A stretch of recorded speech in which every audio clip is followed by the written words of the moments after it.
So hey guys, welcome back to the channel. This is the fourth part of the story, what if Naruto chose the path of a conqueror. If you guys enjoy this what if and want more, comment down below to let me know. The comments on videos really help me out a lot. They motivate me to upload more frequently, so please do comment down below. Before I start, please do support for more awesome contents and leave a like and don't forget to subscribe to the channel. And share this video with your friends and also check out the descriptions and check out the playlists. With that out of the way, let's start. Kakashi did not want to enter his apartment. It was far from the first time the Jonin had wanted to go nearly anywhere else but his residence, but he couldn't. His student, his only true student, was within and they needed to talk. Now. All he had to do was turn the doorknob. Just turn the doorknob. Reach out. Grab. Turn. He just needed to go inside and talk with a girl who felt she was worthless thanks to her teammates. He needed to tell her she was strong, she was stronger than them. All he needed to do was talk to her and the words would come out. Don't be a coward. A life as a shinobi made sure his voice was as quiet as the wind. She's hardly even a teenager. What is there to worry about? His mind was running 1,000 miles a minute with those words. He couldn't begin to understand any of it. However unlikely it was, Naruto's legion could have broken into his apartment, Sakura could have left hours ago, she could have been attacked by the psychotic genin from Sunagakure, and more. His apartment could have been rigged by an invading force, the traps could have triggered and killed her. He could be walking into an ambush and they would use her as a bargaining chip. The Hokage could have even instructed the Anbu Black Ops to take her out. The girl was intelligent, smart enough to know exactly how loyal the Orange Legion were and how devoted they were to her.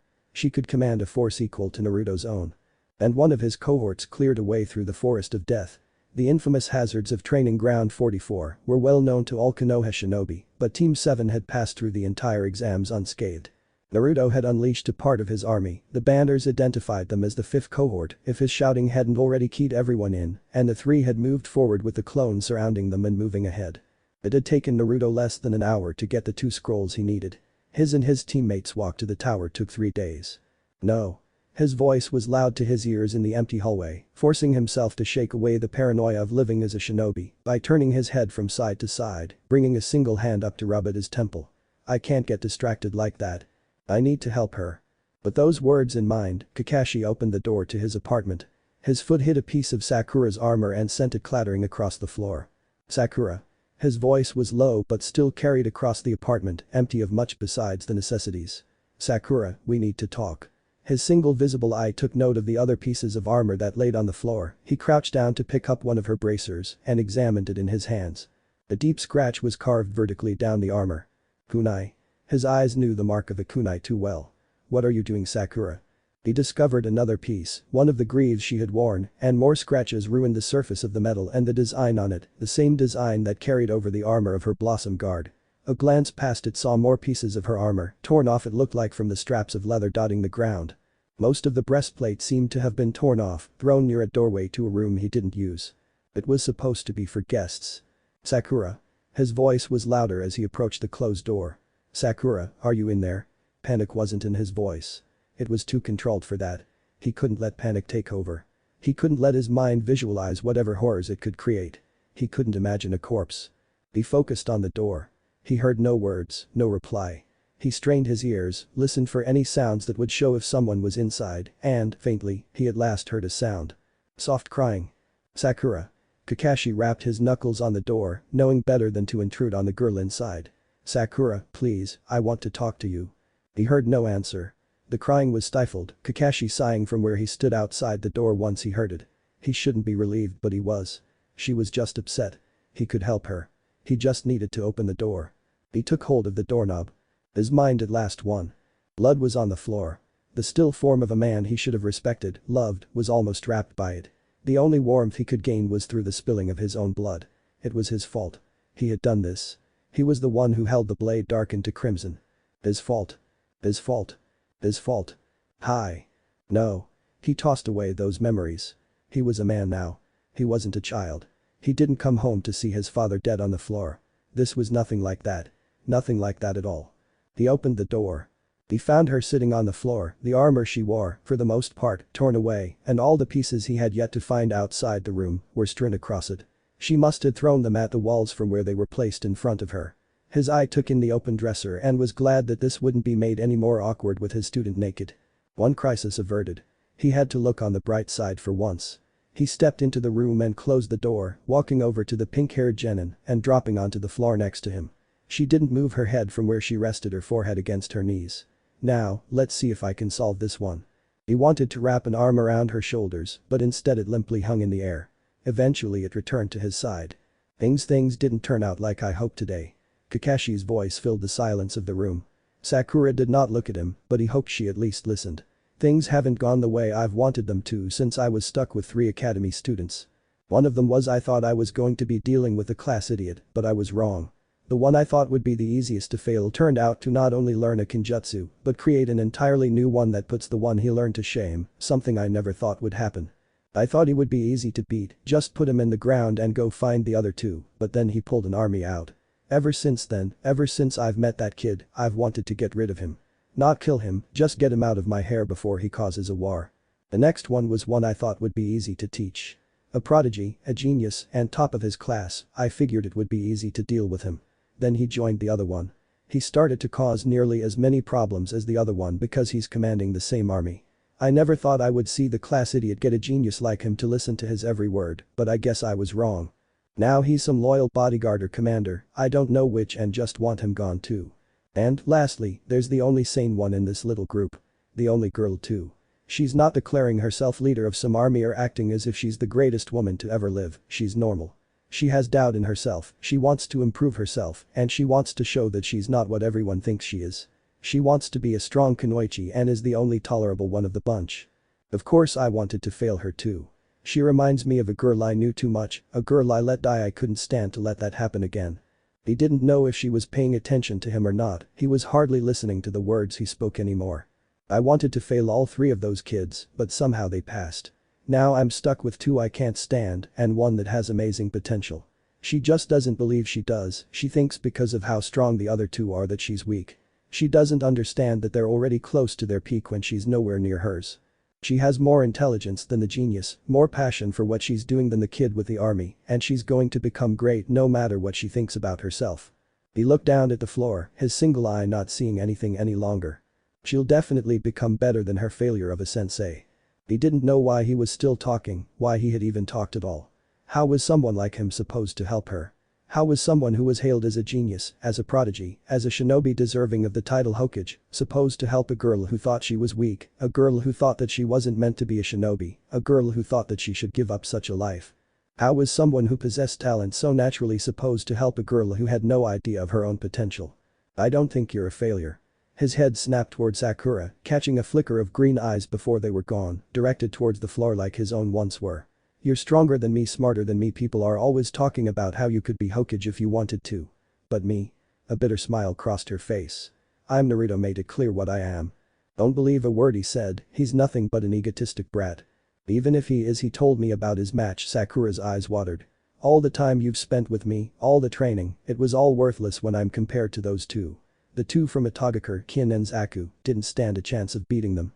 Sasuke knows the type of ninjutsu that I can never hope to learn. Naruto is probably the strongest genin in the exams, and I'm sorry that I couldn't make the time you wasted with me matter. I thought I could pass the exams, but… She couldn't finish. Defeat came with every word she spoke, but it would be nothing compared to what she would feel if she spoke those words. She couldn't admit that Naruto was telling the truth about her. If she did, it would break her entirely. Shatter her into a million pieces that could never come back together again. I won't blame you for what happened, I would never dream of doing something like that. Kakashi thought back on the short battle Sakura managed to have with Ino before Naruto's interruption ruined what should have been her crowning moment. The moment she should have realized she was stronger than she thought was turned into nothing but another poisonous thought on how weak she was thanks to the uzumaki. The jonin could almost hate him for it. Your fight with Ino, no matter how short it was before he got involved, was incredible. The heiress of Konoha's Yamanaka clan was about to use her clan's infamous technique, and I knew you had a way of countering it. I didn't come up with anything impressive. Kakashi had actually been lying then, hoping to impart some confidence onto his student. His single visible eye widening at the revelation went unseen by Sakura. The Yamanaka in general never thought to fix the speed of the technique or aiming, so I was going to use the clone technique and move with it. Once I sensed that Ino left her body, I would dodge out of the way and grab her before she could make it back and force her to give up. Good plan. His only concern for her would have to be her speed. Ino was a novice with the technique obviously, but the technique was rather fast even for someone at her level. There's ways to improve it obviously, but a good base to build on. I know it was nothing impressive, but I didn't have time to do anything else. Would it caught on if I let her hit me with it? Let her? Kakashi didn't verbalize his question, but he did eye Sakura a bit more closely now. I wonder just how you compare to that Naru boy, Sakura. You're just proving my point. He laid a hand on her back, drawing himself closer to her. We'll train some more starting tomorrow morning. Until then, come with me and let's both get some rest. Alright, Kakashi-sensei. Her voice didn't have the confidence he wanted her to have, but he would deal with giving her the necessary boost she needed later. For tonight, he would be fine with how things were.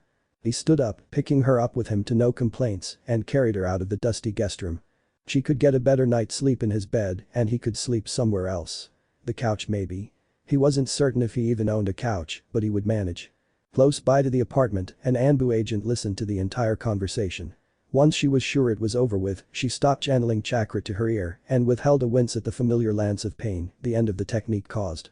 You're spying on people again, aren't you, Yugao? An arm wrapped around her waist in bed and she turned to Hate with a smile. Don't worry yourself about any of that, Hate-kun. Her eyes were the blank pits all Anbu Black Ops possessed. The Takubetsu Jonin had long since grown used to seeing nothing in his lover's eyes. No matter the circumstance, her eyes revealed nothing to anyone. Besides, you've had a long day, so just relax. One hand reached up, running through his short brown hair before a hand took hold of hers. It wasn't long enough for me to ignore what you've been doing. The Kenjutsu master looked to the wall her focus had been on. I know about that long-standing mission of yours, and I know about your new one. Don't bother hiding things like that from me when you make them so obvious. The purple-haired Anbu had the decency to blush as, in retrospect, she was being quite obvious about what she was doing. She could have handled her newest mission far better than she already had. She still tried to smile, to show disregard for Hate's comments. You're too paranoid sometimes. She turned away. Just forget it. He turned away from her and fell silent. Silence was not uncommon for Yugao Yuzuki, but this one was stifling. She wanted to turn around, embrace her lower, but she did not. She remained facing the wall. The two slept together but separate. Dawn came and Blue Eyes looked out as Light watched over the village he had once known as home from the top of his tower. A number of Praetorians had stood around him in the night, but he had dismissed them without words. He, at times, needed complete solitude from all others. He was not covered by his armor or even kept his sword on his person, he stood without worry of foes so high. He was enclosed within a territory that was his and his alone after all. A Caesar had nothing to fear within his own lands, nothing could exist within them that could hurt him. He was dressed only in light clothes, finely made as his title deserved, and his eyes focused on one of the banners raised below him and standing proudly on a rooftop. It was nothing but a silhouette with a light striking it from behind, but he had long ago memorized his banner, the symbol of the Uzumaki Empire proudly emblazoned on the cloth. This light, it speaks to me. His blue orbs were hidden from the world as he let his eyes drift close. I have seen it so many times before, but never like this. It seemed to whisper a promise to him, sweet things that had driven too many to damnation through its hollow words. He was a Caesar through and knew the truth. What it spoke of was nothing to pursue, nothing to dream of, and nothing to hold dear and close to one's heart. It would only end in a single way. It always did. He scoffed as his eyes snapped open. What a pathetic thing the hope this foolish light brings. He did not see a home beneath him, he did not see a place he should be loyal to. All he saw among the horde of weaklings that called it home, the great towers of strength sunken to a pale imitation of where they had once stood and touched the heavens themselves, thanks to the collected trash around them. And the utter bile that was the perverse doctrine of teamwork that had taken hold of all the shinobi traveling the rooftops below him was something to burn. All he saw was a place unfitting to join his glorious Uzumaki empire in its present form. It would be nothing but the source of a plague of weakness. Such weakness. He raised a hand from his side, sweeping back his blonde hair as he turned away from the sunlight that promised so much to fools. I will see it destroyed one day. Hope was not a thing that could be allowed within his empire. Hope would only lead to folly, lead to defeat, and lead to pointless death. Such a thing as hope could not sully the greatness of his Uzumaki empire. He entered his tower. He had a meeting with Hiruzen Sarutobi soon and would need to depart soon. 20 of his Praetorians stood in twin rows across from each other, forming an aisle before the door. They had assembled during the night and remained at the exit to his nearly completed tower up to now. Naruto adjusted the armored bracer on his arm as the door was opened for him by 4 Praetorians, moving each of the solid doors. In front of the gathered Praetorians stood both the centurion and the legate of his glorious Orange Legion. "Legate, I did not know you could rise so early." Naruto spoke with a grin as he came to a stop, the 2 high-ranking members of his legion, saluting him with their heads bowed and a fist over their armored heart. The men of the Legion standing with the two dropped to a knee with a clenched fist over their hearts as he passed by them. "What business brings you to see me off?" "None, Caesar." The legate of his legion rose his head. "I simply wish to see you off. I only wish that you would allow me to accompany you to such a meeting. I require you here.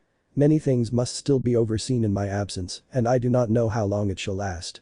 Naruto rested a hand on the hilt of his blade, the other reaching out to Sasuke's shoulder. "You are the only one who sees my vision so clearly to oversee the journey my legion must take to reach it. You honor me with words such as those, Caesar." Sasuke fell to a knee, bowing his head. "I shall not sully such a thing by failing you." "I know you will not." Naruto turned piercing blue eyes towards the centurion that stood waiting for his departure. "Centurion, how goes your preparations?" "They have been completed to the highest of satisfaction, Caesar." The centurion joined the legate of the Orange Legion on a single knee, bowing his head towards Naruto. "I will stake my life on it even." "I am glad you possess such confidence." Naruto stepped past both turning and rising back to their feet as he did so. "Let us depart." "Of course."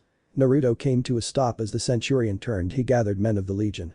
"Caesar is departing, present yourselves." "Who?" As one, the soldiers of his legion rose. As one, they placed their helmets on. As one, they began marching inward. As one, they stopped and turned to face the centurion. Naruto could not help but grin at the sight. "This is a wonderful sight." "Indeed it is, Caesar." "Before I forget, legate, send word to the centurions of the 5th cohort. Their time in the village is over and their time spread across Land of Fire has at last begun. I have no doubt such news will be cause enough for celebration. Do you wish anything else of me, Praetor?" "Nothing I desire is as pressing as the movement of the 5th. See to it with all due haste." "Then allow me to open the way for you, Praetor. I truly have begun to wonder what you wish to see me about, sarutobi." Naruto looked to the legate of his Orange Legion as he ordered the gates open. "What has caused you to waste the time of a Caesar like myself with a meeting with you?" Naruto would not dwell on these thoughts as he left the Uchiha district. He would not dwell on these thoughts as he walked away and towards the Hokage tower, quite the distance away with the centurion at his side and his praetorians marching behind him. He did not dwell on them even as he reached the tower and ordered his praetorians to remain outside. He did not dwell on such thoughts as he dismissed the centurion that had followed at his side to depart to his sanctuary. He only allowed them to enter his mind once more as he entered the office under the hidden gaze of two masked Anbu Black Ops agents stationed at the door. "You wish to see me, Sarutobi Jiji." Naruto stood within the office of the Hokage, alone with none of his soldiers at his side. On the other hand, Hiruzen Sarutobi had Shikaku Nara in the office with him, but the sight of the Nara was not uncommon, with his multitude of duties related to the shinobi forces of Konoha, and the dozens of duties he held as one of the Hokage's right-hand men. The aged Hokage smoking behind his desk and Shikaku leaning against the wall across from the door with his eyes closed, his breathing nearly unnoticeable to even the trained eye, was not an uncommon sight among the shinobi of Konoha. The Nara had fallen asleep standing up. Sadly, it wasn't uncommon either. Shikaku Nara's capability to fall asleep nearly anywhere was well known and, in the case of some members of his clan, envied. Yes, the Hokage paused, taking a long drag of his pipe before he continued, blowing out the smoke as he did so. "I have wished to speak with you for quite some time, but never found the chance until now. I, as a loyal shinobi, am always at the ready to answer the will of the Hokage." Naruto gave a deep bow, his blue eyes shining with something Hiruzen did not want to identify. He had seen it in the eyes of too many of the long deceased, their life taken by his own hands, the same ones who had tried to stab him in the back when he had shown them mercy instead of taking the easy route, being cruel like all others. If he did not think on it, if he did not reflect in quiet moments on the look in the eyes of the boy in front of him, he would not have to give an order that would truly haunt him. He would not be driven to an early grave with a broken heart. So he ignored it, he ignored the way Naruto's eyes flashed with a dry amusement as he rose back to his full height, he ignored the burning depths of those eyes that he didn't want to dwell into, and he ignored the way that the boy he had known for years was growing farther and farther away with every minute of every day. "I am glad for that." Hiruzen took another moment to enjoy the smoke of his pipe before he exhaled once more. "I must admit, I am very proud of your recent accomplishment, advancing so far in this year's Chunin exams, facing a quality of contenders for the rank of Chunin I have not seen in quite some time. I find that I must congratulate you on coming so far already. I aim to achieve the rank of Chunin once the finals are over with." Naruto was not speaking with confidence, he only spoke with an absolute certainty befitting of a Caesar. "I will accept nothing less from myself." "You certainly are confident, Naruto-kun." Hiruzen could only chuckle as he removed his pipe from his mouth, setting it down upright on his desk. "Forgive me, but I have to say this, I never expected you to advance this far so quickly." Many stage Nen for years before taking part in the Chunin exams, yet you have hardly been one for even a fragment of a year before you decided to take part in such trials. As I said before sarutobi Jiji, I will accept nothing less from myself but excellence. Naruto's eyes flashed to where Shikaku leaned on the wall, his breathing changed even if his stance had not. A Caesar cannot abide by such low standards, those who lie under his banner will find themselves questioning him, and if they question they shall soon doubt. His eyes flashed, a darkness appearing within their blue depths. Doubt will lead to insurrection, and I will not be able to control my more baser urges if one was to commit such a grave crime against myself and my empire. My legion would fail to withhold themselves as well, against such filth they will see no reason to, I imagine. The darkness was gone. I must hold myself to such high standards to maintain civility amongst the inhabitants of my land sarutobi Jiji. I'm sure you understand that. That is quite something, Naruto, quite something indeed. Hiruzen did not sigh at the words that he wished he did not hear. He merely accepted them. Now, I wish to move on to the reason I asked you to come to my office this day, a reason I believe you will no doubt be very interested in. Is it about the Toad Sage? Naruto's question did not provoke a reaction from the aged Hokage that heard it. The eyes of the Nara snapped open through. I guess you do have people watching this building then. Shikaku glanced out the window, his eyes searching for something he knew he would not find. That would be the job of the Anbu Black Ops, he already had a dozen in mind for such a task. 3 of them were currently occupied elsewhere. 4 would need to be taken off leave. 1 would need to be removed from another, less important, duty. The other 4 he had in mind were currently being debriefed by Ibiki and would be busy for the next several hours. We'll need to fix that. His eyes turned back to Naruto. I'm not very surprised you know that, Naruto-kun. Hiruzen fought down the desire to smile as he slowly rose from his seat. I find that you don't surprise me very much anymore after you managed to learn a thing as complex as the multiple shadow clone technique in not even a night. I once thought you would never master the simple clone technique taught at the academy, but you surpassed that without issue with a technique like that. A kinjutsu most could never dream of using, you have mastered. I am almost disappointed I have shown you so much of my genius sarutobi Jiji, I aim to astound you with my accomplishments at least once more. Naruto grinned as the Hokage moved around the desk and stood in front of him. Yes, I'm afraid that opportunity has long since passed. Hiruzen's mind went to the conquest of Nami no Kuni. I suppose there's no point keeping you in suspense any longer. The aged Hokage folded his hands behind his back and, instantly, a presence filled the office. Yes, I see it now. The man known as the Toad Sage stood with his arms folded across his chest, his eyes taking in the blonde in front of him as he stood next to the Hokage. Yes, I definitely see what's so special about this kid now. A smile came across his face as the smoke wafted to the outer edges of the room. You, Naruto Uzumaki, deserve to be my student. Really? Naruto matched his grin as he looked at the Toad Sage, his eyes moving up and down his form. I'm not so sure you deserve to be the teacher of one such as myself. His eyes looked up to Jiraiya and they were not amused. I do not see any worth in such a thing. Ah, I see, the awe of my presence, seeing such a legendary figure like myself with your own eyes, has rendered you dumbfounded.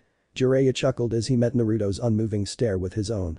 You, in your awe of meeting one such as myself, must have forgotten the countless feats I have performed from surviving an encounter with the legendary Hanzo the Salamander as a young man, to learning from the toads of Mount Myaboku, to gaining the epithet the Toad Sage, for my tremendous skills. You must not know of my countless travels, my experiences across the elemental nations that were only trials that grew my strength and sharpened my mind. Jiraiya looked down on Naruto in more ways than one. You must fail to understand just how lucky you are to get a teacher like me, because your brain's been fried from my magnificent presence. We have a month, let's find out. Jiraiya did not turn away from the eyes of a child. He saw a fire in them that made him excited more than anything. I don't see what's got the old man so worried about what you're doing, kid. You're not exactly a major problem at your age or with your power, no matter how big some think it is. Jiraiya already had a dozen different ways to deal with the boy in front of him. Not that he would ever use them. What's got sensei so worried about a kid like you? He did not see a danger in such familiar blue eyes. He only saw the past meeting the present. A figure briefly overlapped with Naruto's own form, but it was gone in the blink of an eye. You're just his son. We should have all expected some of that insane genius to rub off on you too. His eyes did not leave the eyes of the boy who would be his student. I see. Naruto chuckled as he turned his eyes away from Jiraiya, his form turning towards the door. Where do you wish to meet, Jiraiya the Toad Sage? The Konoha Hot Springs, 3 hours from now should do it. I will be sure to arrive with all haste. Naruto spoke no more, turning and leaving the room. The moment he stepped through the door, he made use of the body flicker and Hiruzen sighed as he returned to the seat behind his desk. Shikaku and Jiraiya both eyed the aged Hokage as he seemed to collapse into it more than he sat down. "You doing alright, sensei?" Jiraiya was quick to drop his confident showboating and boasting act for concern for the well-being of his sensei. "This job isn't too tough on that old ticker of yours, right?" He attempted to joke, but it fell flat when Shikaku reached into his flak jacket, removing a bottle from a pocket and wordlessly handing it over to the Hokage. "The medicine is helping." Hiruzen opened the bottle, downing 3 of the pills dry, before returning it to Shikaku without a word. He offered Jiraiya a strained smile. "I'm not about to kick the bucket anytime soon even with this stressful job. I'm sure you could find someone willing to take that hat off your head if you really wanted to retire." This time for good was not something that needed to be said by anyone in the room. All of them remembered the far too short time of the 4th Hokage. "If you really need to get out of here, I'll take up the hat for you no problem." The offer was truly monumental. Jiraiya's distaste for the title of Hokage were well known, he had too much personal baggage to even consider taking up such a title. But he would if he was asked. If there was one thing that was to be envied about the Toad Sage, it was his commitment to any promise he made. Hiruzen chuckled. "Focus on your travels and your research for now, Jiraiya. I'll be sure to call you to take my place if I ever feel I need that great of a break." Hiruzen formed a steeple before him with his hands. His eyes lost all traces of humor as he looked to his topmost shinobi on intelligence. "Now, since I'm sure you've gotten quite the read on Naruto, what do you think of him?" Suddenly, Jiraiya was all business. "He's not harmless, but he's nowhere near as dangerous as you all seem to think. The kid has chakra reserves that dwarf everyone in this room, but he's not one for control, he's more into the idea of constant division until it stops being so gigantic. With a method like that, he'll never gain any decent control over his power. Wipe out enough of his army and he'll be incapable of using even the most basics of techniques anymore. He's strong through, could see it in the way he was standing. That armor of his is heavy, so are his weapons, if he hits you, it's going to hurt. He's also pretty observant to know I was here and call me out like that. He must have had this place under watch for a while. That genjutsu of his really is something else through. I don't know how you managed to create an entirely new jutsu by screwing up another, but I can't complain. No one but someone with his reserves could even hope to replicate it, but I'm not worried even if they do." Jiraiya paused to chuckle, his laughter drawing the undivided attention of both Konoha shinobi in the room with him. "The technique is most likely unique to a Jinchuriki like him. I was looking over his seal when I was waiting to show up, comparing it to what I remembered from what that little ball of sunshine, Jiro, showed me ages ago, and I can't help but spot all the differences in it now." "What?" His words immediately brought forth a reaction from the two shinobi, Hiruzen's near panic clear as Shikaku's eyes seemed to deaden. The amount of information currently going through his head would literally kill any other man. It brought on a minor headache to the Nara. He made a mental note to take some aspirin later. "Yeah, the outer edges of the seal have been, well the best word I can think of, modified. Folded in a bit, twisted here and there, connected in some places, and too many more minor changes to really go into detail with you two. Just know that the central seal, the one holding the Kyuubi at bay, is still very much operable. No changes to that one at all." Jiraiya could only shake his head, a sad smile briefly crossing over his face. "That kid really was a genius when he made that thing. I'm a Fuinjutsu master, and I can hardly decipher the more complex mechanisms of that thing. Anyway, back to the topic at hand, the kid's kenjutsu isn't something I would advise recording in the scroll of seals. Those clones of his aren't really clones, I would call them something closer to some type of constructs of chakra, comparable to a tailed beast if my guess is right. To get a start on the complexity of this thing, imagine the Rasengan completed to its fullest potential and then, somehow, expanded beyond those limits. It's the epitome of shape and nature transformation in the same way that kid's kenjutsu is the epitome of the clone technique. He's reached a place where clones aren't clones any longer.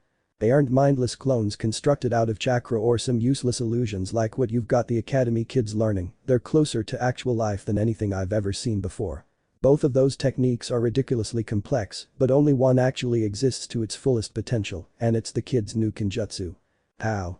Hiruzen was the only one capable of speaking, Shikaku was still within an ever-growing whirlwind of information in his mind that would not be ending anytime soon. How could he create something like this? "My best guess. He doesn't even know what he's done. He knows it goes far beyond simple shadow clones, but he's probably not clear on how far he's taken the technique and probably never will. So many factors came together that night, his bad hand signs, his seal, his status as a Jinchuriki, and, probably, his status as an Uzumaki made it so that he's made something closer to him. There's a question. What would you call a technique like this?" The Toad Sage seemed to honestly focus his efforts on such a thing like a name. "It's nowhere near as simple as a Kekkei Genkai or even something as advanced as a Kekkei Toda. That genjutsu of his deserves a new category, something to show just how powerful it really is. I believe you want to call it a kekemora, bloodline encompassing. Hirizen's voice was tired as he spoke those words. Yes. Jiraiya gave a slow nod of his head. A name like that, a technique that needs so many factors unique to a kid like him and no one else, fits perfectly. It is a technique that is not limited to simple DNA, like any of the many dojutsu and unique nature transformation around the world, or limited to a narrow selection of unique individuals like I was dust release. It is something that encompasses every aspect of a person, stretching from their DNA to their life experiences to the very core of their personality. And creates a thing that is entirely unique. No one can replicate it, and no one, not even twins raised together, would ever be able to possess the same one. As much as each person is different from all others, a kekemora is different for every person who achieves it. Naruto's kenjutsu is most certainly the only technique deserving of such a distinction as kekemora, and we'll call it. Jiraiya grinned as he took up his pen, the paper before him blank. His mind ran free, his thoughts in search of a name suitable to such a technique as the kekemora Naruto's kenjutsu truly was. He needed a name that would perfectly describe the innate power, the utter grandness, and the great sorrow of such a technique to all, shinobi and civilian alike, simply by hearing it. Every great author knew that sorrow was one of the most important aspects of a work, of any creation. The sorrow of life, the joy of life, regrets, triumphs, reflection, and so much more needed to be captured in the title he chose. It would have to be a near equal to the title of the greatest book he had written so far, The Tale of the Utterly Gutsy Shinobi. Ah. Jiraiya made his proclamation clear to all those in the office. I've gotten the perfect name. The toad sage paused, swinging his arms out before raising his pen up. We'll call it Genjutsu. Mugen Uragun. Forbidden Technique. Infinite Ghost Army. Shikaku's eyes snapped open as Jiraiya seemed to visibly deflate. That name. How could he capture the hollowness within a person to create such a technique like that? How can he capture the limitless potential of the technique? The army it forms nothing but a pale image of the original, himself a man desperate for companionship. It almost pained Jiraiya to have such a name given by Shikaku. How could he do it so effortlessly? I never even knew I had competition until he spoke. A silent challenge took hold in Jiraiya's soul then. Shikaku Nara, you may win this battle, you may win countless battles, but I shall win the war. Enjoy your victory while you can, for it will soon be replaced with the bitterness of defeat as you face the wrath of the literary genius known as Jiraiya, the Toad Sage. I wanted to name it. Hiruzen found it in himself to laugh. Away from the Hokage Tower, far away in truth in the Uchiha district, Sasuke Uchiha sat with guests. I know the fame of Pretor's Orange Legion spreads without end, but I do not see the reason for you to be here. He sat at ease in his chair, the red and black sharingan overtaking his cold black eyes as he looked at the two in front of him. The two sane Sunagakure shinobi. They had come somewhat unexpected, spotted a few blocks away by the watchers, before they had come to a stop at the barred gate. 20 clones of the Orange Legion's first cohort stood before them, 2 centurions responsible for bringing them this far under his orders. He had observed them once they had entered the tower, made them sit in silence for close to 30 minutes alone, with their guard dismissed save for the 2 centurions, before he decided to officially meet with them with a pair of Naruto's Praetorians with him. He had taken his seat and, beyond greetings, conversation had been lacking for the past several minutes. He had decided to break such a thing. The two shared a look before Temari looked to Sasuke. She would not meet his eye, so he deactivated his sharingan with a roll of his eyes. There, you can talk to me without any fear now. My sharingan is no longer active. The Uchiha looked at both guests of the Orange Legion's main base in Konohagakure. It was frankly a miracle he had allowed them to enter with Naruto gone on whatever business he had with the Hokage. He wouldn't deny, he was tempted to thin the Chunin exams finals at the moment, but he withheld the urge. He wanted to see what Rock Lee would do to Kankuro, too much to pass on it. He didn't go out of his way to make their visit a great comfortable one through, the eyes of the Legion's first cohort had not left them since they had arrived to the conquered land. The eyes of the Legion were all seeing within their territory, and the two would simply need to live with it. Yes, we wanted to talk to Naruto Uzumaki on behalf of our father, the Kazekage. His eyes grew slightly wider before they returned to normal. His eyes went from the sister who had spoken to the brother that remained silent and found a similar look in their eyes. He quickly returned his eyes to the blonde and his sharingan took hold of his eyes. Yes, I believe Caesar will be interested in what you've told me. Yes, Naruto would most definitely be interested in what they had to say. That is interesting news, Legate. That is very interesting indeed. The moment Naruto had stepped out of the Hokage Tower, he had been given an earpiece already set to a secure channel. His Praetorians had escorted him to a more secluded place and currently watched over it as he stood alone within it. It was a weapons shop his centurions were very familiar with. It was understaffed at the moment. Yes, I felt that I should inform you with all haste. The voice of his legate came from the other end. I must admit, I did not believe it when I first heard them speak, but, after hearing their proposal, I felt you needed to learn of such information immediately. Shall I send them on their way or keep them here? Send them on their way. I have an appointment I must keep today. Tell the both of them I will have them brought before me sometime later during the break. They will speak to me then or not at all. Naruto did not ask, he commanded it be done. I shall ensure your will shall be done, Caesar. Sasuke answered with the words Naruto wanted to hear. The Caesar expected nothing but obedience from all those under him after all. The legate of his legion was no different than the vicarious of the lands that had fallen beneath the banner of his glorious Uzumaki empire, all of them bowed to him. None questioned the words of their Caesar. Of course you shall, legate. Naruto removed his hand from the earpiece and removed it from the secure channel to the open frequency used by his Orange Legion for communication. Naruto stepped out of the shop, nodding to the owner behind the counter, before continuing on his way. Two of his centurions stood at the door and saluted him as he passed. They, and their centuries, had been stationed nearby during the month break in the Chunin exams by the Caesar himself. He continued to his destination as the two returned to their simple duty of watching over the store and its owner. The men of their centuries awaited elsewhere. Naruto did not want to hurt Tenten's family business after all. The two centurions were enough to keep away any unwanted patrons while still allowing those who frequented the store entry. You still have my order to fulfill as well, Tenten. Naruto briefly closed his blue eyes as he walked, opening them once more once a moment had passed. You will be healed. He did not allow himself to be distracted anymore with thoughts of the kunoichi. He had much to focus on, a certain toad sage for one. His Praetorians would be delivering all information they had on a man such as he soon enough, and he would spend the time between their meetings going over all he could. He would not be surprised by whatever feat the man could perform, whatever skills he possessed would be known, and he would see if he was truly worthy of teaching a Caesar such as himself. If he was, he would spend some time with him. If the man wasn't worthy of his time, if he could truly teach him nothing at all. He already doubted the toad sage could bring anything of worth to him, but it would perhaps be worth it to at least see the fool for the amusement. Sometimes fools could provide the greatest of inspirations after all. Kakashi-sensei, shouldn't the others be here? Kakashi did not let himself sigh at Sakura's words. They stood in the same training ground he had taken her to since Team 7's return to Konohagakure from Nami no Kuni, the same place that was marked with the numerous fruits of her training, and the same place he had originally inspired her to have some confidence in herself. He didn't hate the fact that they couldn't continue where they had left off before the Chunin exams, he didn't feel much of anything towards it really. Most of his ability to feel was focused toward suppressing his always growing rage at Naruto Uzumaki for everything he had done so far. From his initial insane actions in Nami no Kuni when he conquered it to now, and what he had down to the girl that had swiftly become his favorite and only true student. His control had come into question when he had seen the blonde's clones give Sakura a new set of armor. He had wanted to kill them, but he withheld the urge, stopped himself from doing anything drastic, and forced himself to calm down. His intervention wasn't needed now.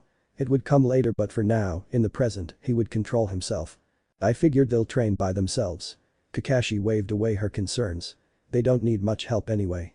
Why, you're right. She wouldn't meet his single eye, the ground more interesting to emerald eyes he had seen with the fire of determination in them before. He knew it was gone now.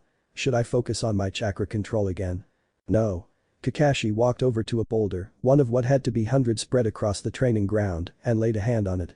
He didn't face Sakura. I'm going to show you just how far you've come already, Sakura. What do you mean? He heard her footsteps as she moved closer to him, standing in front of the boulder with him. She narrowly dodged his thrown kunai. Several pink strands of hair fell to the ground where she once stood before he flicked his finger, the wire string attached to it, sending the kunai high up into the air with a simple movement. It snapped once the kunai reached a certain point, allowing it to continue flying higher and higher. I don't train failures, Sakura. Kakashi slipped the string off his finger. When that kunai strike the ground, I'm going to attack you with the intent to kill, and I expect you to do the same. The kunai would reach its apex any moment now. If you don't want to die, if you want to live past today, you'll have to see how strong you are. Hey Kakashi-sensei. Please, don't make me embarrass myself. Her eyes flashed to the dark blade of the kunai as it began to turn for its imminent return to the earth under gravity. I can't beat you. Not even Naruto could beat you. I don't care what he or Sasuke can do. Kakashi moved one hand up to the headband that denoted his allegiance to Konoha. Neither of them are here right now, neither of them are ever going to hear. All I care about is to see what you can do by yourself. He unveiled the sharingan hidden beneath as the kunai neared the ground. If you don't fight back, you're going to die. The kunai struck the ground. He charged forward. I will honor my promise to you, Tenten. Lee grunted with the effort each step took in his lap around Konoha, his 10th since the sun had risen. I will face Gaara in the finals.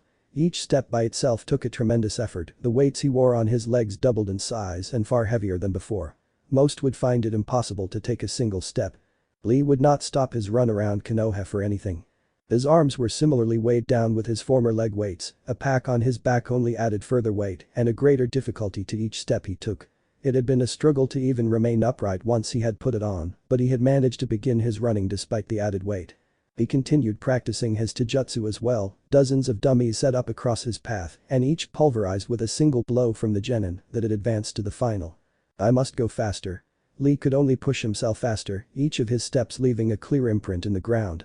He would need to learn to distribute the great weight his body carried once more later, but for now he would have to settle for leaving such tracks. Such training would be rendered secondary thanks to his current goal. He will pay Gaara. A single kick shattered a dummy to splinters as he pushed himself past it. An image of Gaara took hold of his mind, the boy who had crippled his teammate with sadistic glee, making the already intense fire in his heart burn brighter and brighter. You will pay. He pushed himself forward with a shout, passing the mains gates to Konohagakure. That is 11 down. Only 9 more to go before I can at last begin some true training. All of this was simply a warm-up after all.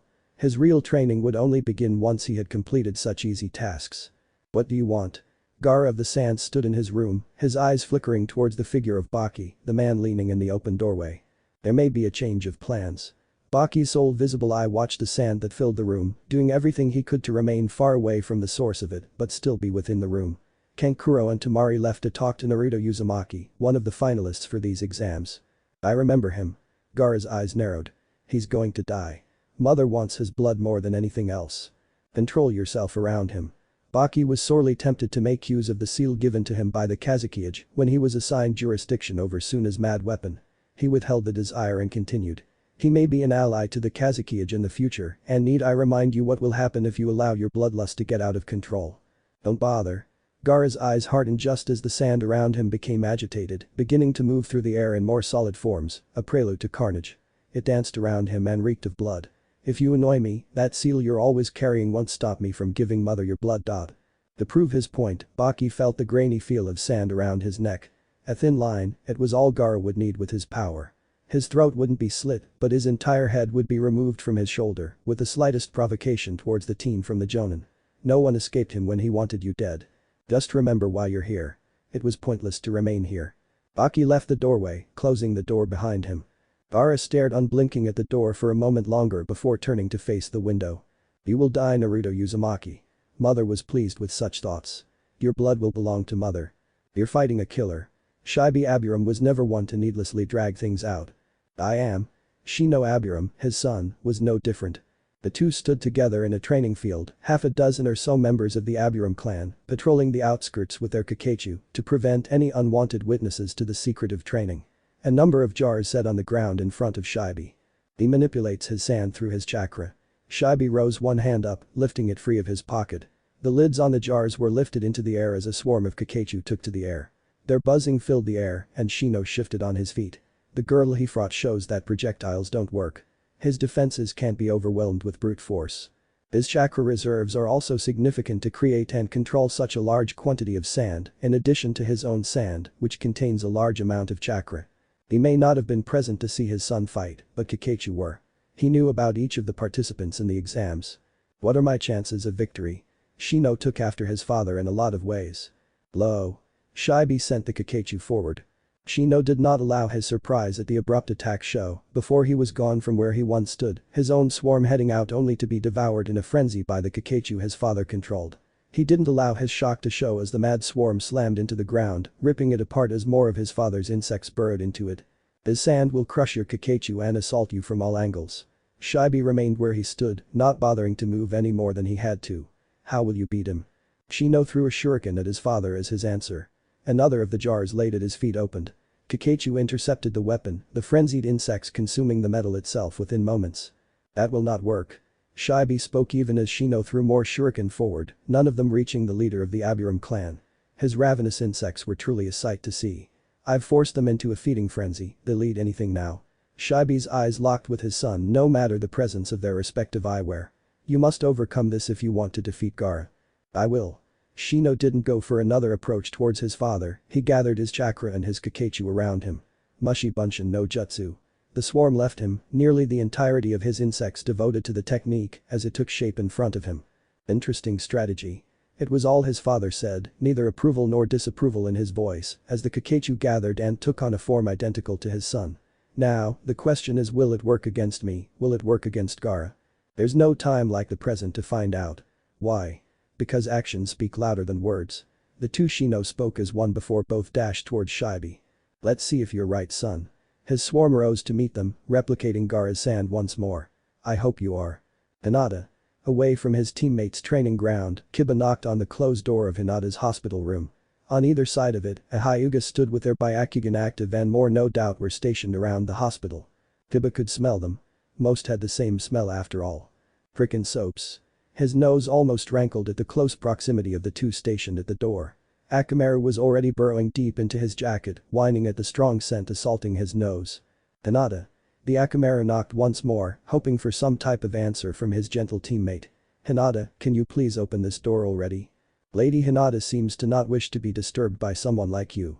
One of the Hyuga looked down at him, the pale sightless and all-seeing eyes of the Hyuga looking down at him. You should depart Inyazuka.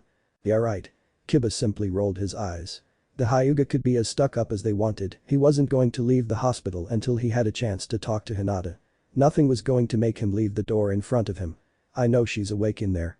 She may be otherwise occupied for quite some time. You should leave. The other Hyuga spoke up from the other side and Kiba wanted to refuse when he smelled something. I know that smell. His eyes narrowed as he turned away from the door without a word. Akamaru breathed out a sigh of relief as the Inyazuka walked down the halls and away from the overpowering smell of the Hyuga. It didn't take Kiba long to find the source of the smell, something he had become familiar with during the Chunin exams and saw clones of Naruto blocking a stairwell. From the armor they wore, he could tell they were what Naruto called his Praetorians. In other words, they were his personal bodyguards. What are they doing here? Kiba looked to the sign by the door and made a decision. He left the hallway and found a window no problem. It was easy for a shinobi, even a genin, to walk up the side of the hospital and he slipped back inside through a window. He was silent as he moved to the door, his body low. He didn't make a single sound when he pulled it open to a crack and looked through it. More Praetorians were right outside the door, standing in front of it. He didn't curse at the sight. He stepped back and grabbed a bottle. He threw it just beneath the window and stayed close to the door when it was swung open, the same two Praetorians outside the door entering the room with their hands on their swords. He slipped out and was around the corner from a dead sprint before they left the room. He spotted more Praetorians walking down the end of the hall, their backs to him thankfully, and he pressed himself into a doorway until they rounded the corner. I'm lucky they all smell the same. He knew two others were about to round the corner right now and another two would come shortly after them. He opened the door and slipped inside it. The glance around showed it was a supply closet and Kiba's eyes searched for a new way of travel. He found it behind a shelf and quickly formed a number of hand signs as Akamaru leaped out from his jacket. Beast human clone. He whispered the words and Akamaru took his form in a burst of smoke. He waved it away and nodded towards the shelf. Akamaru seemed to catch on quick and both moved to either side of the shelf. Kiba mouthed on 3. And received another nod from the transformed Ninkin. 1. 2. 3. The two were strong individually and only stronger together. It was easy to lift the shelf and move it enough for Kiba to get to what he wanted that it had blocked. It was the cover to a vent that a kunai used in lieu of a screwdriver, help him free from the wall. He set it to the side as Akamaru dropped the transformation and walked in after him. He moved to the side and the Ninkin stepped past him. The white and brown dog gave him a nod before he left to scout ahead, his step silent within the metal duct despite the claws at the end of his paws. Kiba continued forward but stopped once he came to a crossway. He would wait here and Akamaru would come back. The hospital really needs to bump up its security. He entertained himself with that idle thought as he waited for the return of Akamaru. This place is too easy to sneak around in, even if I'm from Konoha. Aren't most medical nin supposed to be good sensors too? That thought only added to his questions. He was provided an answer when an image of the Praetorians came to mind. I would have been detected a while ago unless those guys are keeping them from moving on this floor, but why? It would be several minutes until Akamaru returned and the entire time he was bothered by this question. The Ninkin turned and led him to whatever had gained his interest and Kiba followed without a word. He trusted his partner knew why he was here. It took a few minutes, but he eventually reached another vent cover and Akamaru came to a stop. He looked through it and had his answer. Denton. He wouldn't have recognized a heavily bandaged girl if not for her familiar hairstyle. She was in an uneasy sleep, her nearly immobile body twitching. If she was healthy she would no doubt be rolling in her bed. Pain made her grimace, and it only grew the fiercer her minor movements became. Her breathing quickened, the monitor told him her heart was the same, and her body broke out into a sweat. He wanted to enter the room when the door was swung open. The doctor, trembling, was moved forward by a pair of Praetorians. That's it. He had at last figured it out. Away from the Inyazuka and the hospital, Ino Yamanaka sat with her father. The Yamanaka heiress had not gotten any sleep last night, waking herself with her own screams each time she attempted to sleep, and now her father held her tired body against his side. Silence passed between them, father and daughter. He did not speak, he had dealt with too many similar situations to waste time with words. He had heard her screaming, heard what happened to her during the exams from Asuma, and knew he would be getting no sleep tonight. He did not speak when he stepped in. He did not speak when he gathered her in his arms and let her cry, let her hold on to him through the night. He bottled up his rage at what Naruto Uzumaki had tried to do to his daughter. He simply held on to her for now. Dad, I'm sorry. You have nothing to apologize for, Ino. Inoichi ran one hand through his daughter's long platinum blonde hair. I'm just happy you're not hurt. He remembered the despair on Guy's face as he saw one of his students carried away on a stretcher, the wretched expression not fit to be on Mido Guy's as he was told the extent of her injuries. When a father could be worried that the same could have happened to his own daughter if the lots were drawn differently. When a father could obsess over thoughts of her career as a shinobi being ended, her life ruined, he could be thankful for her only problem being nightmares. You're safe here. Trust me, Ino, you're safe here. He didn't know who to thank for his daughter being so lucky, but he would pray that she kept such luck. His daughter could get stronger for the final rounds coming up, she could still grow to the level of skill she was almost destined to, and she could still unlock all the potential he knew was buried deep down inside her. All he had to do was hope she avoided the psychopaths in the finals. He could just hope for her to stay safe. He couldn't bear to entertain the horrible futures that could come to pass if she fought either of them. He heard the knocking at the door. He figured another member of the clan could deal with it while he stayed with his daughter. We're here to see Ino. Shikamaru Nara and Choji Akimichi stood at the door, the Akimichi currently polishing off his sixth bag of chips since he had woken up. It was a bid to regain his lost weight as quickly as possible with special Akimichi brand chips. Is she here? She's not doing too well right now, maybe you could come back later. The customary blonde hair of the Yamanaka was tied back and cut short, shoulder length, on the Chunin who answered the door. I can't really do that. Since me and Ino made it to the finals together, we figured we would train with Asuma-sensei together. Shikamaru stood with his hands in his pockets. If she's not going to show up then I'm not going to head to training myself. I'll just wait here until you let me see here. The Nara yawned. I may even get in a quick nap. Is this really how all Naras act? The Chunin thought back to the numerous times the three clans had been together. All she could think of when she focused on the Nara clan members were them sleeping anywhere at any time. I guess it is. She could only shake her head. I guess there's no beating him then. Follow me then. She stepped out of the doorway and waited for the two to enter the home before closing the door. Ino-chan is currently in bed. Yeah, we can take it from here. The Nara walked past her without bothering to listen, the Akimichi with him opening up his seventh bag of chips and following after him without issue. The Yamanaka didn't bother following after Tem at that point, sighing as she returned to her duties. She did take a minute to brief Inoichi on the situation through. I see. The presence within his mind remained for only a moment more. Thank you for briefing me on this. Of course Inoichi-sama. If she was present, he knew she would be bound to him. Inoichi would tell no one, but he was glad for the presence of the two boys in his home. Ino needed her friends just as much as she needed her father. She needed to know she had people who loved her, cared about her, and believed in her. She is fighting the Uchiha in the finals. The thought made him want to curse. Sasuke Uchiha would be his daughter's opponent in a month's time. He did not like that fact one bit. The Uchiha was not only a well-known prodigy, but he was less than mentally stable. He was probably less so now since he had brought into the empire nonsense Naruto Uzumaki had begun to scream about. She'll need more training to be ready for him. He refused to even consider the alternative. His daughter would triumph over the last of the Uchiha. The boy that was currently in Inoichi's thoughts was currently sitting within an office inside Naruto's tower in the center of the conquered Uchiha district. A scroll was in his hand, a messenger hawk sitting on his desk, and a vest it wore was adorned prominently with the red swirl of the Uzumaki Empire, while the dark kanji for waves was emblazoned on the swirl. A small smile came across his face soon enough, the details contained within the scroll were positive in concerns to the future of the Uzumaki Empire's first conquered land. This is grand news. He set the scroll down and drew out another, this one much smaller actually, and began writing. Caesar will need to be informed of such information as soon as possible. He rolled both scrolls close once more and used a cord to tie them both together before raising his arm. The messenger hawk immediately flew over, her talons leaving marks on his armor where she rested on it. Deliver this to Caesar with all haste. He slid the paired scrolls inside the packet carried and sealed it before rising and walking to the window. The hawk took off in a single flap of its large wings, and Sasuke watched it soar across the village. Two others had been waiting for it outside, taking off with it and flying higher, almost invisible to anyone who would see the hawk bearing the message. A camera was fitted to the vest of both. It appears the situation in Waves has progressed as you predicted it would, Caesar. Things are too quiet. The centurion brought them all to a halt, drawing his sword from his side without speaking another word. He strode forward, the blue eyes of the men of the Orange Legion, roaming the trees on either side of their path.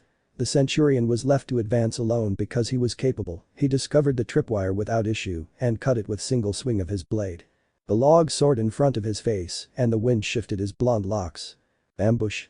He returned his sword to his side and lifted a hand into the air. Artillery. Boo. Pilum soared into the trees and the possible cover was destroyed, the shields of the Legion planted in front of them and protecting them from the wooden shrapnel.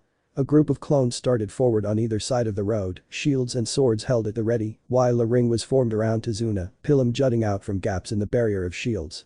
The centurion pressed two fingers to his ear. Tizuna's arrival is delayed. We are being attacked. Just as he spoke, battle cries reached them from all sides. A battle cry came from the lips of those of the Legion engaged in combat, and already he could smell the iron of spilled blood. Damn Ronin.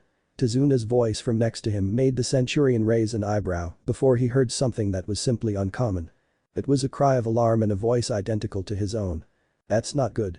The centurion spoke an understatement before blue waves of chakra ripped through what remained of the trees and cleaved into and through the shields of the Legion.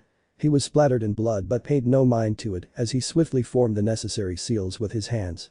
Praetor's genius knows no bounds. Uchiha's no jutsu. Before, the Ronin had faced hardly a quarter of the might of a century. Now they faced two. Kill these Ronin. The centurion's words were met with a cry for battle as Pilum soared overhead before raining down into the forest. With a sweep of his hand, he tightened the circle around Tizuna. He did not like the technique of these Ronin. His eyes were cast to the nearest body, the cut that had bisected him from the shoulder thought to be impossible. Their armor was strong, their shield stronger, and neither had provided much resistance. The technique the Ronin made use of was definitely something he would be investigating after this battle. He did hear the ringing of steel striking steel, but he could ignore that. His eyes settled on the two men charging down the road from in front of the circle protecting Tizuna. He summoned and threw a Pilum forward, and his eyes narrowed when the sword of one was wreathed in chakra before it extended, cutting the projectile in half long before it would reach the two. This will not be easy. He took half the circle with him when he charged forward with a shout. Your wife's old man will be fine. Zabuza Momoichi, the man who had terrorized the land of waves with his mere presence, stood across from the man who now ruled in the absence of Naruto Uzumaki. He got a little banged up, but nothing a bit of bed rest won't fix. At least that's what Haku tells me. As for the guys with him, most of them got killed before reinforcements showed up and took them down. I'm surprised I trust your apprentice more than I do you. Kaiza locked eyes with the mercenary for a moment before sighing, rubbing at his tired eyes. Do you know who's behind the attack at least? The attack in question wasn't something unfamiliar in Waves, both during the rule of Geto and now in the short time after it. It seemed that Getos had left an unwanted legacy for the people of Waves in a large bounty he had ordered put on the man who had killed him. It was a bit difficult to do so since the citizens of Nami no Kuni had butchered him in a mad frenzy, but the large bounty had been placed on Kaiza's head. He was under constant guard, the soldiers of Naruto Uzumaki's rapidly expanding third cohort wasted no time in tightening security in what was becoming the capital of the land. Instruction on the Orange Legion's future fleet was not halted throughout it all. It continued under a harsh schedule. Tizuna had hardly been given a day's rest to recover from the shock of the attack before he was told to return to the shipyard. The old man didn't honestly complain, Kaiza had heard him mutter something about going stir-crazy cooped up like this before he had grabbed his tools and hurried out the house. For everything that had happened, the thing that still surprised the younger man was the fire that had been lit in his soul after so long. He wasn't like this when he was building the bridge all of Waves would be relying on for salvation. He hadn't been the same ever since he had thought he had been marching out to his own death. Back to the matter at hand, the attack was one of several but the first that targeted someone beyond Kaiza. Tizuna was traveling, under guard, and men they had just recently identified as Ronin from the Land of Iron had attempted to claim the bounty on his head. They hadn't succeeded. Some had been butchered during the attack, the lucky ones really, under the blades of the Legion, and the others had been taken prisoner. They had been sentenced to death without a minute wasted. The prisoners didn't do much except for scream. A dark smile came across the face of the demon of the mist.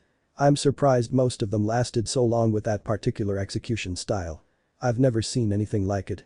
That damn kid has got a pretty unique style.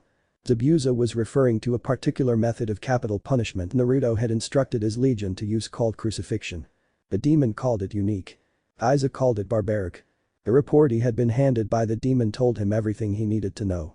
The prisoners the Legion had taken had been divided into groups of 3, the survivors had numbered 12 exactly out of the initial 36 intentionally, and sent to the 4 main Orange Legion camps. 3 were located far from Kaiza, spread out to the very edges of Nami, no Kuni to the other 3 cardinal directions, but he only needed to see one example of the execution for it to sicken him. The 4th camp was located in a limbo, both inside and outside of the expanding port city. He had already seen it before. Naruto had been sure to instruct one of the centurions of his legion to find one of Gato's more vicious surviving thug and make an example out of him. Kaiza wished he did not have to be witness to the brutal execution, but the centurion of each of the centuries of the 3rd cohort had been present. He couldn't refuse. He had at least made sure Tsunami and Inari didn't have to see the execution. He had thought it would be simple, a beheading with a speech at most. He had never expected it to happen the way it did. The man had been dragged out to the center of the camp. He was a murderer, a rapist, a thief, and a monster without question. The centurion of the 3rd cohort had listed off his crimes, a long list that made Kaiza want to go out and beat the man to death, with every new crime leveled, and then given his sentence without batting an eye. The man had been smirking the entire time, smiling with pride with every one of his vile deeds, and the more vicious ones had earned laughs of sadistic glee. For the crimes as I have read them, committed on the lands of the Uzumaki Empire under the protection of the 3rd cohort of the Orange Legion, you have been sentenced to death. Your execution is by crucifixion. His smirk was gone when he heard the last word. He had tried to struggle, but he was weak compared to the strength of the Praetorians. A man like Kaiza, stronger than many, could be called weak when compared to the might of the Praetorians. The crowd had actually gathered to see the man that had terrorized waves be put to death, but no one had expected for the method to be so brutal. They had cheered when the man's resistance had been met with the unrelenting strength of the Praetorians. Men, women, and children had enjoyed the sight of the man beginning to sob, to plead for mercy. Some could remember when they had done the same, heard the same countless times day in and day out, and jeered at him. He was nothing but a monster that would at last die, that would at last receive the fate all beasts like him deserved. The man had been forced to a post by 2 of the hundreds of Praetorians that made up the guard Kaiza had been given where his hands were bound above him. Then a centurion had stepped forward. A whip was in his hands. Kaiza could still see it in his mind's eye now, covered in nothing but the blood of a man whose voice had given out long before the lashes had stopped. It hadn't ended there. The crowd was silent. They had originally cheered at the man's suffering, a small bit of their land's own pain being given to him, before it had simply gone on and on. The same 2 Praetorians had cut him down on the orders of the centurion, dragged him away and thrown him to the ground next to a cross. They didn't do anything else through. The same centurion that had wielded the whip came forward and drew his sword. He cut the leather into cords and handed them off to the Praetorians. They dragged the nearly dead man onto the cross, held his legs together, while another came with a large hammer.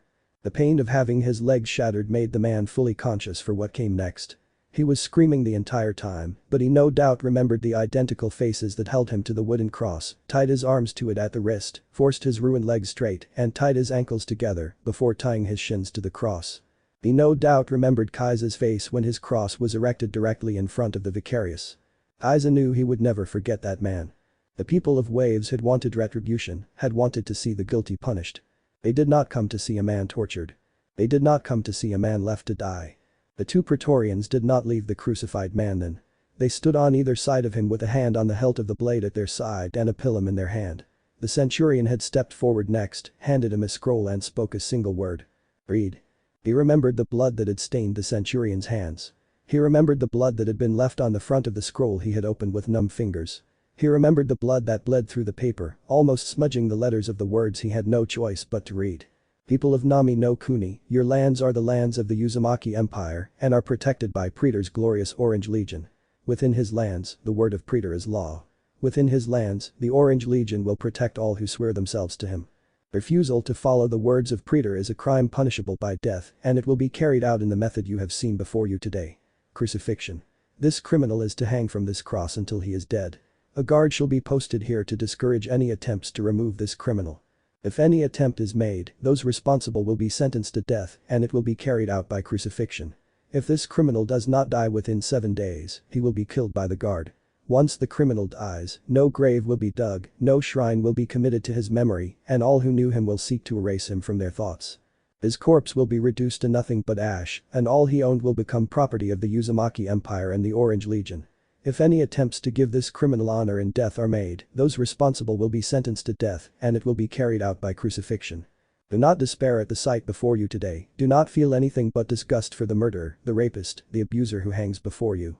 He was a man who followed Geto, a man who let Nami no Kuni fall to poverty, to strife, and to misery. Rejoice that his life is lost today, rejoice that his memory dies with him, and rejoice that Praetor's Orange Legion watches over these lands. Rejoice, people of Nami no Kuni. He could still hardly believe he had spoken so perfectly, so clearly, when his tongue felt as if it weighed 10 tons. He had wanted to do nothing but crawl into a hole and die the entire time he had been made to speak, to commemorate the brutality as some joyous thing. He felt sick to his stomach even now just remembering what had happened. "You alright there, Vicarious?" Zabuza's humored voice brought Kaiza back to the present, away from his memories of screams, of blood, of a man broken and left to die. "You're looking a little bit green." "I am fine." Kaiza could hardly stand to know 12 men now hung from 12 crosses. He also couldn't stand that he was glad he wouldn't need to give another speech to the people, tell them to take pride in the fact that they were witnesses to such brutality. Go do whatever it is you do, Momoichi. "And I'd thought you'd never let me go get drunk." Zabuza's chuckle filled the office despite the man being gone.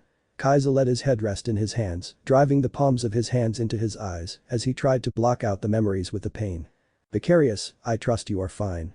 The centurion, at least one of the many within Nami no Kuni, entered his office not long after the demon had left. He stopped in front of him, 2 Praetorians shadowing his every step. "Even if you are not, there is much work to be done with the information we have gained from the prisoners." "Weren't they executed?" Kaiza wished he didn't ask. The centurion's face held a grin identical to Zabuza's own, even if it was only for a moment. "They hang to die as we speak." The centurion held up a scroll from his side and presented it to the man who had been placed in charge of waves. "This information is more pressing, the location of Geto's remaining funds and the cause for the attacks against you and your family.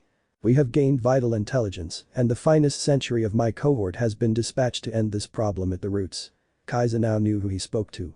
The centurion of the 3rd cohort, the commander of all the forces that stood under the banner of the 3rd cohort of Naruto's Orange Legion. Beneath the 2 boys that had left Nami no Kuni for their home village, he stood with one of the 10 most powerful soldiers of the Legion, one who commanded a force that would soon no doubt be worth 10 cohorts, instead of the 2 it currently was. The expansion of the 3rd cohort was no secret to the citizens of Nami no Kuni.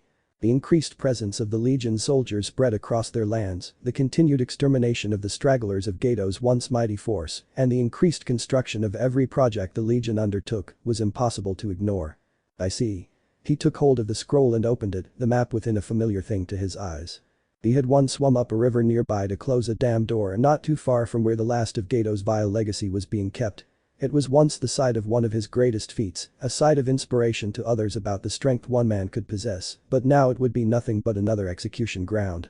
Naruto's men would not leave with any prisoners, the Legion seemed to dislike the very practice of taking prisoners. They saw it as an act reserved for the truly pathetic, the weak that deserved nothing less than lifelong servitude to Praetor and his empire. Only complete conquest of their foes would do normally, and Kaiza had never seen the alternative. He didn't know if he should be happy about that. Death, no matter how cruel, is better than slavery, right? Would death not have been better than suffering under Geto's tyrannical rule? Would death not have been better for the children he forced into his service? Would death not have been better for the women taken by his thugs? Would death not have been better for the men taken from their families and shipped like cargo? Regardless of his thoughts on the matter, the men of the Legion would attack. Geto's remaining thugs would either be killed with their steel or spared to be interrogated on the location of his funds by the centurion that commanded the assault. Those men would be questioned there, they would be sentenced there, they would be crucified there, and they would be left to die there. The might of the Orange Legion was absolute in Nami no Kuni and, with it, Naruto's power was impossible to deny. Once Kaiza had been amazed at the power of Naruto Uzumaki, but now he was growing more and more sickened by it. At least he's nothing like Geto. It was his one solace. Geto was a petty man, one who abused his power simply because he could, and Naruto was nothing like the former tyrant of Nami no Kuni. He wouldn't randomly select citizens to crucify at the very least. His legion did not rob, murder, and rape the people. They protected them, helped them, let them become strong once more. But no one else had batted an eye as Gato took over the small land. Naruto had come and freed them all. Naruto was building Nami no Kuni, letting it become great once more and allowing the people to truly live again. Gato had only destroyed it, let its people sink deeper and deeper into despair, with his sick glee growing every day. Yes, Kaiser could be sickened by the sight of Naruto's more extreme showings of his authority, but he could not hate the blue-eyed shinobi. He was a hero to the people after all. By the end of the day, he would be sending a report on the complete extermination of Gato's forces to Konoha, carried by the wings of a messenger bird. "Caesar, do you wish for me to accompany you today?" The legate of the Orange Legion waited outside his door, seamlessly falling into step with him as he exited his quarters. Naruto spent a moment adjusting the cape on his shoulders, a fresh one after the events of yesterday, just like the cape he had worn before it was, and the one before it, and the one before it and several more, before responding. "There is no need to leave the center of my growing empire so understaffed." His helmet was held in his hands, and he took a moment to examine it before scowling. "It seems these marks are permanent." His scowl morphed into a grin suddenly as he placed the helmet on over his head. "The Toad Sage is perhaps worthy of being my teacher after all." "It appears so." Sasuke's eyes were unreadable for a moment before he seemed to remember something, a scroll drawn from his side and extended to his Caesar. "The second cohort has news I hope you will enjoy this morning, Caesar. Any news they bring is most joyous, legate." Naruto continued walking as he broke open the seal of his second cohort of his Orange Legion, the trio of bloody swords broken, and his blue eyes raced over the message placed within. His grin shrunk ever so slightly. "This is not as great news as I wished. Construction will take much more time than I originally believed. Even if the fourth is moved to assist, docking the perimeter of the security zone greatly, nothing will be accomplished ahead of schedule. It is unfortunate news, but that is not all, Caesar." Another scroll was handed to Naruto. "The report comes in two parts. May the second be greater than the first, then, legate." He broke open the seal as he handed the first scroll back. His grin returned. "Yes, this is most certainly greater." He handed the scroll back to the legate of his Orange Legion. "See to it that the centurion of my second cohort receives praise for such a thing." "It shall be done." Sasuke crossed his fist over his armored heart as the two neared the doors to the tower, Praetorians stationed there already drawing them open. "Shall I expect the return of your Praetorians later?" "If I have need of them, they will return." Naruto stepped through the doorway as Sasuke stopped. "And perhaps they leave and carry you back again." He turned so none saw the growing smile on his face as his mind left the present and headed back to when Naruto's Praetorians had been forced to carry him to his rooms in the tower. He had caught sight of it while heading to his own rooms and kept himself hidden as two Praetorians had thrown an arm each over their shoulders. He would have called Naruto drunk if he didn't see the damaged state of his armor. He had gone to sleep stifling his laughter. It was rare to see a Caesar in such a state after all. He was back in the present and stifled his laughter as he headed to his office. He had stopped there briefly before heading to meet Naruto on his exit from his room and seen dozens of messenger birds. He sometimes shuddered to think of the work all 10 cohorts would cause him if this was only 5. 2 even remained stationed in High no Kuni, the 5th being spread out away from the village and the 1st remaining stationed within the village in its entirety. The 2nd and 4th remain in Yuzu no Kuni under orders from Caesar himself, and the 3rd is entrenching itself in Nami no Kuni to continue not only reconstruction of the newest lands of the empire, but to continue construction of Naruto's new fleet as well. Sasuke chuckled once he was within his office. It makes more and more sense to have avoided that fight now. Honestly, he never stood a chance to beat Naruto with this much manpower at his beck and call. It would have been stupid to even try. He shook his head as he held his arm up, the first bird alighting itself on his armored forearm before his hand reached for the scroll it carried. It would be best to start his work now. He still needed to train for the finals after all. It would be shameful for the legate of the Orange Legion to fall to a girl like Ino Yamanaka. His Caesar would expect nothing short of complete dominance in the battle. He would make sure the girl stood no chance against him. Good. Asuma cut the flow of chakra to his single chakra blade just as a panting Ino dropped to her knees. She had been instructed to avoid his swings for as long as she could and she had lasted longer than last time, nearly 3 minutes. He wasn't going anywhere near his full speed, but it was no joke either. The killing intent he was leaking out, even if only moderately, helped with the training. They had been training for hours now actually, far longer than the heiress was used to, in preparation for her match in the Chunin exams. You've gotten better, but it's still not good enough. The rather harsh criticism, at least for the normally laid-back Jonin, only received a nod from Ino. Jay, just give me a minute. I need to catch my breath and we can go again. The bearded Jonin wasn't a brutal taskmaster, he wasn't going to push her any further than she could actually manage. Inoichi also wouldn't appreciate his daughter coming home a near corpse. Inoichi also had 2 very strong friends. Neither would question helping their friend beat another jonin. We'll take a break for the next hour actually. He also figured that, in addition to avoiding a beating from her father, Ino needed to rest. We'll start again once the hour's up. No. Asuma cocked an eyebrow at a response. The Yamanaka heiress dragged herself back up to her feet somehow. Just give me a few minutes. We can keep going. Training like mad isn't going to help you, Ino. Asuma lit up a cigarette, inhaling the nicotine before blowing it out. Even if you had trained like this for years, I'm still not sure you'll be able to beat the uchiha. His sharingan already makes it difficult. His ninjutsu and his taijutsu just make it worse. His mind flashed back to the attempted immolation of the sound girl. His little sadistic streak doesn't help either. He breathed out another breath of smoke. It was not relaxing. Why couldn't she fight someone sane? His mind flashed to the other participants in the finals. Naruto and Gaara were the same as the Uchiha, and he still didn't know which of the two was worse than the other. Temari and Kankuro, Gaara's sister and brother respectively, were possibly worse with their techniques, probably outstripping Ino's by a wide margin, judging by the summon one could use. Shino, Lee, and Shikamaru all had their own strengths and weaknesses, he was sure Ino at least already knew. With his level of ninjutsu, taijutsu skills, and that sharingan giving him jinjutsu in addition to all of its other bonuses. You can't beat him with just brute strength. Most of your class probably couldn't manage to beat him if they tried like that. He was the top of the class for a damn good reason, and he's probably happy to show anyone why. In terms of raw power, he's leagues ahead of nearly everyone in the exams. You saw him use not just one nature transformation in his preliminary. He probably knows more thanks to his sharingan and Kakashi being his teacher. He didn't pay attention to Ino's growing depressive air from his words. He needed to give her a dose of reality. You can beat him with tactics through mind games, just get into his head and destroy his focus. If he can't focus, there's not a lot he can do to stop you from bringing him down. The right words and the right traps can make this match hardly a minute long. Really? She sounded almost stunned. Yeah. Asuma took in another drag from his cigarette. If you do things right, push the right buttons, he'll be easy pickings for you. Just make sure that you don't push him too far, you want him unbalanced from anything you do. You do not want him like how he was when it came to his preliminary match.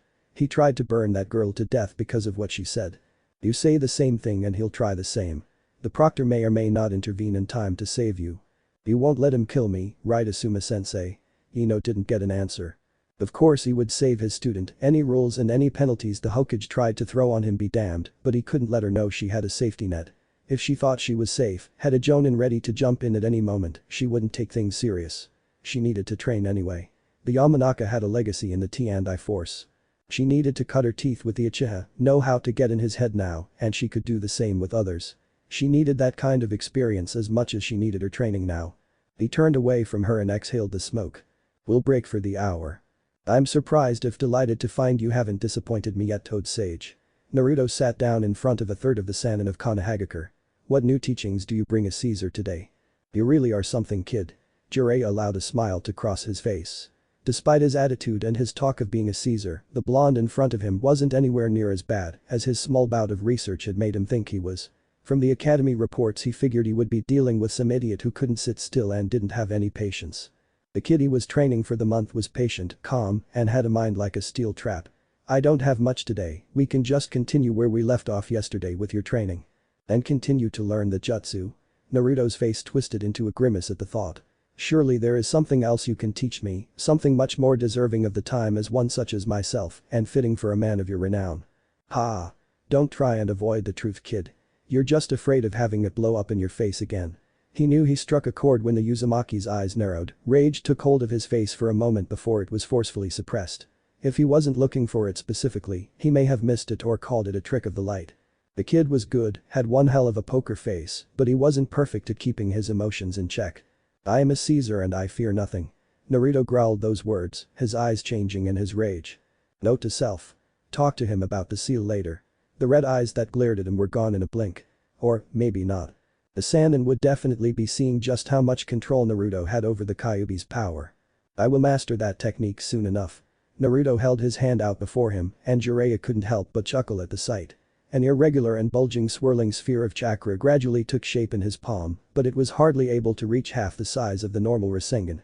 It stayed around the size of a marble more often than not. From the look on Naruto's face when Jiraiya glanced up at him, it was a tremendous effort to even accomplish that much. His face was in a grimace of concentration, and his eyes were focused only on the misshapen results of his personalized training when it came to learning the Rasengan. "I don't need this balloon or your ball." The boy scoffed as he tossed both away, the balloon bursting, water spreading across the ground and turning it into mud, and Jiraiya sighing when the rubber ball went bouncing into the trees. "I've got to find that damn thing now." "You can't learn the Rasengan without going through the steps, kid." Jiraiya held out his palm, a Rasengan coming to life in it. "If you want to master the jutsu that took even the incredible Toad Sage some time to master, you need to listen to what I've got to say. It is nothing but shaping chakra." Naruto held his own palm up and focused on it. Chakra leaked from his entire hand but took no form. "I will master this technique without those worthless steps." That had been 3 days ago. Naruto had advanced his Rasengan at a snail's pace and had ended up wasting a good majority of his chakra the first day and had stumbled out of the training grounds. Jiraiya had tailed him through the streets and was impressed. The kid had a will like no other. If he didn't know any better, he would think the kid was perfectly fine. Once he got within sight of the growing fortress he was building, he left him alone. "This would be easier if you just let me teach you the normal way." Jiraiya wasn't upset with himself when the unstable sphere exploded outwards, shredding some of the skin on Naruto's hand when it dropped into his palm, at his interruption. One thing about Naruto's bastardized Rasengan was that it required constant focus to even maintain. Once his focus was taken off it, even for a moment, it collapsed. "I do not need your training." Naruto hissed those words, his own stubbornness making him refuse to draw his hand back in front of Jiraiya. Instead they both could see the skin slowly knit itself back together, fresh skin spreading from the edges of the wound and inward. "I already have the basics and will complete this jutsu." "Really?" Jiraiya didn't hide his smile when he held out his own hand and let the Rasengan take hold, its eyes truly massive in comparison to Naruto's own poor attempt. Of course it was still smaller than the creator's own Rasengan, but Jiraiya never dreamed of mastering it to that extent. "Can you get it this big yet, kid?" "It is a struggle." It was clear from the way those words came out through gritted teeth that Naruto would have preferred to bite off his own tongue than admit his inability to truly form the Rasengan. "I am improving it and will outclass you soon, Toad Sage." "You think you can manage that, kid?" Jiraiya fed his Rasengan more chakra, making it triple in size within mere seconds. Naruto's eyes widening at the sight in shock was more than worth the chakra cost. There was a glimmer of true amazement at the sight in front of him before it was ruthlessly squashed down. "I will in time." Naruto looked down to his own hand and the irregular mass of swirling chakra reappeared, but his eyes narrowed at the very sight of such imperfection. The wild strands that whipped around the edges of the Rasengan, wasted chakra lost to the world, were the first to come under his control. It was impressive to watch the gradual stability giving form to his attempt at the Rasengan, the strands of chakra that whipped through the air, slowly shrinking as Naruto focused. Destabilizing the shell first. Jiraiya took note of how the irregular shape quickly became a sphere. It was much bigger than his normal attempt, nearly half the size of Jiraiya's own, but it still wasn't perfect. It was growing and shrinking from Naruto's improper control. He obviously didn't know if he should feed more chakra to the technique or less, and it was making the usually self-stabilizing technique almost dangerously unstable in turn. It was still impressive to see Naruto's own determination to match the Toad Sage, no matter how unrealistic it was to match his skills with the Rasengan, had provided some actual improvement. "It's just like I did when I started learning the thing. He's just as smart as I thought to figure out that's a big part of the problem." Naruto growled when the Rasengan eventually dispersed. He didn't pain his flesh for his failure this time, but it still wasn't something that he was proud of.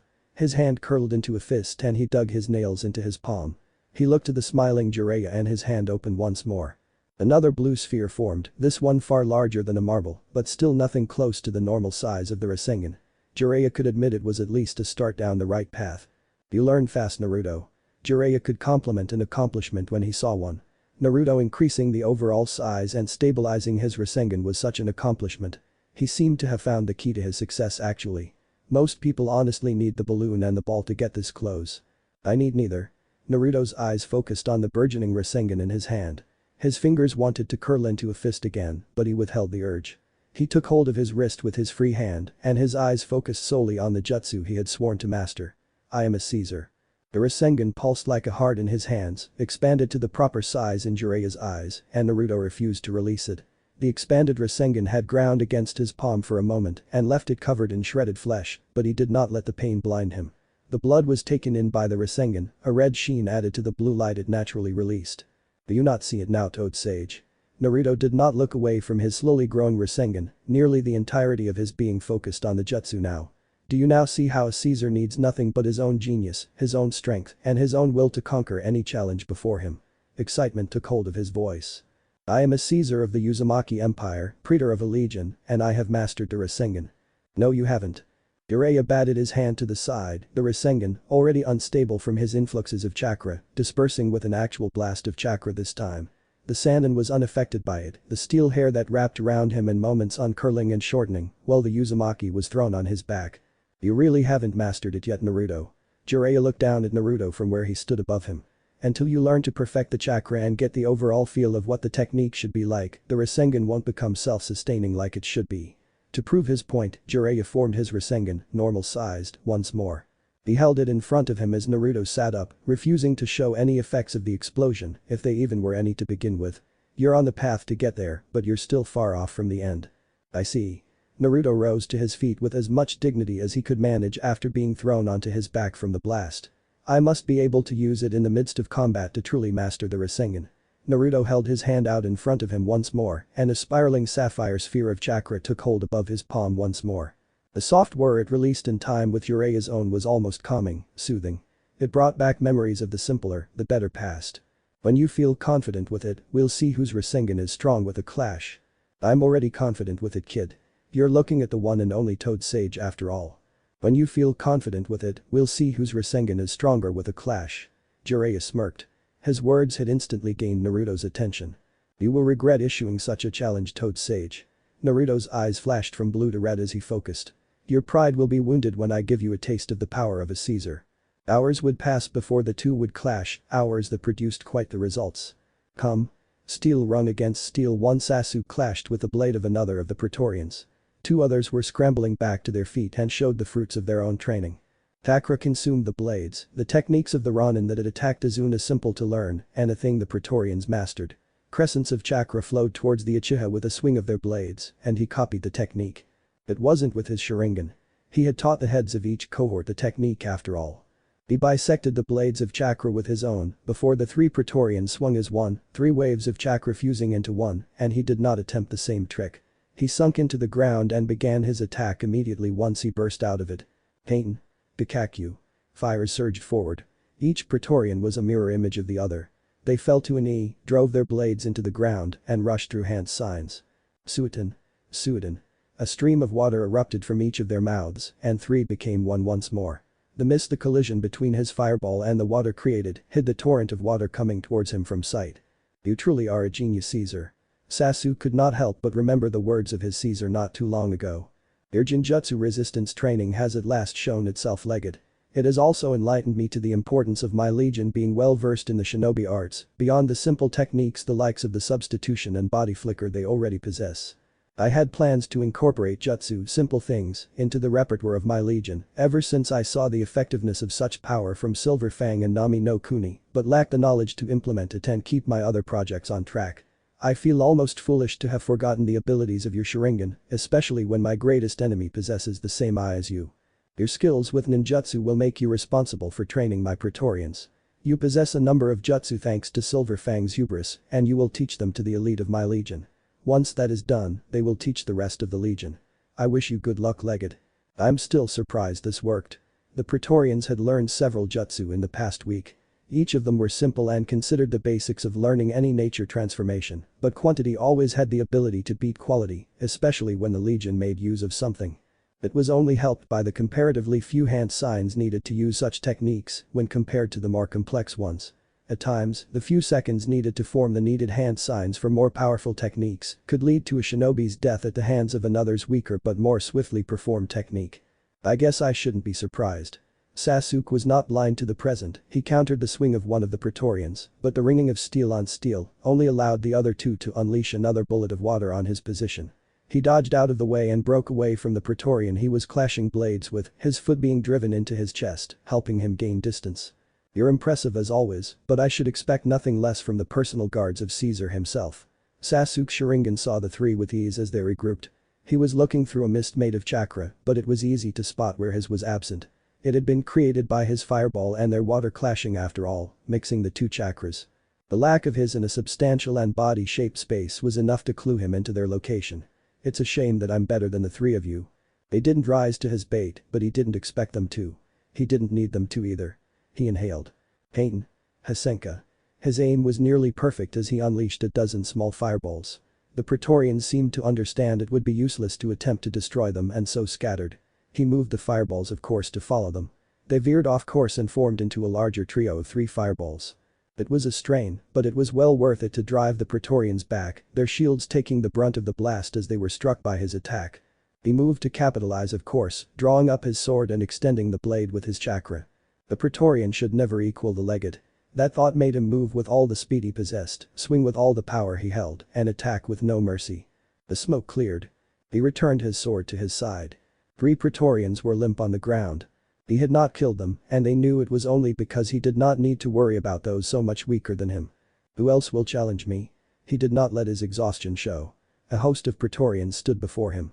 3 stepped up to challenge him, 3 moved away their fallen brothers, and he allowed himself to breath. The legate must stand above the legion he commands. He would not fall. He could never fall. They charged him with a shout and steel drawn from their side. He met them with the same. Hinata. The voice of Hiashi Hyuga stopped the genin cold. She did not turn around to face him, but it was not out of defiance. Her wound from the Chunin exams was still too tender to allow for such movement. The branch house member responsible for her carried in turning her around a moment after her father spoke, staying mindful of her wound thanks to eyes just like her own if not stronger. The doctors had been clear that she should not move abruptly lest she cause further damage to a wound that would already have a difficult road of recovery laid ahead for her. The antidote Kankuro had been forced to provide wasn't as effective as the medical staff had hoped, and the effects of the poison he had used had weakened her immune system considerably, it had almost been outright fatal. She had to be exceedingly careful the entire time since the injury. If the wound, still raw from the mainly ineffective antidote, became infected, the resulting infection could possibly kill her. The doctors had been clear that her body couldn't handle the shock of it. Yes, father. Her hands were clasped in front of her and her eyes were focused towards the ground.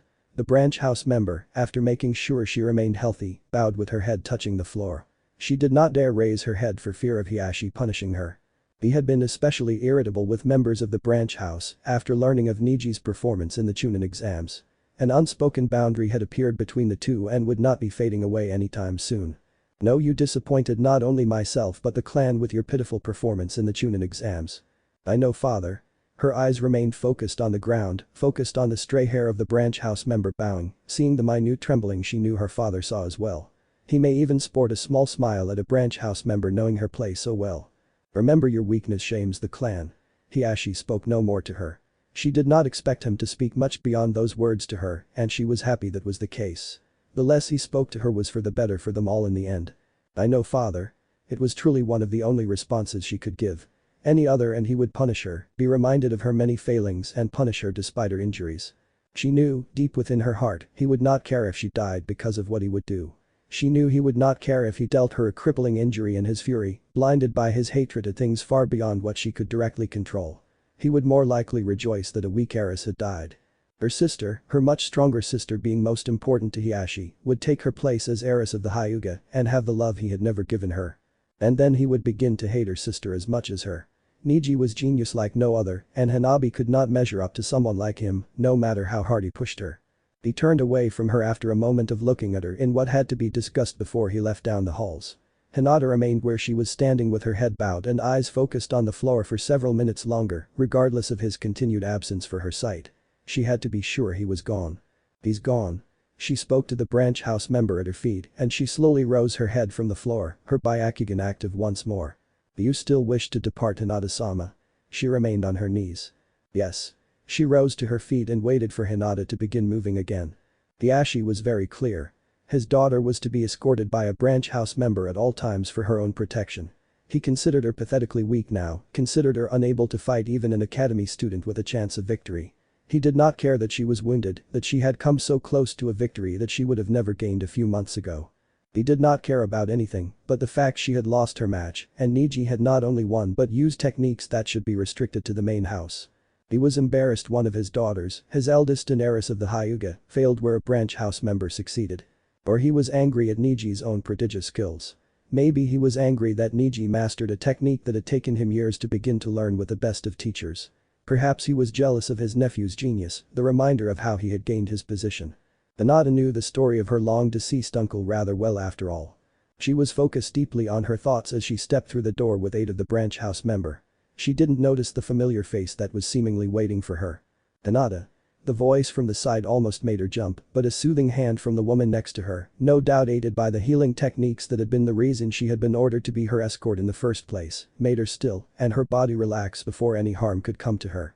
A huff of air not dissimilar to a snore came from next to her. I should have known I would scare you. And Niji. Hinata's eyes remained on the ground. The prodigy of the Hyuga clan had every reason to hate her, and her fear was not an easy thing to hide. I didn't think you would still be here when you have a match to prepare for in the finals. Veda's already decided that battle. I'm not concerned about it. Niji did not need his byakugan to know Hinata was afraid of him, and a part of him, the part of him that made him attack Yoroi far beyond what was reasonable, relished such a thing. He enjoyed the fact that the girl in front of him was so afraid of him that she was nearly trembling at his mere presence. I'm here because I want to speak with you. Niji's eyes turned to the curious eyes of his fellow branch house member. I can watch over her for you, Hina. He received a nod and a small smile from the woman before she wordlessly departed. Hinata did not let her terror get to her as she saw her escort leave. She forced down her panic when Niji offered her his arm, and she accepted it. I am surprised you want to talk to me. He spared her any strain and was slow as he guided the two down the roofed walkway. You need to stay away from Naruto Uzumaki. Niji was not someone to waste time. He did not allow Hinata time to react either. I will either cripple or outright kill him in our match in the finals for the way he looked at you during the first stage. Niji was also someone who remembered things well. Your father will also no doubt dislike him. Hinata could not speak the defiance she felt. She wanted to say she did not care what her father thought, that she did not care what he wanted of her, but terror took hold of her. Niji was with her, but she felt as if her father was watching her now, waiting for her to show defiance to crush it.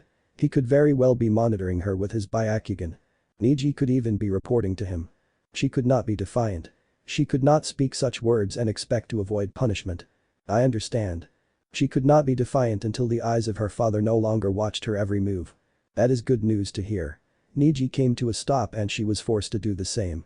He did not pull away from her, but it was clear who he was waiting for. During their brief walk together, they had rounded a corner and the branch house member that was assigned as her caretaker, Hina, approached them from across the compound. Niji and Hina seemed to have planned the encounter. You're wrong, Niji. The Hyuga prodigy wordlessly handed her off to Hina. Naruto is going to be the one to beat you in the finals no matter what you think. He's far stronger than you. Rasengan. Naruto threw his hand forward, the swirling mass of chakra screaming through the air before it struck the tree in front of him. The bark was destroyed as he drove his hand into it, the trunk warped under the fury of the rotating chakra, and at last the mighty tree fell with a crack like thunder and struck the ground with enough force to make it tremble. That tree was one of many Naruto had practiced his perfected Rasengan on. The blue haze leaked from his hand and he chuckled, his eyes so similar yet so different to that aimless haze looked to his hand. He almost seemed to marvel at it, marvel at the power he now held, literally, in the palm of his hands. He looked at it and he began to laugh. No wonder the fourth Hokage made great use of such a technique as the Rasengan. He had learned the history of the Rasengan from the Toad Sage, as he had mastered it and perfected his use of it over time. Even now, a new Rasengan formed in his palm with the soft whirl he had grown to associate with the technique. This is the perfect technique. I wouldn't go that far. Jiraiya spoke up from next to his blonde student. The fourth Hokage never did complete it after all. This gained Caesar's attention. What? He was not asking a question, he was demanding an answer, and Jiraiya knew it. I meant exactly what I said, Naruto. Jiraiya fired back his answer and pushed off the tree he was leaning again. He held up his hand and the Rasengan took shape with a soft whine. The Rasengan, a technique already so powerful, can become a true force to be feared if one was to complete it. It's a tremendously difficult task through. Not even the technique's creator, the fourth Hokage, could manage it before he died. He died young, but it's important to realize that not even the man who knew all the ins and outs of the technique could manage to truly finish it beyond the basics. At the end of the day, the Rasengan both you and I use is an imperfect version. Impossible. Naruto lifted his Rasengan into the air. This technique is too powerful to be something incomplete. The technique is power because the fourth Hokage was a genius, a man able to create techniques that requires no hand seals, but were incredibly powerful regardless. Here he wrote the rules with his intelligence and made the Rasengan as the basis for a greater and more powerful technique. Jiraiya grew his Rasengan to a greater size with a surge of chakra, forming the giant Rasengan. Imagine a technique as powerful as the Rasengan, but somehow even more powerful. He did not let words speak for him anymore, he turned and decided to give a demonstration instead. Great Flame Rasengan. Before he struck the large tree, he shot out a stream of fire, the Rasengan quickly being consumed as it fed the flames, even as it drew them towards the center. It grew and condensed the fire until it had become nothing but a miniature inferno. He struck the tree and the world before him turned into hell. Incredible, it was all Naruto could say as he beheld the ash of the once mighty trees, reduced to nothing before the might of the Rasengan. A dozen had been turned to nothing but a dark covering of ash on the ground, the might they held worthless against the fury of the Rasengan. It is incredible. Jiraiya folded his arms over his chest. A proud smile adorned his face. I haven't been able to perfect the Rasengan myself, but I've been able to combine it with some simple techniques to make it much more powerful. It's my dream to see it perfected one day, but at the rate I'm going, I don't think I'll ever manage to finish it. If a man cannot complete such a technique, a Caesar shall do it. It was a silent vow in that moment. Amid the crackling of the fires that burned before him, the soft breeze, and the leaves that fell from the treetops to the forest floor, he made his oath without words. A soft whir from behind him drew Jiraiya's attention. Toad Sage, let us see whose Rasengan shall triumph. Naruto held the mastered Rasengan in front of him, his grin at the results of his training clear. Jiraiya could chuckle, his mind focused on both the past and the present once more before he turned to his student. The Toad Sage did nothing but form his own Rasengan in front of him. Both charged the other, Naruto's speed impressive for someone his age. It was especially impressive in the armor he wore. Jiraiya knew it was incredibly heavy. I wonder just how fast you are without it, Naruto. Jiraiya couldn't help but let that question come to mind. Are you just like a yellow flash to the poor bastards fighting you? Such a thought, another reminder of the past, brought forth a melancholic smile to his face. Do you take after your old man with that speed of yours? Alright kid, time to see if you've really mastered the Rasengan. Jiraiya charged his student and Naruto did the same. I'll prove that I've surpassed you Toad Sage. The two neared each other and the inevitable clash drew closer and closer. Rasengan. Two voices cried out together as twin spheres of chakra clashed. Jiraiya is a failure. From his office, Hiruzen sighed as he observed the clash from his crystal ball. He turned away from it and ended the technique. He wanted to argue, to deny it, but he found he could only agree with the words of one of his oldest friends. He was supposed to observe his abilities and provide a report, and he's hardly managed to do that satisfactorily. The boy should be removed from him before he grows any more in power, or the fool teaches him another of the fourth's techniques. There's nothing I can do now. Jiraiya will train the boy no matter what I do, even if I forbid it. He'll concoct some reason or another to keep the boy with him, and the boy won't argue now, he knows what he can learn from someone like Jiraiya. Hiruzen did not smoke like he wanted to or begin to drink like he should. He needed to remain focused on the task at hand. The best option is to keep him busy after the Chunin exams, prevent him from directly managing his forces, and do the same with Sasuke. They're both all but guaranteed for promotion, and Chunin are expected to tackle far more missions than any genin. I can think of several places to send him to, places far away from the village and from his army. It won't work Hiruzen. Danzo Shimura remained in front of him, his one visible eye expressing his disappointment. We both know just how powerful this blasted kenjutsu of his is and how versatile he's been able to make it.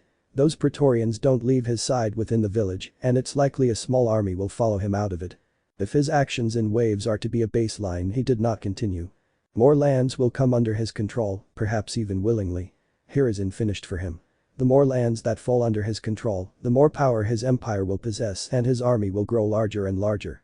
And then he will eventually take lands by force, annex any he sees fit, and send his armies to conquer them. Danzo gripped his cane too tightly. His knuckles were chalk white. If we allow this to continue, allow him to continue unopposed, he will eventually be too powerful for any of the 5 nations to stop, and then what will happen Hiruzen? He did not allow his old friend time to respond. Can you let him continue now, keep telling yourself it is nothing but a boy being a boy, when you know how it will end. He was cruel because it was a necessity to the survival of the village. We are not certain that is how this will end Danzo. Hiruzen was not speaking like a blinded fool. Naruto possesses a loyalty to the village I have never questioned even as an academy student, possesses a passion for his dream like no one else, and I've never known a boy like him to be so callous to simply disregard the singular focus of his thoughts for years. He'll do questionable things, but I have no doubt he'll remain loyal. The Naruto Uzumaki you speak of is not the same Naruto Uzumaki we are dealing with today. Danzo did not shout, did not scream those words. He reached to his side and placed a folder on Hiruzen's desk. This he gestured to the folder. Folder contains 2 psychological analyses.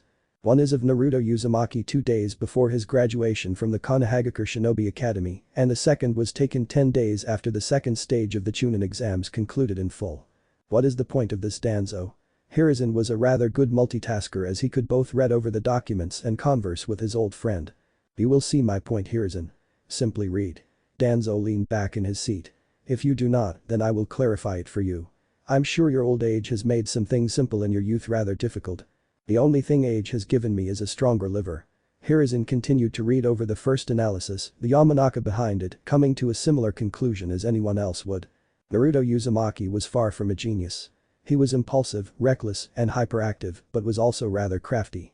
He carried an intense desire for attention and used pranks to garner such a thing. He was friendly if a bit dim when it came to exactly what to say or how to act. He wore his heart on his sleeve and believed in his personal creed without fault. What is this supposed to tell me? Hiruzen sat the first report down and moved on to the next. He didn't go past the first page. He flipped to the back page before moving to the first analysis and opened it to the back page. The signatures placed there, sent Yamanaka identical. It was a man he trusted to not only work for the Konoha torture and interrogation force, but take on vital intelligence missions. This is not possible. Those reports tell you of two different people, correct? Danzo did not sound proud as he spoke. The first no doubt tells you of a boy far from a genius, impulsive, reckless, and hyperactive. He is crafty and uses pranks to gain attention from others. He is friendly and wears his heart on his sleeve, living his life by a personal creed that does not need to be repeated now. He reached for the second and wordlessly flipped it to the first page. The second is of an unquestioned genius who is manipulative, prideful, and charismatic. He is able to draw all attention to himself with nothing but his stance and leave even his enemies questioning if he's not as powerful as he says. He is obsessive with the idea of owning things and views even people as nothing more than objects only he is allowed to possess. Danzo did not allow his friend time to think as he flipped the first analysis to the first page and showed Hiruzen the photos, the headshots identical if not for the expression. The subject of one was smiling and the other's face was blank. Both of these analyses were performed by the same man, Santa Yamanaka, and you have never questioned his reports before. He is trusted. What is your point?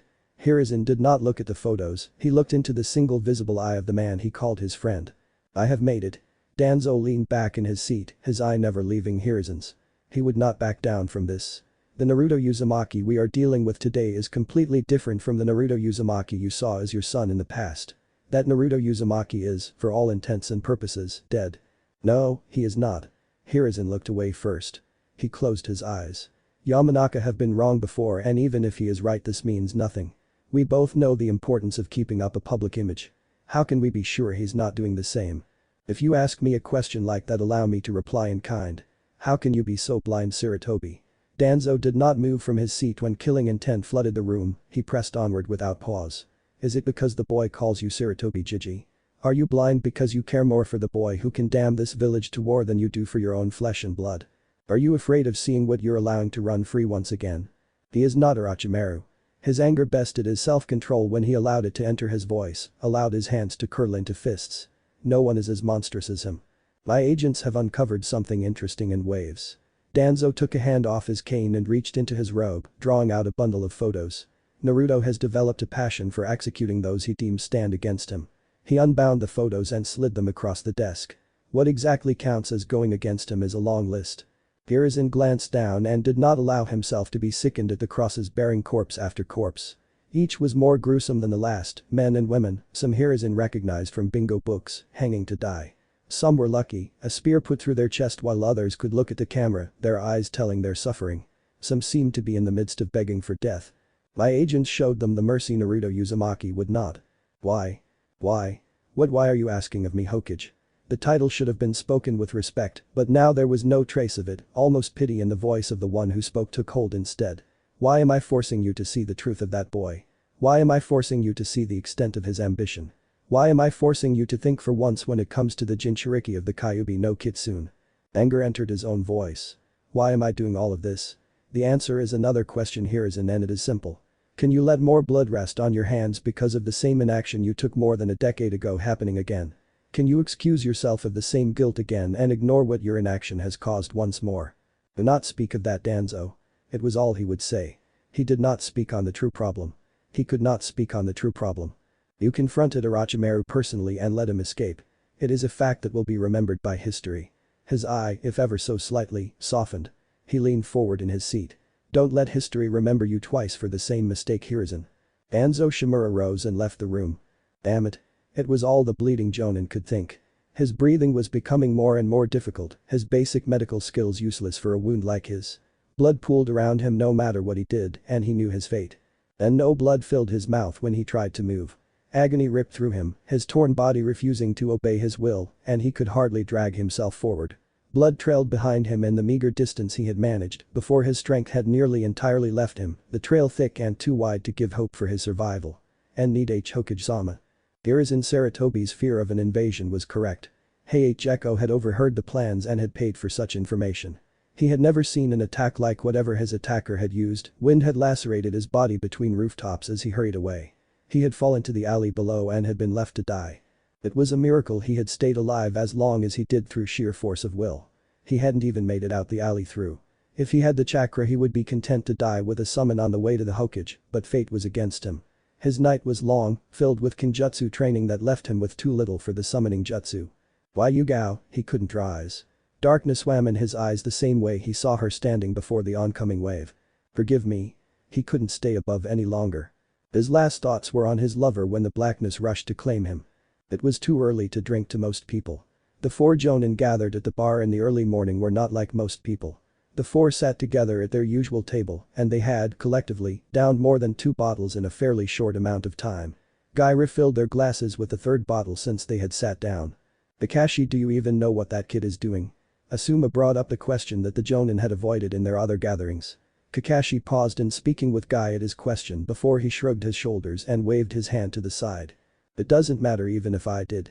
Kakashi's stare was enough to unnerve some of the best, and Asuma was no exception as he shifted in his seat, glanced away from Kakashi to the drink in his hand. I wouldn't tell you and let your student have an advantage like that. Don't you hate him? Kurenai received a nod from Kakashi. Why not make sure he fails then? He already doesn't stand much of a chance against someone like Niji. I have no doubt Naruto will become a chunin. The way Kakashi spoke, the certainty that filled his tone, made no one want to question him. That's a great deal of faith in your student, Kakashi. Guy had drunken the most out of the 4 and it showed. His words were slow, as if he was considering just how to say each one, and his cheeks were tinged red from the alcohol.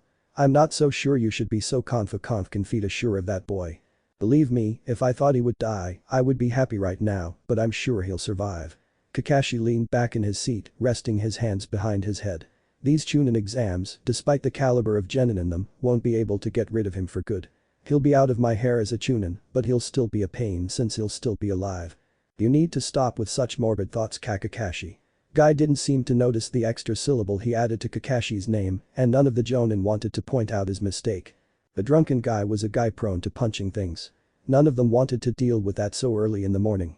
His body would deal with the alcohol quick enough and he would return to his senses in full most likely within the hour, but it was still an hour no one wanted to see Guy go crazy during. I don't hate all of my students at least, just 2/3 of them. Kakashi refilled his empty glass and earned a look from both Kurenai and Asuma. Neither could tell either how or when he had downed the entirety of its contents, but he somehow had done it. All without ever removing his ever-present mask. That's still not good. Kurenai pointed to his covered eye. Everyone here hates Naruto, but you don't even like the Uchiha with that eye of yours. I thought you would see some of him in Sasuke. The Uchiha I got this eye from is not only dead, but Sasuke's nothing like him. Kakashi placed his hand beneath his cover eye. For all the good qualities he had, Sasuke has only bad. He's obsessed with vengeance, crazy when it comes to power, a shoe-in for future missing nin status, and he's loyal to Naruto to a fault. You should congratulate him, Kakashi. Guy let his head rest on the table in front of him. Loyalty is vital to the shinobi. He rose a hand up over his head and gave a thumbs up. Kakashi shook his head at the sight and turned back to Kurenai and Asuma. Either of you two have any more questions about the kids I hate having to teach? The way the corner of Kakashi's eye crinkled told them the correct response was silence on that front. What about Sakura War? Guy's mumbled voice rose from the table. I actually like her. Kakashi seemed to be a different person when he began to talk about the pink-haired genin. The darkness that he seemed to exclude was gone suddenly and replaced with something none of the jonin could place. Not even Guy could pin it down when he was perfectly sober. It's a shame she won't be able to become a chunin this year, but I'm sure she'll sweep the competition next year. Without Naruto there to be in the way, she'll do fine in the exams. Be in the way? Did I see the wrong exams, or wasn't that kid the reason she got to the preliminaries at all? Asuma probably said the wrong thing if the death glare Kakashi gave him was any indication. Yes, once he stops being in the way of her, I'm sure Sakura will succeed without a problem. She won't have to deal with any of his insanity and can focus on what she needs to do without having to worry about whatever he'll end up doing and whatever insanity he'll come up with excusing it. His tone brought with it no room for arguments. Better not to bring that up again, I guess. The three Jonin didn't know their thoughts were synchronized in that moment. Across the village, Naruto stepped out of the gates of his fortress and found Jiraiya waiting for him. This is an irregularity, Toad Sage. I thought you had agreed on my meeting place. The march of his Praetorians came to a stop when he did. He looked into the eyes of the Toad Sage and saw something foreign to them within. Hesitation. It was not towards meeting him but towards something else. An unknown to the Uzumaki. Caesar, has something happened? So that's the Uchiha. It was the first time Jiraiya laid eyes on Genin that the reports had identified as the second in command of Naruto's army. You're just like your old man. Jiraiya didn't need to get to know the boy to know that. It was the way he stood that told him more than enough. He had slid into his role without issue and looked to thrive just like his father had. Nothing's happened to your boss, kid. Jiraiya stepped forward into view. He had been hardly visible to Naruto because he wanted to be seen. I'm training him for the Chunin exams and decided we'll start a certain bit of it early. I see. The Uchiha's hand had been on his sword when he stepped outside the gates and it didn't leave it. He nodded his head towards Jiraiya and placed his fist over his heart. I have business to attend to for the Legion in your absence, Caesar. Of course. Naruto dismissed his Praetorians with a wave of his hand, his eyes focused on the white-haired Sannin. They narrowed. He at least waited until they were alone and began walking to voice the question that had truly begun to burn in his mind. Why are you here, Toad Sage? Your training today needs a bit of an introduction. Jiraiya looked straight down the road. We're going to be focused on drawing on the power of the Kyuubi sealed inside of you. Really? Naruto's eyes flashed with something indescribable. It almost looked like he was happy. Realization dawned on his face around the same time, but both emotions were quickly suppressed behind the face of his Caesar. I now see why Sarutobi Jiji instructed you to train me. The Kyuubi is a fearsome power. Yeah, and I'm going to be the one who teaches you how to use it. Jiraiya sighed. Here goes nothing. You may need this kind of power sooner than you think, so the training will be pretty unorthodox. I wanted to start on this last week, but we didn't have the time between everything else I was teaching you. We'll need to make up for as much time as we can today. Jiraiya looked at the blonde out of the corner of his eyes. Think you can handle it? The Caesar can handle whatever task is placed before him, Toad Sage. He doesn't know. Jiraiya could see the lack of knowledge in his eyes, the lack of suspicion turned to realization. Naruto, with an entire army at his beck and call, knew nothing of the invasion Sarutobi feared would come sooner rather than later. He doesn't understand why I'm training him at all. Jiraiya didn't know if he should be relieved or disappointed. He'll do the right thing when it happens. He's got to be like his father when it comes to the village if he really wants to be Hokage. No, he's not. Jiraiya didn't let that vile whisper reach him. The same vile whisper that tried to come forth every day he spent with the blonde. He was just like his father. They looked alike, they both were geniuses, and both were able to do things thought impossible with the jutsu they created. He's just like his father. Jiraiya laid a hand on Naruto's shoulder and pointed in the direction of their training ground. We'll race to the training grounds. You'll be disappointed when I beat you, Toad Sage. Both took off without another moment wasted. I knew I was forgetting something. Sasuke was alone, so he allowed his palm to strike his forehead with a resounding thud. He sighed as he turned abruptly and walked back down the way he had come to his office. I need to speak to those two about their offer. Caesar will be too busy the next 2 days to bother with speaking to them. He marched back out the doors and towards the gates. Legate. One of the Praetorians placed there saluted him and he returned it. You wish to leave? His answer was a nod and the heavy gates were swung open and Sasuke didn't waste time walking, he took to the rooftops immediately and was a blur across the village. I should have departed with Naruto. In the privacy of his own thoughts he didn't need to address the blonde with any titles. I would probably be there by now if I did. Yes, we wanted to talk to Naruto Uzumaki on behalf of our father, the Kazekage. The words of the sister came to his mind unbidden. An invasion, it's almost insane to think Suna would attempt such a thing if it didn't make so much sense. Everything is suddenly clear knowing the Kazekage plans to attack the village. The Uchiha could only shake his head. It had taken time to see the real reason of the Kazekage's children looking to speak to Caesar, but it was clear now. Son Agakure was planning to invade during the Chunin exams. The two wanted to know how Caesar would react for one simple reason. They were afraid, terrified of what he represented. A wild card. Caesar could either do nothing or commit his forces to repel the invasion. 5 cohorts were active, 3 away from the village and 2 within, but 5 others itched for battle, for blood. They waited to prove themselves worthy of carrying Caesar's dream, and the invasion would be the perfect place. Not many knew of just how large Naruto's force was, of course, many only knew he could summon various amounts at his leisure, and his first and fifth cohorts were spread across Konoha and the Land of Fire. The second and fourth continued their mission, and the third maintained their position in Nami no Kuni. It was certainly enough to make anyone who wanted to attack the village hesitant to do so. If they had even the slightest of ideas to Caesar's might, many would tremble and flock to fall under his banner. But many did not have such knowledge in the end. Many failed to understand the true force Caesar's glorious Orange Legion held. Few understood the certainty of his dream becoming a reality. I still wonder what you're going to do. Caesar. Kikyo Castle was within his sight. He could spot more than a dozen Sungakure shinobi present, no doubt, because the Kazukiya's children had come so far in the exams. He himself was most likely present by now as well. Would you defend the village like a loyal shinobi would do without question, or? Damn it. He slipped and hastily made to grab onto the side of the building with a chakra lot in hand. He couldn't find purchase on whatever filth coated the wall of the alley, and he was lucky he had enough time to reorient himself. That was close. He rose from his crouch open landing, but his feet refused to move. What the H, he shouldn't have looked down. Blood was at his feet. The alley was replaced with a street. Corpses took their proper places. He shook his head and closed his eyes. I'm not there. His free hand curled into a fist, his nails bit into his palm. He opened his eyes and the unforgettable scene was gone. He did not look at his other hand. He took hold of the back of it with his free hand to stop the shaking. He did not care when the 4 fresh cuts there burned at the contact. It helped him focus on what was in front of him. The proctor for the preliminaries was in a pool of his own blood in front of him. So many bodies surrounded him. The alley shifted. The corpse breathed. It shouldn't, but it did.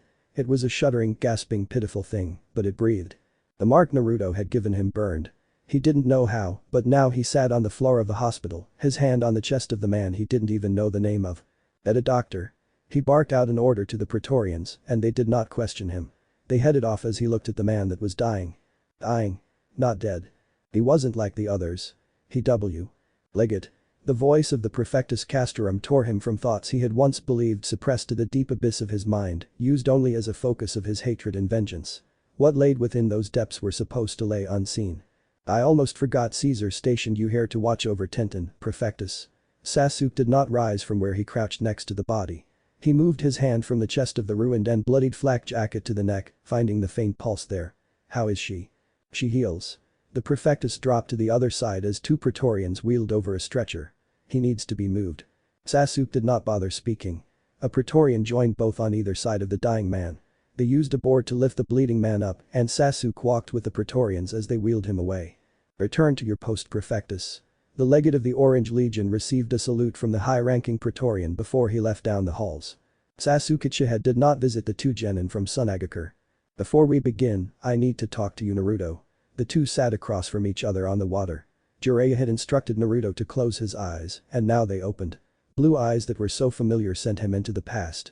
This training is going to be some of the most challenging, beyond anything you've ever done, and probably beyond anything else you'll ever do. Truly. Naruto glanced down to his bare torso, the armor and clothing he wore on his upper body rested on the ground. He refused to leave his sword and it rested across his lap. Do you believe me to be weak in spirit, Toad Sage? No. Jiraiya glanced into the water. When you enter the seal, you'll have to face what's within alone. There will only be the Kyuubi and there's no telling what that creature has planned. The seal that keeps it imprisoned is like no other in the world, created by the 4th Hokage on the night the village was attacked. Only he had a chance of truly understanding it and he's dead. I have the key, but it's not worth much without knowing why he chose the seal in the first place. I'll be able to monitor your condition outside and influence some things with chakra, but my help will be limited if it's even available. You worry for nothing, Toad Sage. Naruto's voice was strangely comforting. The machinations of the Kyuubi will be of no interest to me. I do not crave its companionship or help beyond the power I will take from the creature. I am a Caesar who cannot afford to waste time with a beast locked within a cage. If I didn't know you any better, I would say you were being arrogant. Jiraiya looked up from their reflections on the water and lifted his hands from his lap. Follow my lead. He had summoned Geratora and looked over the key given to him for the entirety of last night. He was only up now because of a handful of military ration pills he had forced down his throat. It had taken hours to begin to decipher the hand signs needed for this part of the training, but it was well worth it. As Naruto mirrored him, just like their reflections did below, a darkness spread from his belly button to consume his stomach. It was like a black ooze that never rose past his skin but took shape. So that's the 8 trigram seal symbol spread from the seal, up and around Naruto's torso. He saw an almost inscription appear across both arms, a meaning he slowly deciphered, even as his body continued to form the necessary seals, and Naruto copied him flawlessly. If he didn't know any better, he would have thought the boy had gotten himself a sharingan somehow. At last, he came to the last seal, but he paused. Remember what I said. He needed to be sure before he sent Naruto to confront the Kyuubi. The Kyuubi is manipulative by nature and is almost impossible to predict. It is a creature that can manipulate you without you even realizing it. Remember why you're there and don't listen to anything but your gut. I will not fall to my prisoner Toad Sage.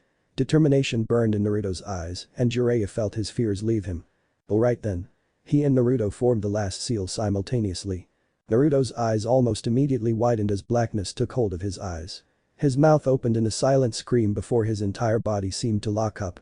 He was the picture of calm a moment later, his eyes closed and head bowed with his breathing perfectly even. Jiraiya brought his hands together then, each of his fingertips burning with white flames on one hand and black flames on the other. 5 tags he had placed beneath the water rose from the depths burning with white chakra. Strands of said chakra moved from their sides and from the face of the seal, arching, and all 5 connected above Naruto's head as they formed a ring around him. The 5-element seal. Impressive. The voice behind him didn't surprise him. Neither did the growing wooden platform enclosing both shinobi on the water. No. 5 more tags emerged between the 5 already present and the process was repeated, but this time with black chakra added to the cage, 10 strands of chakra meeting in the middle. That wouldn't hold him if he loses control for even a moment. This is something the 4th Hokage thought up. The 5-element seal is the basis but comparing it, and this is like comparing the Academy clone technique to the Shadow clone technique. They're hardly similar. Indeed. Totems rose from the wooden platforms topped with food dog heads and burning wicks. Forgive me for being cautious, Jiraiya Dono. Jiraiya was silent. His eyes drifted close as he began a low chanting, his hands moving through dozens of seals at speeds few could match. He was being just as cautious it seemed. Within the seal, Naruto stood before barred gates. Uzumaki. Red eyes burned with malice from within. The name was spoken with hate, pure and simple hate at the boy that stood before the being of chakra. Kyuubi. He was answered with a sneer, blue eyes shined with a savage glee at the sight before them. How has your great might fared in battle with my glorious legion? Uzumaki. Pain shined the same as hate within the red eyes before him. The beast was wounded. I see you have fallen like all others. You thought yourself my better when my 9th cohort was lost in this seal, but you were wrong. My forces are too great for you to ever dream of triumphing against them. My 10th cohort proved wiser when they did not attack you, but created a bastion you could not overcome. My 9th, those who survived, returned wiser, and they thirsted for vengeance. The banner hung on both sides of the gate Naruto stood before, one displayed the sign of his 9th cohort and the other his 10th. Both were arrayed on either side in full, their centurions present at the front. You were blinded by your prior victory and fell to my restored might when my legion unleashed their fury upon you. Naruto had nothing to fear of the Kyuubi. The beast was chained to the ground. It could not move without agony and knew it. If it attempted to lunge at him, it would draw the chains around its neck tight. If it attempted to use its claws, the limb would be on the verge of being severed. If it attempted to snap its jaws at him, it would find itself muzzled. Even its tails were restrained, chains binding them in nearly their entirety. The great tails that were said to crush mountains, spawn hurricanes, were rendered immobile. Now. Naruto laid a hand on the gate of the seal and closed his eyes. As Caesar requires your chakra beast. He drew his hand back and the beast roared. Naruto opened red eyes. Caesar once more sends his apologies for not being able to come to see you personally in the past month. Sasuke stood before Tenten's bed, the girl more lucid than normal, mainly because he had ordered her medication be reduced for the day. He refused to speak to someone who would not even remember the conversation. His presence has been requested by the Hokage this morning, but he will be arriving at some point in the future today to speak with you. So he sends you in his place. Despite the pain it no doubt caused, Tenten snorted and rolled her eyes. I feel honored. I thought for a second he'll only send more of his Praetorians for company. I've been told I have that type of effect on people. As for your company, they are here for your protection above all else. Sasuke moved over to a chair placed at her bedside and dropped into it. I'm sure you know why I'm really here, so I won't waste your time with pointless niceties. I never expected you to. Tenten did not bother trying to turn her head to get a clearer picture of the somewhat blur that sat in the corner of her eyes. The doctor had told her to keep her movements to a minimum today for good reason. The sharp spikes of pain that ripped through her body the moment she tried to move more than the act of simply laying down required was enough for her to take his words to heart. Medical nin would be arriving later to continue healing her as best they could. Before the finals begin, Caesar wants to know if you desire Gaara of the Sand to suffer before he kills him for doing this to you. Sasuke Sharingan observed Tenten without a notice. The chair was placed where it was for a reason. It is no secret the men of his legion adore you. The death of Gaara is inevitable, but he wishes to know if you wish for anything specific. I want to do it myself. Sasuke was glad he was mostly hidden from her sight. He didn't want to deal with a girl like Tenten, her eyes enough to rival his own from her training, seeing his shock. Are you that certain you'll be healed? He quickly schooled his features. Naruto promised to heal me, right? She actually smiled. I can wait for however long it takes as long as I get to give him a taste of his little obsession with blood when I force his down his throat. Maybe she should have remained drugged. Caesar is a man of his word. Sasuke rose from his chair as he spoke. It was suddenly uncomfortable. He moved to stand in front of Tenten's bed instead. Is that what you really wish for? Yes. The resolution in her eyes, the determination that shined in them, made him understand why the Legion cared for the girl he had only ever met right now. It's her eyes. He was staring into eyes that looked the same as those of Caesar. It was no wonder the Legion adored her with eyes like that. This could be dangerous. He could always see past adoration through. Adoration had let his heart be torn out on a night he would like to forget but never could. Adoration had let him be rendered powerless to the man he had sworn to kill since then. Adoration would never blind him from seeing threats like that again. He was certain of it now. Tenten Ken was a threat to the Uzumaki Empire and the Orange Legion. It was his duty as legate to end such problems. Should we go try and see him again? The two genin from Sunagakure had ceased their last-minute training for the finals, Kankuro's crow drawn back, and Tamari's fan folded and driven into the ground in front of her. She had been the one to voice the question that had filled both their minds for nearly the entire month. I don't know about you, but I never want to go to that place again. He shivered. Those clones, they were always watching us. I liked meeting that uchiha more. We at least knew he was watching us the entire time. We need an answer from him before the finals. We need to go back. Tamari looked into the polished surface of her fan, smudges from her hold on it clear to her eyes. You saw what he could do in the Forest of Death and you saw him take on Zaku like it was nothing. He wasn't as strong as us, but he wasn't some pushover after that surgery. We need to know what he's going to do. And what does it even change when we have it loose in the middle of the village? Kankuro wouldn't admit to the fear that shot down his spine the moment he mentioned the weapon. So what if he can summon an army? We have a monster on our side. That doesn't matter, you idiot. Tamari drew her fan out of the ground. Don't you see what he can do? Didn't you hear about what happened to Gato? How angry father was when he heard about it. He can throw every plan we made into chaos. Gato wasn't a shinobi. Kankuro didn't sound as confident as he knew he should. He hired enough and paid plenty, but we all knew he would be dead sooner or later with the way he acted. What about what he's doing there? He has his army there, and all reports show it's growing every day. He wished she didn't mention that. You'd have to be dead not to know what was happening in waves. Just drop it already, Tamari. Kankuro turned away from her, crow moving to hang its body on his back with a twitch of his fingers as he began walking away. We don't need to talk to him anymore. We don't need to worry about anything. We have the perfect plan, we have the perfect time, and we have the perfect weapon to start everything. We don't need to think about some kid who has an army. We have it. Kankuro. It wasn't his name that stopped him mid-step, it was the way his sister spoke it. Her voice was empty of the anger that had tinged it, the worry that had been there just a moment ago, the near panic she had been feeling, thanks to a growing anxiety both of them would never admit to sharing. It was empty beyond one thing that he never thought his older sister would have. She was afraid. He should just ignore it and keep walking. He knows he should just ignore it and keep walking. He wants to take the next step, tries all he can to just move one foot in front of the other, but he can't. His sister, the only member of his family he actually cared for even if he would never admit it, needed him. Kankuro, can you at least answer one question for me? If you do, I promise I'll drop this. She was speaking again. He should walk away but he didn't, he couldn't. He only gave her a terse nod. Crow's head moved with his own. Are you as afraid as I am? I don't see why I should be. We're not even going to be the focus once everything really starts. He was going to ramble. He knew it. The Kazukiage will be there too. Once we set off the weapon he's going to start and we've both seen him in action. This place isn't going to last long enough for anything to happen to either of us. We've got each other too. We can get out with Baki and be safe and sound far away before anything major happens. So what if this place has some powerful fighters? We'll be fine. What's going to happen? We're going to be followed by the genin. We can kill any but a few of the stronger ones and they'll be gone. They're heirs to clans after all, they'll be running from it and the Kazuki. He didn't know when she moved but she must have to turn him around. Crow must have fallen off his shoulder because he lost his focus. When he nodded his head he must have knocked it off. It wasn't because he was shaking.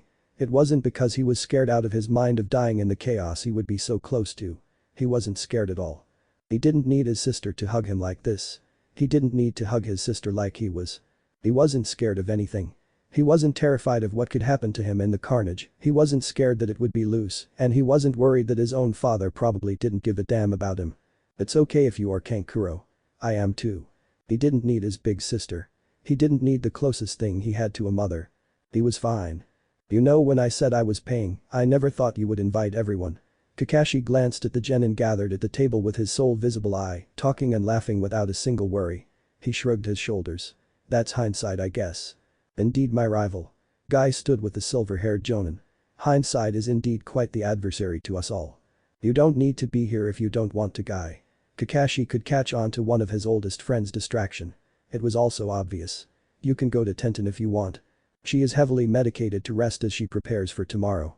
Guy's smile was gone the moment he began to think on his student's condition. She also spoke with one of your students today. Naruto was at the hospital. No, his second-in-command paid Tenten a visit. Is she alright? She is as alright as she can be given the circumstances, but I managed to overhear their conversation. Guy sighed. He looked at Kakashi with eyes that didn't belong to the normally energetic jonin. He was conflicted, trapped between the danger known as Naruto Uzumaki and his love for his student. She believes in your student Kakashi. She does not seem to have any doubt that he can't heal her like he promised to do. You need to talk to her, Guy, tell her to stop listening to Naruto. I don't know why, but he's lying to her for whatever reason. All I know is that it can't be good. You're not unbiased towards all this, Kakashi. I'm being realistic. You heard what the doctors at the hospital said, read the same medical reports you showed me, and we both saw the state she was in. There's doubt even a legendary medic like Tsunade could heal Tenten if she returned to the village.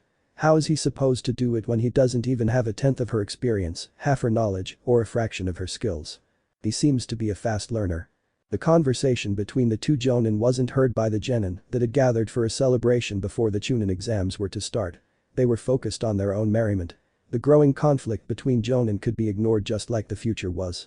I still can't believe you're walking after the training you did, Lee.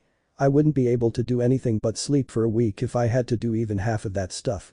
Shikamaru sat next to the older genin who only responded with a thumbs up and a smile. My ninja way drives me to push past my limits every day. Training is just another limit to push past to better oneself, as Guy-sensei would say. Lee returned to his food, his appetite massive, as the lazy Nara only shook his head. I can still hardly believe it. He returned to his own plate, minuscule when compared to the two on either side of him. Lee and Choji seemed to either be having an eating contest or both simply had massive appetites that put everyone else's to shame. Most of the table combined could hardly match half of how much either of the two boys ate. So, Sakura, you've been training with Kakashi all month, right? Ino sat next to the pink-haired girl and received a shy nod. She hadn't been prepared to see so many people, and she didn't think her presence was that wanted among them. Her teammates were noticeably absent after all. So, you have to tell us, Asuma-sensei would beat Kakashi, right? Ino had been the one to drag her into the conversations going on around the two. I don't think Kakashi-sensei would go that easy on Asuma even if he asked him to. She was coming out of her shell at last. Kakashi-sensei would definitely win. No way. Ino's smile told her she wasn't upset. Asuma-sensei is one of the 12 guardian ninja and the son of the third Hokage. No matter what Kakashi tried, he couldn't beat him. He knows just as many jutsu as the third Hokage does, and he's one of the smartest jonin in the world. Asuma won't beat Kakashi-sensei. Ino has a point. Shikamaru agreed with Ino when she glanced over to him with a look in her eyes he had learned to dread over the past month. Asuma-sensei can take us on, and we have some pretty powerful jutsu when we work together, at least close to some of the stronger ones Kakashi uses. If he can take us down without breaking a sweat, he'll be able to take on Kakashi and win. What do you think, Niji? Sakura turned to one of the two Hyuga at the table, sat right next to her actually, and his pale eyes focused on her for a moment.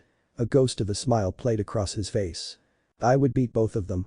Niji turned back to his food without another word. And then Kurenai-sensei would beat both of them. Kiba threw in his own opinion, and Shino nodded along with the loud Inuzuka.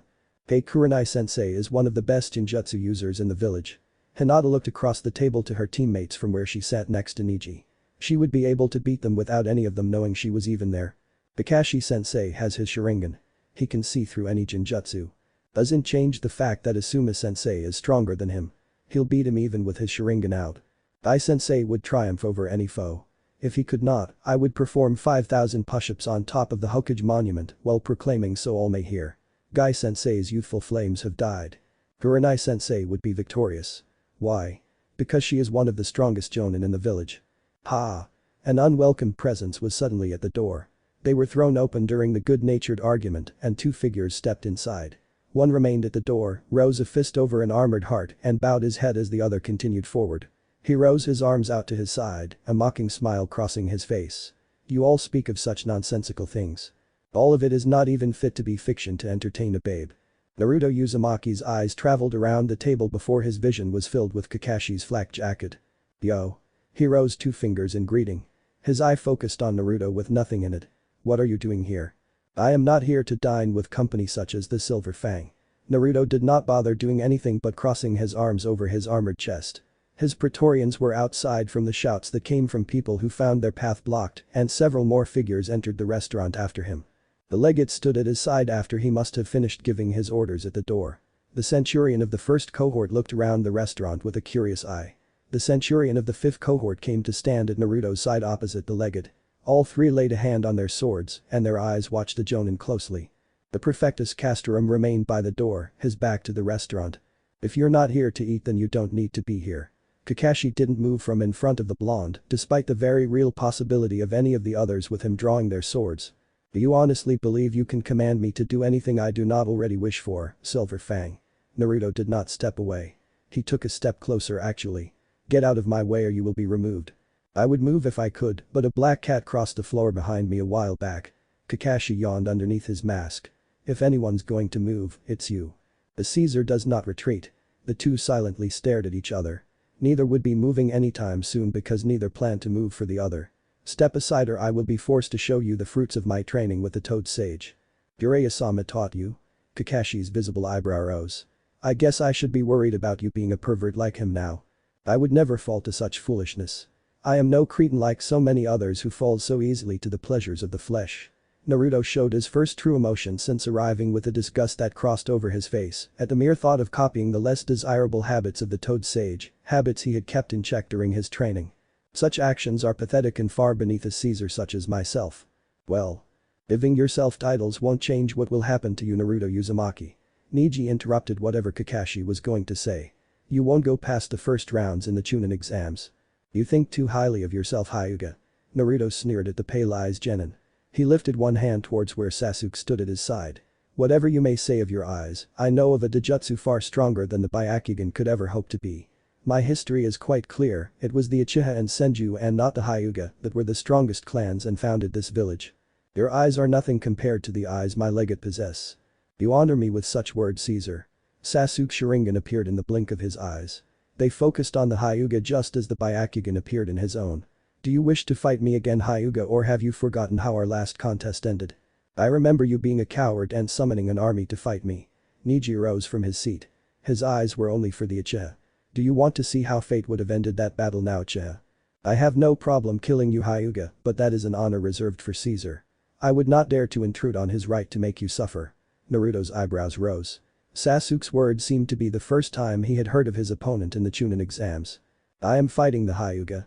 Naruto sounded disappointed. He received a nod from his legate when he turned to him. I expected my opponent to be Tsunagakure's Jinchuriki. The Hokage brought me to his office, gave me the Toad Sage as my instructor and asked of the fruits of my training this day for the Hyuga. He dares to think I required any aid when it came to defeating a boy like him. Naruto brought a hand up to his forehead and his shoulders dropped when he sighed. My focus is leaving the true reason I am here the longer I allow your fools to spew your pointless drivel. Naruto drew his hand away and leveled two fingers at Sakura. Sakura-chan, things I have not had the time for during my training can be managed now. Your dealings with Silver Fang will cease. Who do you think you are ordering her around? Ino rose out of her seat, blocking Sakura from Naruto's sight, and he let his hand fall. He folded his arms over his chest and smoke enshrouded where Sakura sat. Step away. Blades were drawn from the soldiers of the Orange Legion suddenly behind Sakura as she clutched at the mark on her arm. It burned bright red as Naruto looked at the scene with red-slit eyes. He ignored them all in favor of focusing on Sakura alone. Your attempts to weaken my gift were worthless Sakura-chan. A vile chakra leaked from Naruto in that moment. It was like nothing any of them had ever felt, but it was painfully familiar to the Jonin. The night they had felt the chakra run wild in the air, powerless to do anything but watch, was forever ingrained into their minds. The Kyuubi. All four of them thought together, and they could barely keep themselves from moving. They did not attack the reminder of the nightmarish night of over a decade ago. They somehow controlled themselves and didn't kill the Jinchuriki that flaunted that same power now. They came here just for this. Naruto was no fool. He knew he was not well liked among his fellow genin, but he seemed to want a confrontation. He merely wanted an excuse to give them all a taste of his power, show them all how hopeless challenging him had become before the finals of the Chunin exams. He simply wanted them all to know the results of his training. "Come with me, Sakura-chan." Naruto stepped forward, ignored the look sent his way by the jonin, the barely withheld killing intent, and stopped next to a shaking Sakura. His red eyes held nothing, indistinguishable from his normal blue in that regard. His voice was the same. He demanded obedience to his every whim. He expected nothing less. "We have much to speak about." He held out his hand. Sakura did not look away from the ground when she took it. She did not look at any of the others as she slowly rose from her seat at Naruto's gentle urgings. She could not stand to see the disgust they all no doubt had for her as Naruto walked with her towards the door. "Sakura." Kakashi stopped the two from leaving in the end. He only spoke her name, his hands in his pockets. "Silver Fang." Naruto spoke the name he had given the jonin with a growl, and his red eyes looked into the single eye of Kakashi as Sasuke walked up behind him. "The time for our departure." Kakashi's eyes widened when Sasuke laid a hand on Naruto's back, and the same seal he had used to summon the army, let them all vanish. Reverse summoning. Kakashi could only curse his own carelessness. He didn't bother making a pointless lunge toward Sakura. He already knew where they were going, where the entire part of Naruto's army he had summoned was going. He didn't let his rage blind him as he turned and began walking from the restaurant. "This isn't good." Asuma was already following after him. The other two jonin exchanged a look before Guy stepped towards the silent genin, and Kurenai followed after Asuma. He would keep the genin from following. The less they saw of what Kakashi would do to Naruto the better. He had seen the rage burning in his rival's eye and could only hope he knew when to stop. "What do you want, Naruto?" She pulled her hand away after the disorienting experience of whatever technique Naruto had used to abruptly move them to the Uchiha district. "I simply wish to speak to you, Sakura-chan, help you remain safe as you know I desire." Naruto's eyes returned to their normal blue in the blink of an eye. He moved a hand through his hair, smoothing it back after his method of travel had regressed it into its previous unkempt style. "You must know that by now, Sakura-chan. The only thing I know is that you've taken me to the Uchiha district and expect me to thank you." Sakura stepped back from Naruto, but he stepped forward, keeping her from creating any distance. "Seeing your beauty unmarred is thanks enough, Sakura-chan." One hand reached out to her and she jerked her head away. Naruto's hand stilled for a moment before he retracted it and a smile crossed his face. "Don't look at me like that." Sakura turned away from him, crossed her arms over her chest. "I will do as I please." An edge entered his voice, and Sakura knew he was in front of her. "Naruto." She tried to step past him but couldn't. "You still do not understand how things work, Sakura-chan, but I will be kind enough to inform you, remove the unfitting stain of ignorance you hold." He grabbed hold of her wrist. He kept her from leaving the territory he had claimed for his own without question, leave his all-seeing sight within such a place. "You have had the audacity to disgrace my legion with defeat, to believe yourself as one able to disobey me, a Caesar of the Uzumaki Empire and praetor of the Orange Legion, without consequence." His grip tightened, but she didn't allow the pain to show. "I must tell you how dangerous such a belief is. Naruto, let go of me. I want to leave." Her eyes met his. They did not turn away from the blue eyes of a madman.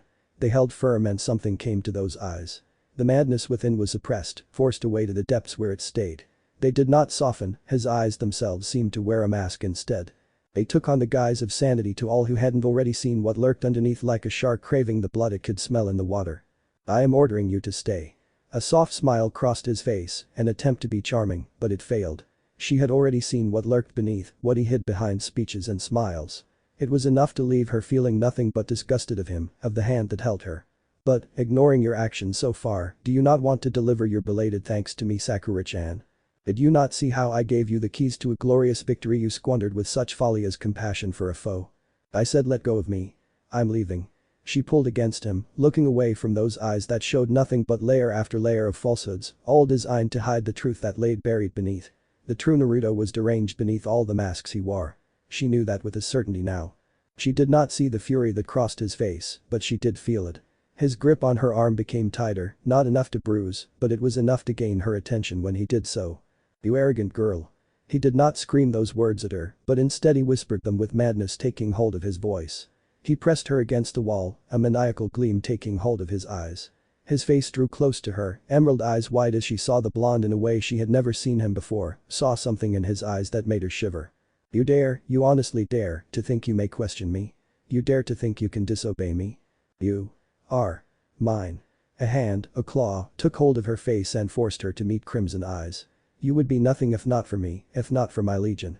You would be dead if I did not assign you a guard of such loyalty that they would gladly throw themselves upon any blade. You would be as harmless as an insect if I did not give you training, and you would be of no interest to anyone if not for my presence. If you were not of such interest to me you would be thrown into the gutter by the fools who oppose my right to rule. You are made into something only because I have called your beauty as a thing belonging to my side only. You are of interest to so many because I have shown you as a prize unobtainable by any of the fools who are no better than filthy mutts. His grip was suddenly gone, replaced by his fingers slowly trailing down her cheek, blue eyes returning as his face softened. Do not cry my sweet Sakura-chan, I speak such harsh words, I tell you these things I wish I did not have to, because I worry for you. I seek to preserve you while Silver Fang, the vile dog he is, seeks to see you destroyed by his hands. He seeks to hurt you, tarnish your wonderful beauty with marks that will not heal, because he finds himself envious of the one who has such a great love for you. He sees my power, he sees my wealth, he sees my accomplishments, and he is driven mad by them, rabid like a hound. He does not want to help you, he only wants to hurt you because he knows doing so will strike at me as well. He cares not for you, but for the pain he can deliver upon me through you. His hand trailed down, left her flesh to lay over his armored heart. He cannot strike me anywhere but where I am most vulnerable, where my heart is unarmored to the grief you being taken from me would bring. Do not make me endure such pain. She shouldn't even bother listening to him. He was insane. Naruto. I love you Sakura-chan. Know this no matter what shadows doubt may cast. He drew close. Her eyes hardened. Her hands balled into fists. No more. She felt something break. Both physically and literally when her punch met Naruto's jaw. Caesar. Naruto hit the unforgiving ground and he didn't stop, her punch had enough force to send him rolling. He only reached such a point because his Praetorians were frozen where they stood. Their minds could not even begin to comprehend what their eyes had seen. They could not begin to fathom the sight before them. None of them could understand why Sakura-chan had struck Caesar. Only Sasuke raced forward and dropped to a knee next to the now groaning blonde. One of the blonde's hands rested on his face now, Naruto's blue eyes bleeding into red. Sakura didn't stay and see him get up or even bother with humoring whatever speech he would give her. She tore off the armor that had been forced on her without turning to look at him. She had never thought a single breath could feel so good. Or punching someone in the face could make her feel so great. She thought her day was ruined thanks to him, but it was the opposite. She had never felt so liberated since the day Kakashi had passed Team 7. That was priceless. She couldn't wait to tell Kakashi all about it. She should have looked back as she ran from the Uchiha district, eager to tell her teacher of what she had done. If she did, she would have hurried back with the Jonin. That his entire body was tense, his rage consumed him. The chakra of the Kyuubi leaked from his flesh, and his legate stepped away. That his voice never rose above a whisper as his Praetorians at last moved forward and fell to a knee before him. The legate did not join them. He only stared at Naruto. Bad words did not do his rage justice, rage was truly a poor term for what he felt at the moment. His being was consumed by malice, the piece of himself he had foolishly exposed expelled with hate taking its place. No. It wasn't hate. Hate was nothing to what he now felt. Hate was like comparing the light of a match to the light of the sun hidden by the night. Hate did not do the growing blackness in his heart justice. Hate was nothing to what he now felt for what he had once loved, he had once strived to own like all other things in the world. Hate could not compare to what he now felt. It could not be named. Disgust, betrayal, loathing, rage, hatred, and so much more was what made up the blackness that took hold of him in that moment. It tore away the rawness that covered his heart, hardened it, and he could at last vocalize. That bitch. Finally. The day of bloodshed had at last come. He had waited for a month and now his patience would be rewarded. Mother screeched every night, screamed for blood, and at last could satisfy her. It didn't matter who as long as the streets ran with blood. All that mattered was the blood of everyone in the village. He would kill everyone, and Mother would finally be happy. His mind would quiet, be filled with silence. He could at last rest. And Niji. Hinata stopped him on his way out. He looked up from finishing wrapping his hand in bandages to the barely standing girl. Hina was nowhere in sight. You need to return to your room Hinata. He stepped forward but she didn't retreat. She grabbed hold of the doorframe to keep herself standing. I just wanted to wish you good luck. Her eyes remained on the floor. I know you'll become a chunin but. Fate has decided the outcome of today already, Hinata. Neji stopped in front of her, offering his arm. You need to return to bed. The clan will travel with you to the stadium later. I didn't want you to leave without having the chance to talk. She took his arm and he began walking her back to her room. I know what you did to Yoroi during the exams. I beat him. He looked into her eyes and saw the byakugan. He came to a stop. Hi. I can do the same to you. She laid a hand on his chest. Neji searched for the familiar nervous and fearful Hinata, but he couldn't find her. He found nothing that would let him see the Hinata before him was the same Hinata that had been pushed around by the clan. The hand she held to his heart was proof enough to that. Don't hurt Naruto-kun. She walked away from him and closed the door to her room. Neji stood frozen for a moment before he turned back towards the door. He's gotten into her head. He was certain of it now. When he had gone to sleep the night before, he didn't know what he would be doing in his match with Naruto Uzumaki, but now he knew. He no longer held any doubts to what needed to be done. He would kill Naruto Uzumaki for Hinata. No matter what she believed about herself, he could beat her if she tried to take retribution. You'll thank me for this one day, Hinata. He was certain she would. Shino, wait a moment. Shibi stopped his son at the door. 4 members of his clan were at the door, set to accompany the boy to the arena in lieu of his father. I have something I want to give you. If it's a gift it can wait until after the Chunin exams, father. Shino's stance was identical to his father save for the tilt of his head, he had to look up to look into his father's covered eyes. Both their hands were placed in the pockets of their jackets and both stood in a way that hid their anxiety. If that's what you want. Shibi moved forward regardless before crouching down and wrapping a single arm around the boy. Good luck, son. If all goes well today, I'll be able to attend the end of the exams. Shibi, along with several Abiram, were to head away from the village and create a sensor net under Anbu protection.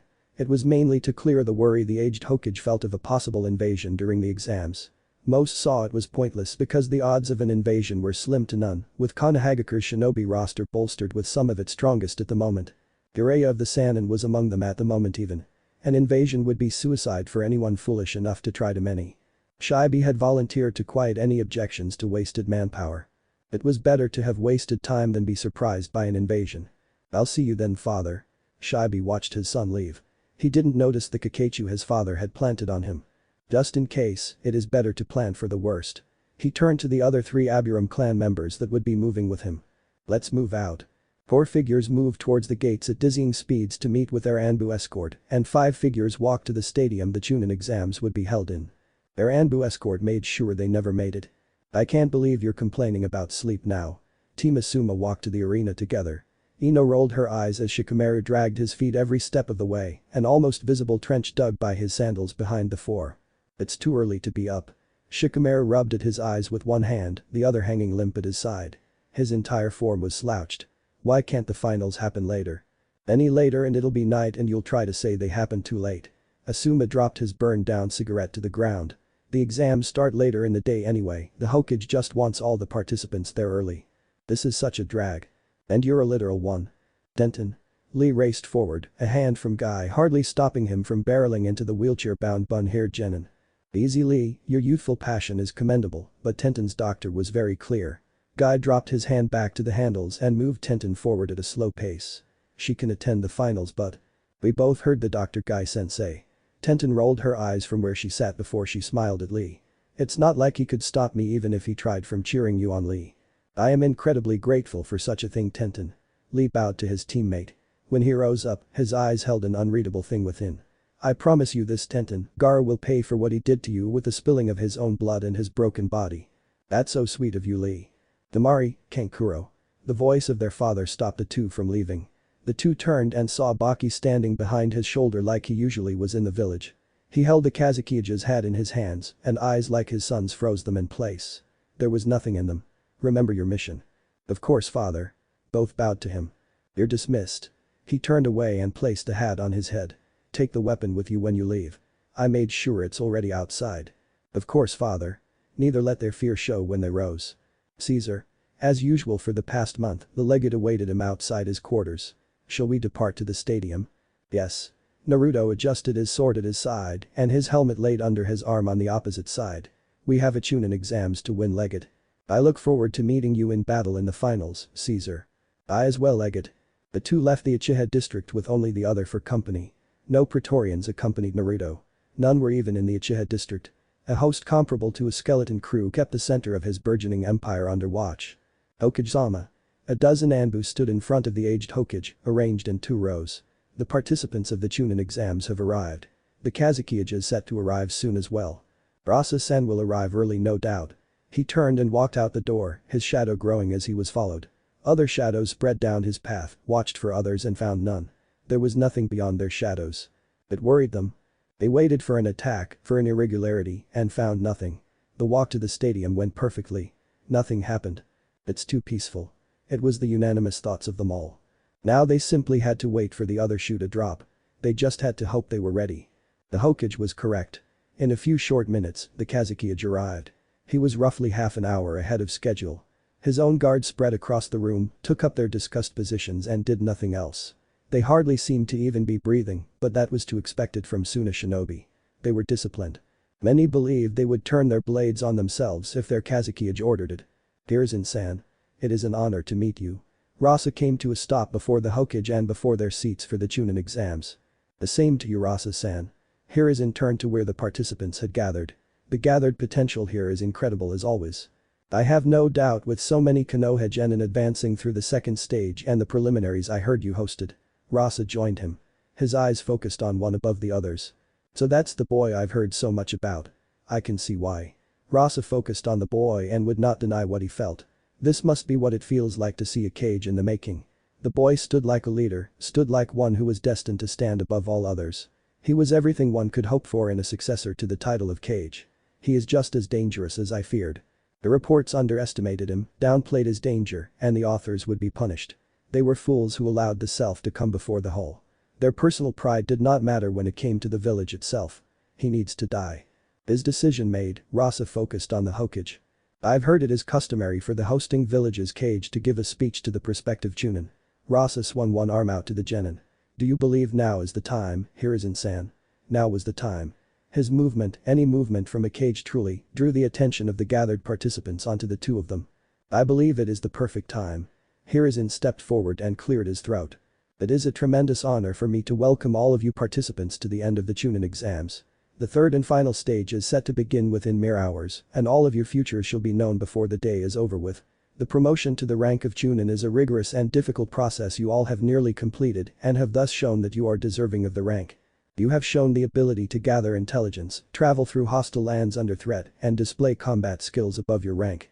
All of you have the ability to become Chunin, and thus your performance in the final stage will be judged in full. From the moment you've entered this arena to the moment the judges come to a decision, you are under observation. Those who showcase the traits and skills of a Chunin and those who do not will be judged accordingly. I wish you all the best of luck today and in your future as shinobi of both Konohagakure and Sunagakure. His rather short speech finished, the Hokage turned to his seat and sat down. He gestured to the one next to him. There is some time before the exams are to begin, let us sit for the moment, Rasa-san. The two Kage sat together and spoke on things that bore no meaning whatsoever. Naruto turned his eyes away from where the two Kage sat. Legate, what are the matches? His voice was loud intentionally, of course. The other genin looked to him, some made it less noticeable than others, and the uchiha seemed to think for a moment. Forgive me for any inaccuracies, Caesar, I have not looked upon this list in some time with my other duties taking precedent. Sasuke's sharingan snapped to Ino, and she couldn't completely control herself. She flinched before stealing her gaze. The third stage is to begin with a match between myself and Ino Yamanaka. From there, Rock Lee and Kankuro of the Sand are to meet in the arena. Damari of the Sand and Shikamaru Nara are to follow them. You yourself are to then battle Niji Hyuga in what shall no doubt be a one-sided contest from there. Shino Aburam and Gara of the Sand should conclude the first round of the contest. The second round will no doubt include ourselves, but I do not know of the others. Sasuke suddenly held up his hand, 4 of his fingers together and 1 apart from the others. Out of the 5 contestants to triumph in the first round, 1 of them will automatically proceed to the third round. The third round will involve 2 bouts, and then the final shall be held with the winners of those 2 matches. I see the Chunin exams will be boring then. Naruto looked out to the arena. I expect some entertainment in your match, Legate. It will tide me over until I can face the Hyuga in the arena. Of course, Caesar. Sasuke bowed his head and brought his fist over his armored heart with a clang. I shall do as you command. I still can't believe I ever had that crush on him. Especially with how bad it was by the end of it. Whatever affection Ino Yamanaka once felt for Sasuke Uchiha had been gone for nearly a month. Asuma Sarutobi didn't need to involve himself in getting rid of it either. Seeing everything he did, the way he blindly followed a lunatic, and his own sadism was enough for her to get over a stupid schoolyard crush. "I'm going to kick your ass when we fight." Her training with Asuma Sarutobi had been beyond anything she was used to and had been borderline ruthless more often than not. He had drilled her endlessly day in and day out as the month drew to a close and refused to let her come to the fight with less than 4 different plans. It had taken nearly a week to create them with the harshness he had gone through the dozens of others she created. While making sure her taijutsu was up to par in addition to her other skills while she recited them to him. Poor plans made him go at her harder, his blows came faster, his weapons were more accurate, and she found herself collapsed by the end of it. Good plans made the training slightly easier. She could at least keep herself on her own 2 feet at the end. It had been proper motivation for her to learn to think rather quickly on her feet.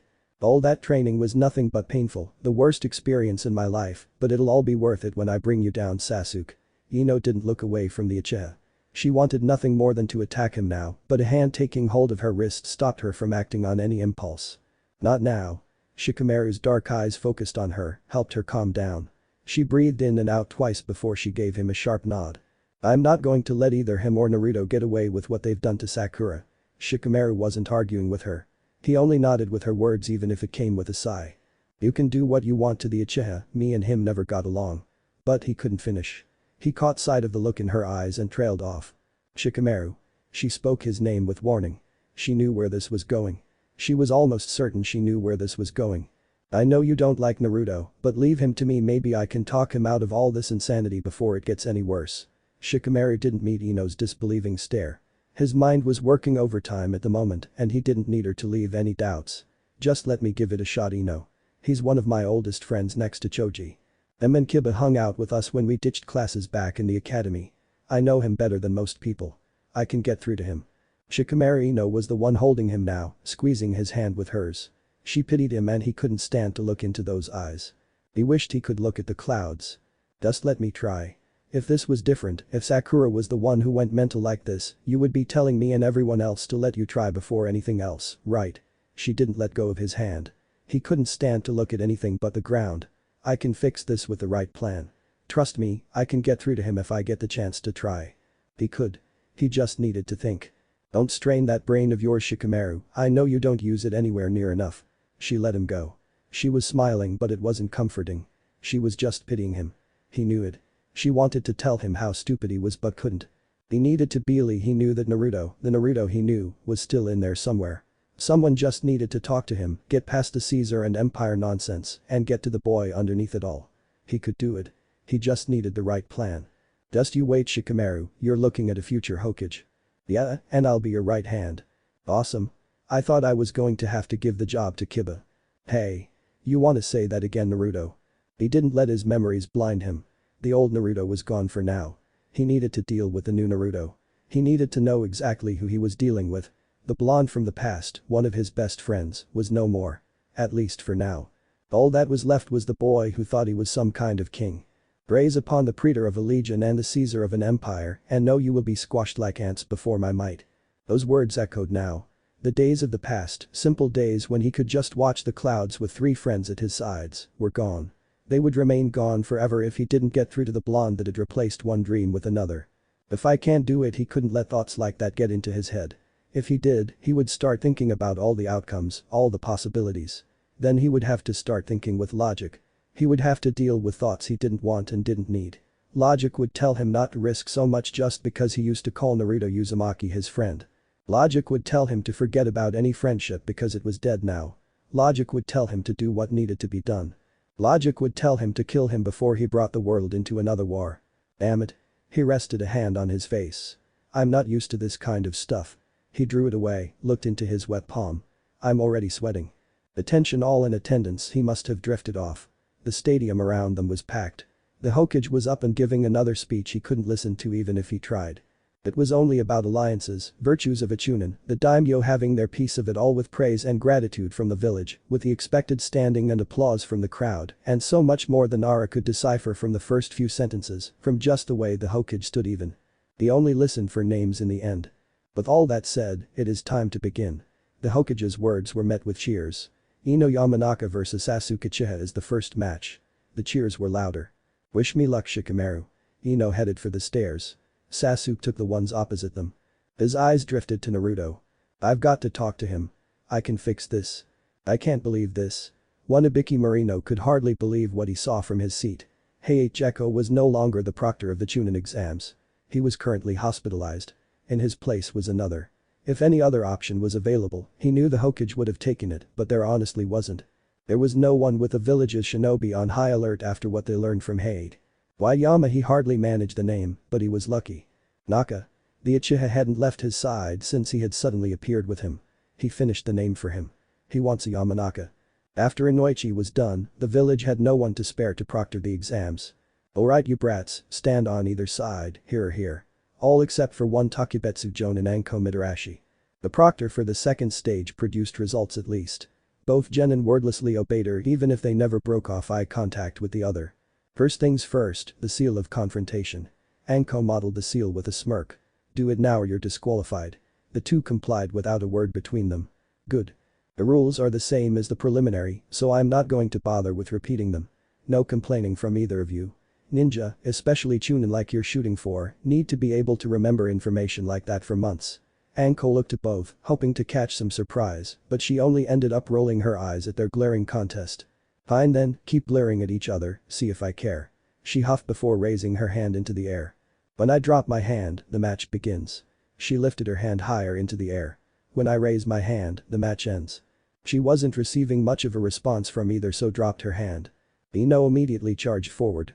Sasuke blocked her kick to his chest by crossing his arms before throwing his weight forward in the addition to a single step to knock her onto her back. She used the force of his movement to spin and strike high at his shoulder, only for him to lean back. He didn't try to grab her and instead had to dodge the kunai she drew from the pouch on her leg by leaping back. He caught sight of the wire string carrying an unknown sphere at the end of it and a perfectly aimed shuriken severed the string. His sandaled feet struck the ground just as she lowered her foot to the ground. Their entire clash had lasted hardly a blink of an eye. Neither of their breathing had shifted. Sasuke's coal black eyes locked with her light blue ones and he lifted a hand into the air. He brought his fingers back into his palm before he adopted something close to a boxing stance. Ino was a blur of motion when she threw a number of shuriken forward. Sasuke's eyes tracked each of them before he deflected each to the ground between the two. He made to make the same gesture as before when Ino threw a kunai low to the ground, aiming for his shins. He stopped it in the midst of its journey with another shuriken and caution entered his eyes. He didn't seem to expect any tricks from her. She offered him nothing but a cold smile before she charged forward. Sasuke didn't show anything in his eyes as he countered her blow for blow. She's not this stupid. She knows her taijutsu doesn't match up to mine, she could never hope to match up to me now, so why is she wasting her time? Sasuke knocked aside a punch, lifted his leg to stop a kick with his armored shin, and turned to the side to avoid a second kick. What is she planning? He broke away first. He flipped across the ground before he came up with some distance between the two. You've made an impressive improvement. In the blink of an eye he was gone from where he stood. He struck Ino in the side with a kick that threw her across the ground. His foot remained extended as Ino skidded across the ground even as she tried to stop herself. He lowered it to the ground with a grin. But you're still nowhere near close to my level. Ino didn't remain on the ground longer than it took to rise. She threw a trio of shuriken forward that Sasuke deflected with a kunai that was drawn and moved at blinding speeds. He threw it towards her in the same instant it took him to deflect all three of her projectiles and she narrowly avoided the knife. It buried itself into the wall behind her. She caught the glint of the wire string hanging from the ring and immediately leaped away. That's part of his setup for that jutsu he used in the second stage. Ino severed the wire string with a shuriken sent straight down as she was airborne. She struck the ground and dashed to the side. She didn't let her mind flash to the preliminaries when he had tried to burn that girl to death. Sasuke followed after her, matching her speed easily from his initial burst as he reached her side. I see you've done your homework. Ino ignored his voice, she threw several shuriken at him she didn't hear strike. He didn't even bother to deflect them. You didn't waste any of your time it seems. His kunai swung at her head, but it was slow. It was intentional. He wanted her to block it and she did. The clash lasted for only a moment before she found herself swiftly overpowered by the Uchiha. It's a shame that all your hard work will end up going to waste. Why's that? Ino managed to stop him if only for a moment. You can't beat me. Sasuke ended the stalemate with ease. It's hopeless. His foot crashed into her chest and she was powered back through the air. The Uchiha remained where he stood instead of pursuing his opponent and slowly lowered his foot the same as before towards the beginning of the match hardly a few minutes ago.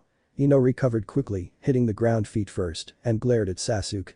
She threw her kunai forward and the Uchiha moved his head to the side to avoid it. She threw a trio of shuriken forward again just as he began to charge towards her. She drew a pair of kunai to her hand and blocked his rapid strikes from his own pair. She didn't manage to keep hold of both of her weapons for long, a particularly strong strike, sending one clattering to the ground. He threw one of his own at her, but she countered it. By the smirk on his face she knew he had done it simply to mock her. She lunged forward and he blocked her strike like she thought he would. She broke away from the short clash by jumping back and turning before her feet hit the ground. She ran, hugging the wall while throwing her kunai into the stone next to her.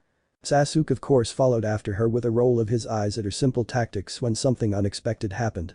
He ran into the trio of wire strings binding her shuriken to the ring at the end of her kunai. The still airborne shuriken suddenly curved back and wrapped around him the moment he slammed into the string at his near top speed to get to Ino once more. His arms were trapped at his sides even as he came to an immediate stop, saving himself the humiliation of striking the ground face first. "You're smarter than I thought." Ino didn't waste time with speaking to him as she turned, forming the hand sign necessary for her clan's infamous hiding jutsu. Sasuke jerked his body to the side, ripping the soul kunai in the wall free, and he dashed across the arena. Ino dropped her hands but didn't let the irritation her plan failing caused. "I should have expected that would happen." She could only chastise herself as she moved after the Uchiha and reached into her ninja pouch. "He knows how I plan to end this fight. I forfeit." She could imagine it actually. He would be forced to do as she wished the moment her mind-body switch connected. His plan probably revolved around avoiding her line of sight anytime he saw that hand sign and then attack her when she missed. "I'm going to need to immobilize him completely before I can use the mind-body switch." It would be the only way for her plan to work. "I wish I knew some jinjutsu that could do the job, but this will have to do." Ino threw a kunai, an explosive tag trailing behind it, and the Uchiha predictably dodged it, even with his arms still at his side. He smirked at her before spinning, the kunai connected to the wire strings binding him streaking through the air. It struck her kunai and sent it right back towards her. The tag was burning, and Ino dodged the blast it unleashed moments later. She used the results of the explosion, a cloud of smoke and dirt, to vanish from sight. By the time it cleared from in front of her, the Uchiha had freed himself from the wire strings wrapped around him. He rolled his shoulders for a moment before he brought his fist into his hand. Ino was suddenly behind him in a burst of smoke with a smirk, aiming to kick him in the back of his head, but she only succeeded in striking the air and completing a 180 degrees turn. Sasuke threw his hand out and aimed to strike her with the back of his armored hand, but his hand went through nothing but the illusion she had cast. His eyes didn't widen as he immediately lunged to the side to avoid the several kunai sent at him from above by an airborne Ino. "That's not going to work." He stepped back from where he landed, giving Ino plenty of time to rise from her crouch upon landing. She didn't blare at him as she expected, but looked at him with nothing but a type of calculation he hadn't seen in her eyes before. He should have been concerned but wasn't as one hand came up to the clasp of his cape. Within moments it fell to the ground. "Are you sure?" Ino planted a hand on her hip, the other being filled with 3 kunai.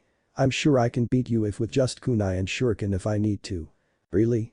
Sasuke didn't laugh, but it was close. He threw a single kunai forward at blinding speeds and cut a strand of Ino's hair. "Can you do the same to mine?" His question was rhetorical thanks to the helmet covering his head. "Don't bother answering. We both already know the answer is no." He vanished in a burst of speed. Ino didn't let panic overtake her as she threw 2 of her kunai where he appeared at her side. He dodged them by turning to the side and his foot lashed out at her side.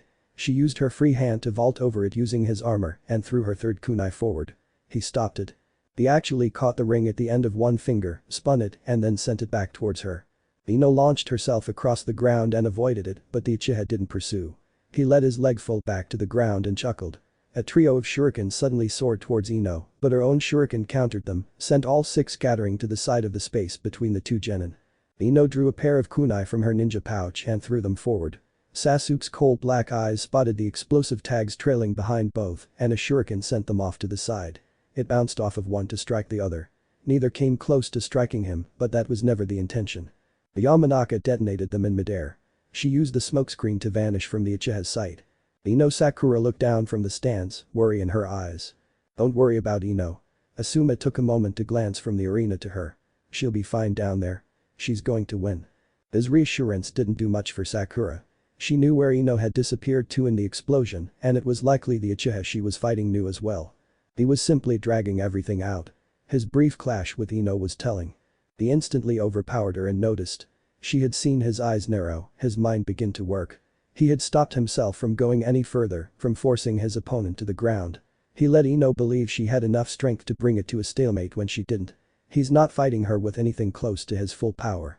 I don't know if I should be happy or not. He hasn't even activated his sharingan yet. That fact more than anything made Sakura worry for the fate of her best friend. It proved how much Sasuke was limiting himself for the match for whatever reason. He's not taking this seriously at all. The early stages of the fight proved it.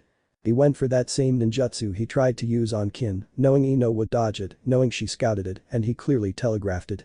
He's only used his Taijutsu and Shuriken Jutsu to taunt Ino. He wants to make this match longer than it needs to be. Her eyes glanced to where the competitors waited. Her eyes found Naruto's armored form easily. A pair of his centurions stood with him, summoned sometime after Sasuke had left for his match, and he quietly conversed with them. Their eyes never moved away from the match, but they weren't focused on it at all. What is he planning? Impressive. Sasuke's shout drew her attention back to the match. He had caught Ino's fist in his palm to stop a clash of their respective taijutsu she hadn't seen. His grip was enough to prevent her from breaking free, no matter how much she pulled.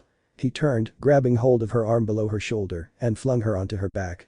Ino was quick to roll onto her stomach and avoid his foot as he brought it down. She moved onto all fours and threw herself back and onto her feet once more as Sasuke did nothing to pursue or pressure her. The best he did was throw a single shuriken forward. She easily ducked underneath it and fired back with a kunai from each hand. I thought I already showed you why this won't work. He used a single kunai to stop her. The end of the blade of one was trapped by the ring at the end of the hilt and the ring of the other was caught on the tip of the kunai. He moved his hand and began spinning the kunai around as the other fell at his feet as he walked forward. You can't beat me by throwing weapons at me, Yamanaka. I'm sure I can, Sasuke. Ino reached into her ninja pouch. He appeared at her side with the spinning kunai raised to her neck. She leaned to the side to avoid it before jumping away. She landed some distance away just as Sasuke let the kunai fly forward by tilting his enough for it to fly forward. She dodged it but once again lost several strands of platinum blonde hair. Look at how easy that was. Sasuke lowered his hand to his side. Give up before I aim for your neck, Yamanaka.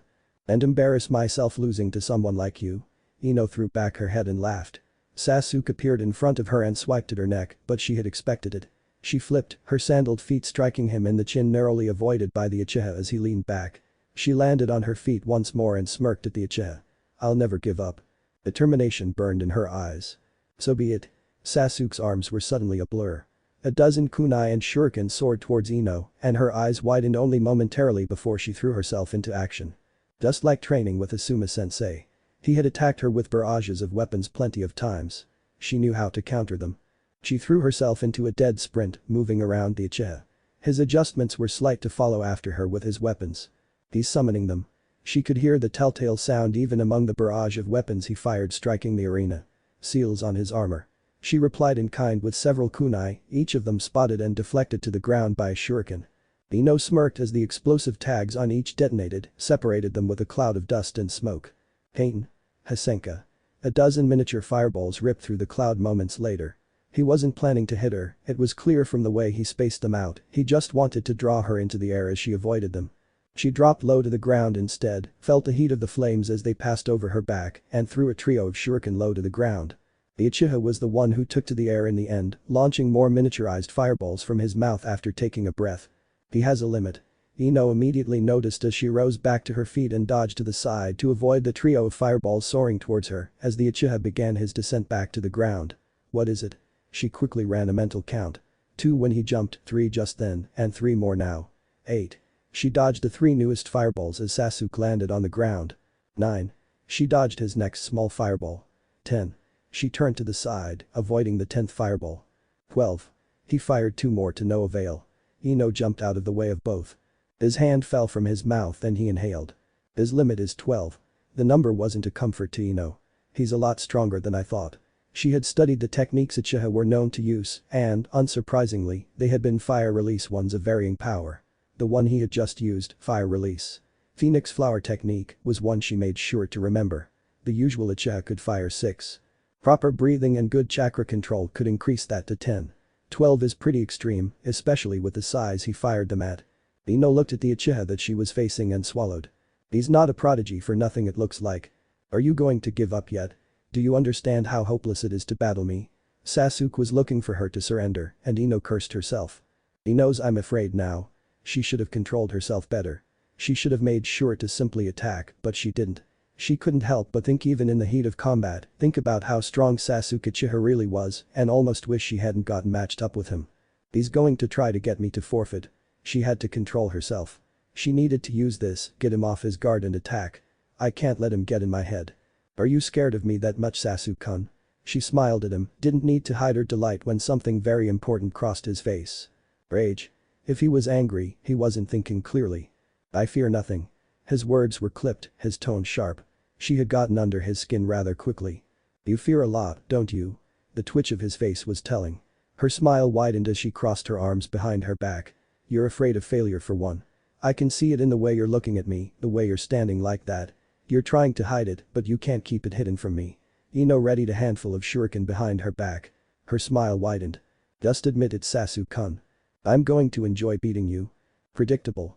Her eyes didn't widen at the handful of shuriken he summoned to his hand to throw.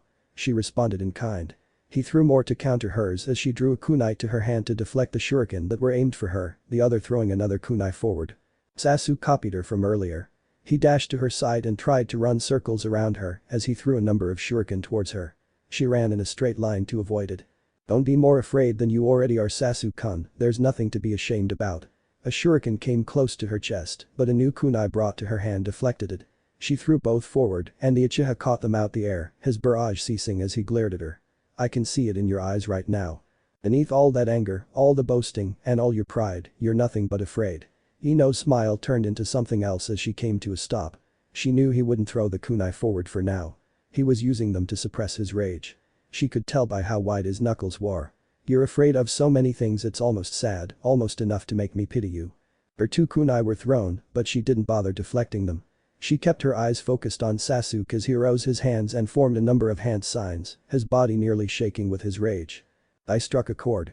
She had seen him form hand signs slowly before.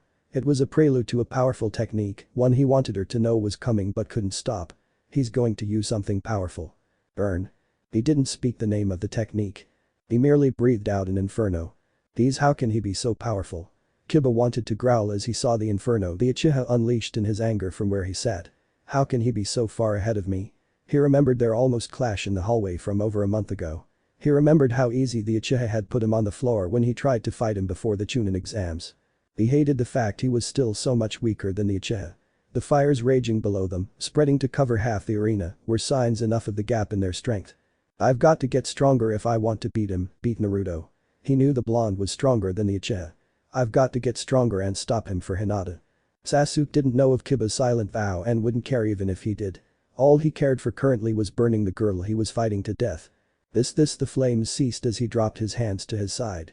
He could only curse himself in that moment. You're good, Yamanaka. Sasuke resisted the urge to run a hand over his sweating face. Your plan was to get me to waste my chakra in my anger as I tried to show you just how outclassed you were. He chuckled as he took in the dying flames of his attack. I should have expected as much from you. Ino burst out of the ground beneath him suddenly, a kunai in both hands slashing at him. He grabbed hold of her wrist to stop her. He forced her arms out to her side as he smirked at her. You're still nowhere near good enough to beat me. He rose both feet and kicked her in the chest, launching himself off of her. He spun in the air to land on his feet while she was thrown through the air. He launched a number of shuriken at her by swinging his hand at her, letting their expulsion from the seal at his wrist send them forward. Ino successfully deflected all of them with her kunai as she twisted in the air and landed feet first in a crouch. Am I? Sasuke only raised an eyebrow right before he heard the hissing below him. His eyes widened. He hardly began to move when the ground at his feet exploded a moment later and Ino tossed her kunai to the side. They embedded into the ground and she reached into her ninja pouch before bringing her hand up to her mouth. Snake. Rat. Snake. Tiger. She's better than I thought. Sasuke admitted such a fact in the privacy of his own thoughts. He glanced to where his hastily arisen wall of dirt had saved him from taking the full force of the blast. He had managed to funnel enough of it to the side with a half dome. Far better. I should use my sharingan and end this. It was tempting to use the dojutsu. I should trap her in a jinjutsu and cripple her. He wanted to do it but didn't. His eyes looked to the participant box and found Naruto's eyes watching the match. I promised a show after all. Pain. Hi Sakisho. The voice came from above him. The Uchiha shielded himself with his arms as a black cloud settled around him, expelled from Ino. His eyes widened for the second time in a matter of moments seconds later. Ino bit down on the flint she had placed in her mouth to ignite the gunpowder. The explosion rocked the crowd. Excitement moved through the air. People were anxious to see if the Uchiha, the odds heavily in his favor to win the entire tournament, could pull through from the explosion. Others wished he didn't. Others wanted the matches they betted on to happen already. Ino knows your jutsu. Kurenai had her suspicions when the Yamanaka had reached into her ninja pouch, but they were all confirmed thanks to the explosion that had just engulfed the Uchiha. Since when? I had a month to teach her. Asuma's eyes shined with pride as Ino landed on the ground, panting from using so much chakra, but she remained standing nonetheless. I decided to figure out her chakra nature during it, and I can't tell you how surprised I was. He chuckled at the memory. What am I supposed to do with this? Throw it at Sasuke. Ino wasn't impressed with the paper in her hands, and Asuma chuckled. Don't throw the paper away just yet. This is designed to show which of the 5 nature transformations you're naturally attuned to. Asuma held up his own paper and it split in half a moment later. You see that? That means my chakra nature is wind. I already knew that, Asuma-sensei. Ino rolled her eyes, the paper held between 2 fingers at her side. Everybody in Konoha knows you have a wind nature. Mainly because it's pretty rare in the land of fire. Asuma drew his chakra blade in his now free hand and it was consumed by chakra. My chakra's pretty good when it comes to cutting things, so I learned chakra flow, created the flying swallow, and, eventually, ended up a 12 guardian ninja and a jonin. You sound so modest right now, Asuma-sensei. Ino smiled despite her tone. Her eyes looked down to the paper in her hands. Are you going to show me how to do this or what? Just flow chakra to it. About the same as when you activate a basic seal. Asuma lowered his chakra blade and cancelled the flow of chakra to it. Once I figure out what your chakra nature is, I'll be able to see what I can teach you. Got it? I'm not an idiot. Ino did as instructed. A small blaze erupted in her hand and ash gathered at her feet. You've got a fire nature then. And natural from the fact you actually caused a fire. Most Uchiha couldn't manage that when they took the test. Asuma didn't let himself laugh. This is almost bad luck. If I was a normal sarutobi I could probably teach you plenty of techniques to use, but my wind chakra nature made that kind of training useless for me, could never get a good grasp of most of the techniques my old man tried to teach me day in and day out. His mind was racing at the discovery. He chuckled. If I was in Uchiha I could teach you more through a couple good fire release techniques. Maybe one would even try to teach you if they figured out your chakra nature. Most would jump at the chance to get a girl like you to notice them. Don't even joke like that, Asuma-sensei. Ino stomped her foot, glaring at the jonin who finally gave in and broke into laughter. Don't laugh about this. I'm not. Asuma began to cough. This is definitely a cough. No, it's not. It is. He slowly came to a stop. Besides, I've got a few fire release techniques I can teach you. I've even got one I created myself for you. Really? Ino's personality made a complete 180, from angry and annoyed to excited. What is it? We'll get to that later. The jonin cracked his neck. For now, let's see how well your taijutsu and shuriken jutsu is. I figured she needed a secret weapon against the Uchiha and so taught her it. Asuma couldn't help but chuckle. The look on the kid's face was probably priceless. Right before Ino ignited the cloud. I really wish you would see sense already. Sakura could only sigh from where she looked on. She overheard the bearded jonin and couldn't help but almost pity him. Sasuke still isn't taking this fight seriously. He still hasn't activated his sharingan. Sakura was growing more and more worried for her friend. He has some type of plan, but what is it?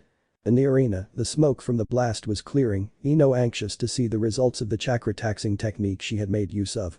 Silence passed for several moments. No movement came from the smoke and dust in front of her. The heiress didn't drop her guard. She remained vigilant with a kunai in one hand. She searched for the Uchiha, but her eyes could see nothing in the dark cloud. Finally she heard a groan. As if that was a signal, a sudden wind blew away the smoke.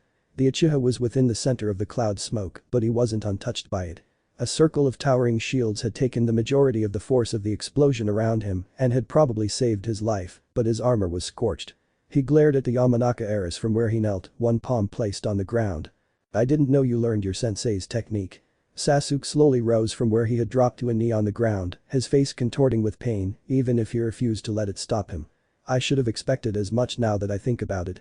His hand fell to the hilt of his sword, but with a sigh, he drew it away just as quickly. I wish I could kill you. Sasuke was in pain. It was as clear to Ino just as it was clear to anyone watching. Only stubborn pride allowed him to stand like he was. I should kill you, rules be damned, but I can control myself for a little while longer.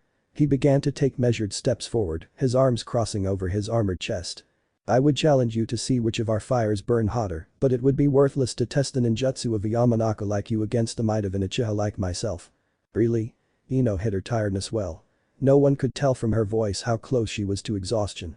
She also hid the disbelief on the fact that he was standing rather easily as well. Are you sure I can't beat you like you are now, Sasuke-kun? From the looks of things, you can hardly keep yourself standing. It was clear, both were doing their best to keep the other talking while they recovered. Caught their breath, try to focus beyond the pain, and think up a plan on how to defeat their opponent. So far, both of them had accomplished the first two, but the last remained a distant dream. Ino had unleashed her trump card early in a bid to end the match, and that had failed. Sasuke was cautious to approach her after seeing the rather impressive ninjutsu she had under her belt, but wouldn't be for long. He would eventually call her bluff and make his move, and she could only hope she was ready for it. No matter what you think you can do, the impossible will forever remain impossible. The Uchiha rolled his shoulders. His breathing was slowly becoming more even. The pain on his face was becoming less prevalent as he moved his mind beyond it, forced it away, and to the abyss he sent all of his pain. You don't stand a chance against me using my natural element. I thought you did better research on everyone with how confident you've been. You're not the only one with a fire nature in the exams. It's mine too, Sasuke-kun.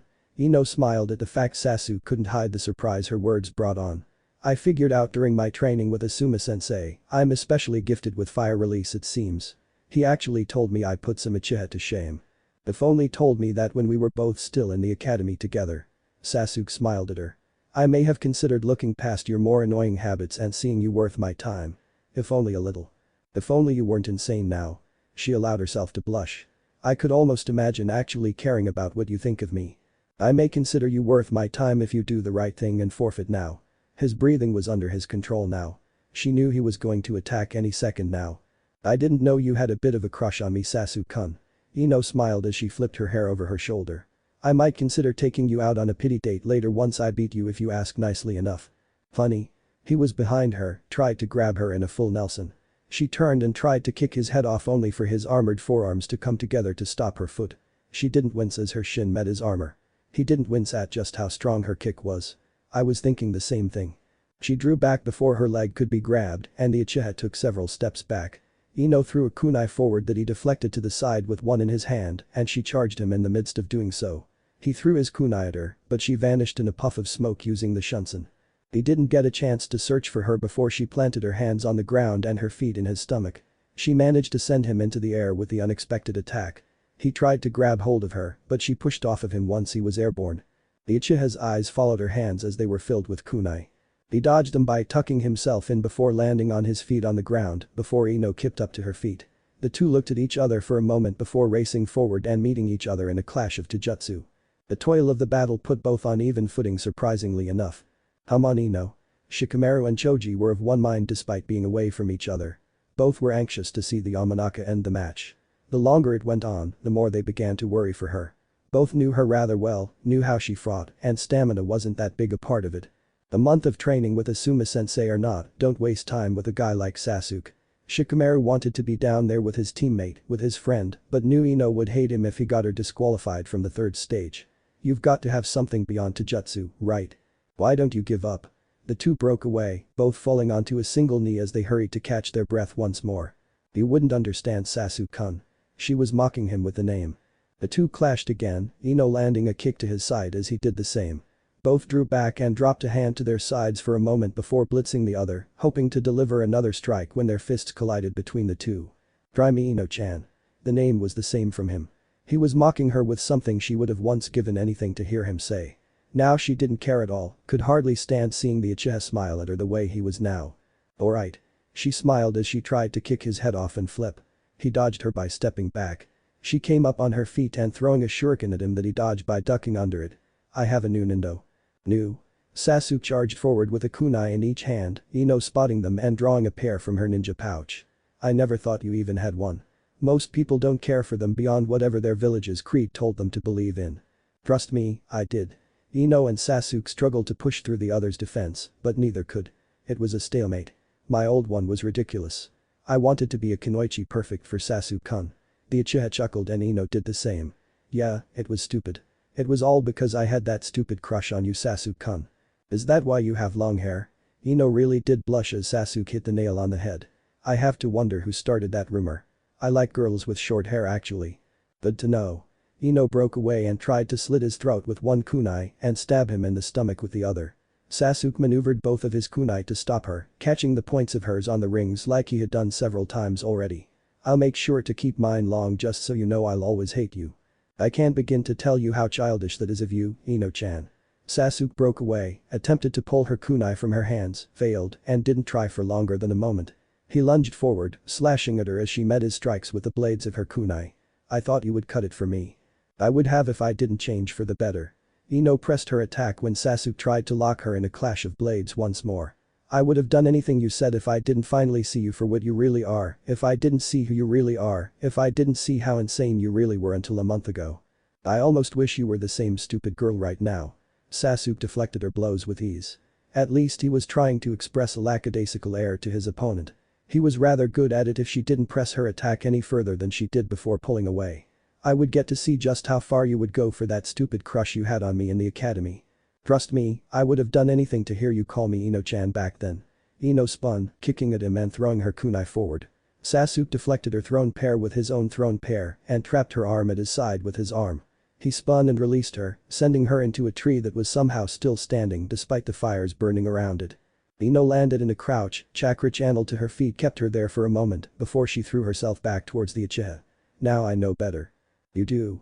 The Uchiha ducked, crossing his arms above his head to stop a kick he didn't want to risk connecting with the top of his head. Helmet or not, it would leave him open for whatever else she had planned. You can almost impress me now. That's all because of my new ninja way. Ino didn't let Sasuke forcing himself back up to his full height unbalance her. She landed on her feet in front of him and the two clashed again, Ino blocking his blow to the side of her head with a raised hand crossed over her chest. She attempted to drive her elbow into his collarbone when he drew back and pulled his trapped fist free. I'm sure you're anxious to know what it is, right? Sure. Sasuke gave his best shrug as he caught Ino's punch and threw his own kick, only to find his leg trapped under her arm like he had done only moments ago. I don't care if you think it's just as childish as my hair. Ino spun, the Uchiha quickly drawing back his free leg and trying to plant it in her stomach. She released him before he could and his back hit the ground. He rolled as he landed, coming up on his feet and launching himself forward. The two clashed with kunai once more. Neither surpassed the strength of the other. My new nindo is simple Sasuke-kun. Ino pushed and Sasuke gave way. His eyes widening in surprise at her strength would be a memory she knew she would cherish. I'll be a strong kunoichi for myself to protect my friends and beat people like you. The Uchiha was pushed off balance, but he swiftly recovered. He didn't let his back hit the ground and broke the blade lock the two held. He threw his kunai forward, but Ino dodged to the side to avoid them as she threw her own forward. The two formed their own hand signs. Pain. Gakakyu. They produced the same stream of fire. They met in a clash in the middle for only a moment. Both threw themselves over the clashing flames to attack the other. You dare to mock me, mock the Uchiha. Sasuke and Ino clashed with blinding speed even in their current state. Both passed the other and landed in a crouch, their backs to the dying inferno behind them. Sasuke turned and threw his kunai at nothing but air.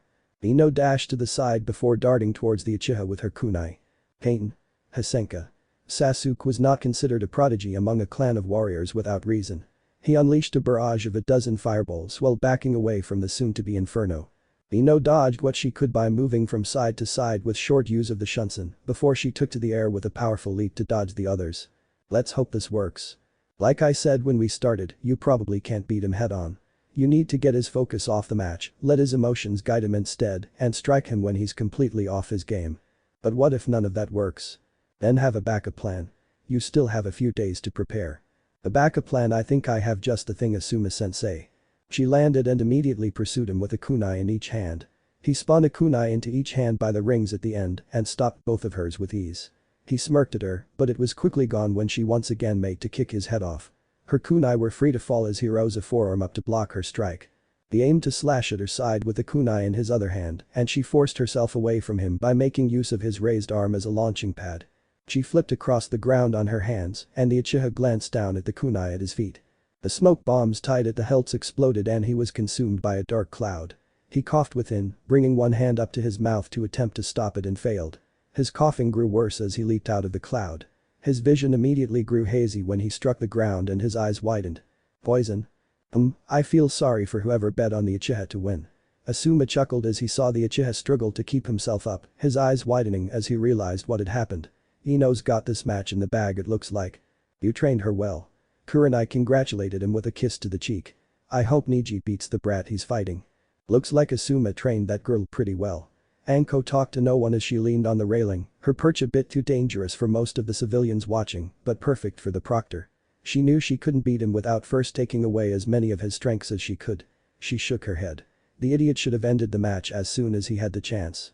Anko could have guessed the Uchiha's game plan in a second. So what if he's trying to conserve energy for the next round? It doesn't matter if you can't beat your first round opponent.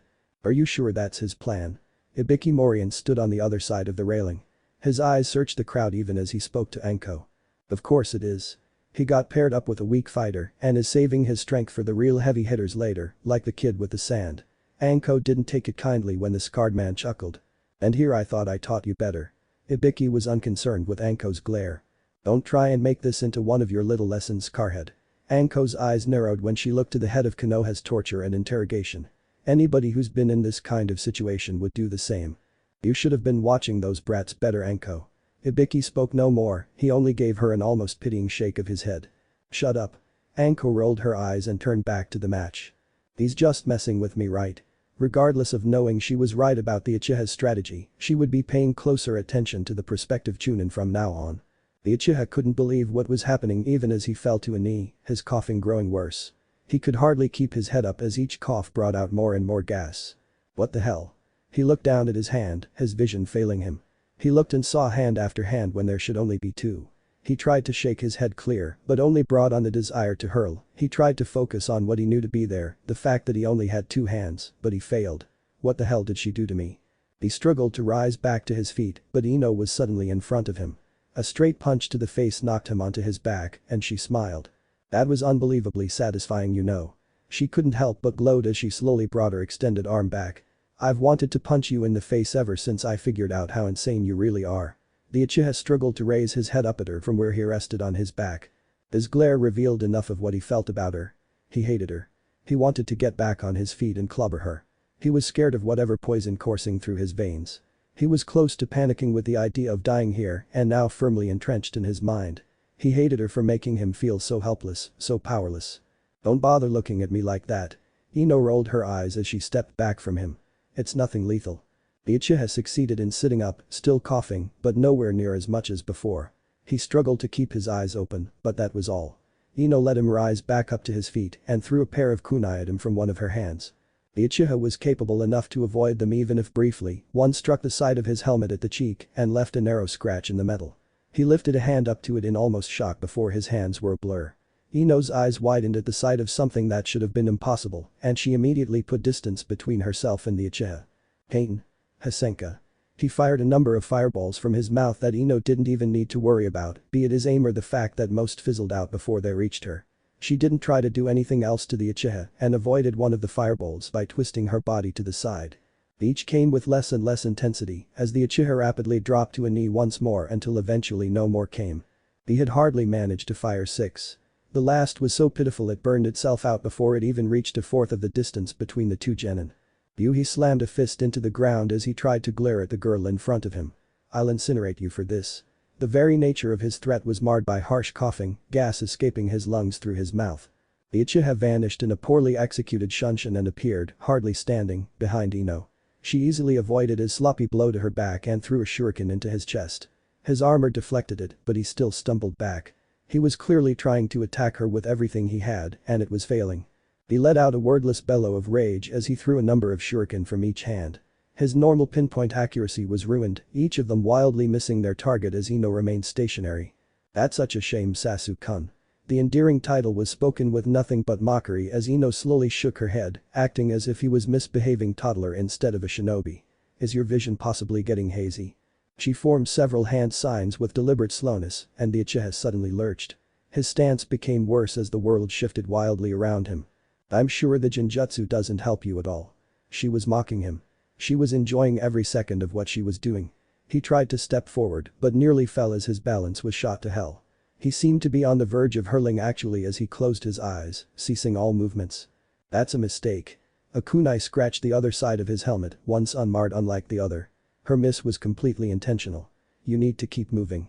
The next drew a thin line across the side of his neck, a thin bead of blood rolled down his exposed skin a moment later. "Go ahead Sasuke-kun, open your eyes." He did so. The sharingan wasn't in them but it wouldn't have helped. They were half-lidded when they were forced open by will alone, unfocused, no matter how much he tried to focus on his opponent. The only thing that was clear in them was the hate he must have been feeling towards Ino. He hated her for rendering him helpless like this, hated her for mocking him, hated for her making him weak. He staggered forward and Ino rose an eyebrow at the sight. "He's stronger than I thought. The gas I used should have laid him out by now." Ino began to slowly step back as Sasuke tried to move faster and failed. He couldn't move faster than a drunken gate, nearly falling to the ground more than once. "I'm going to need to give him another dose."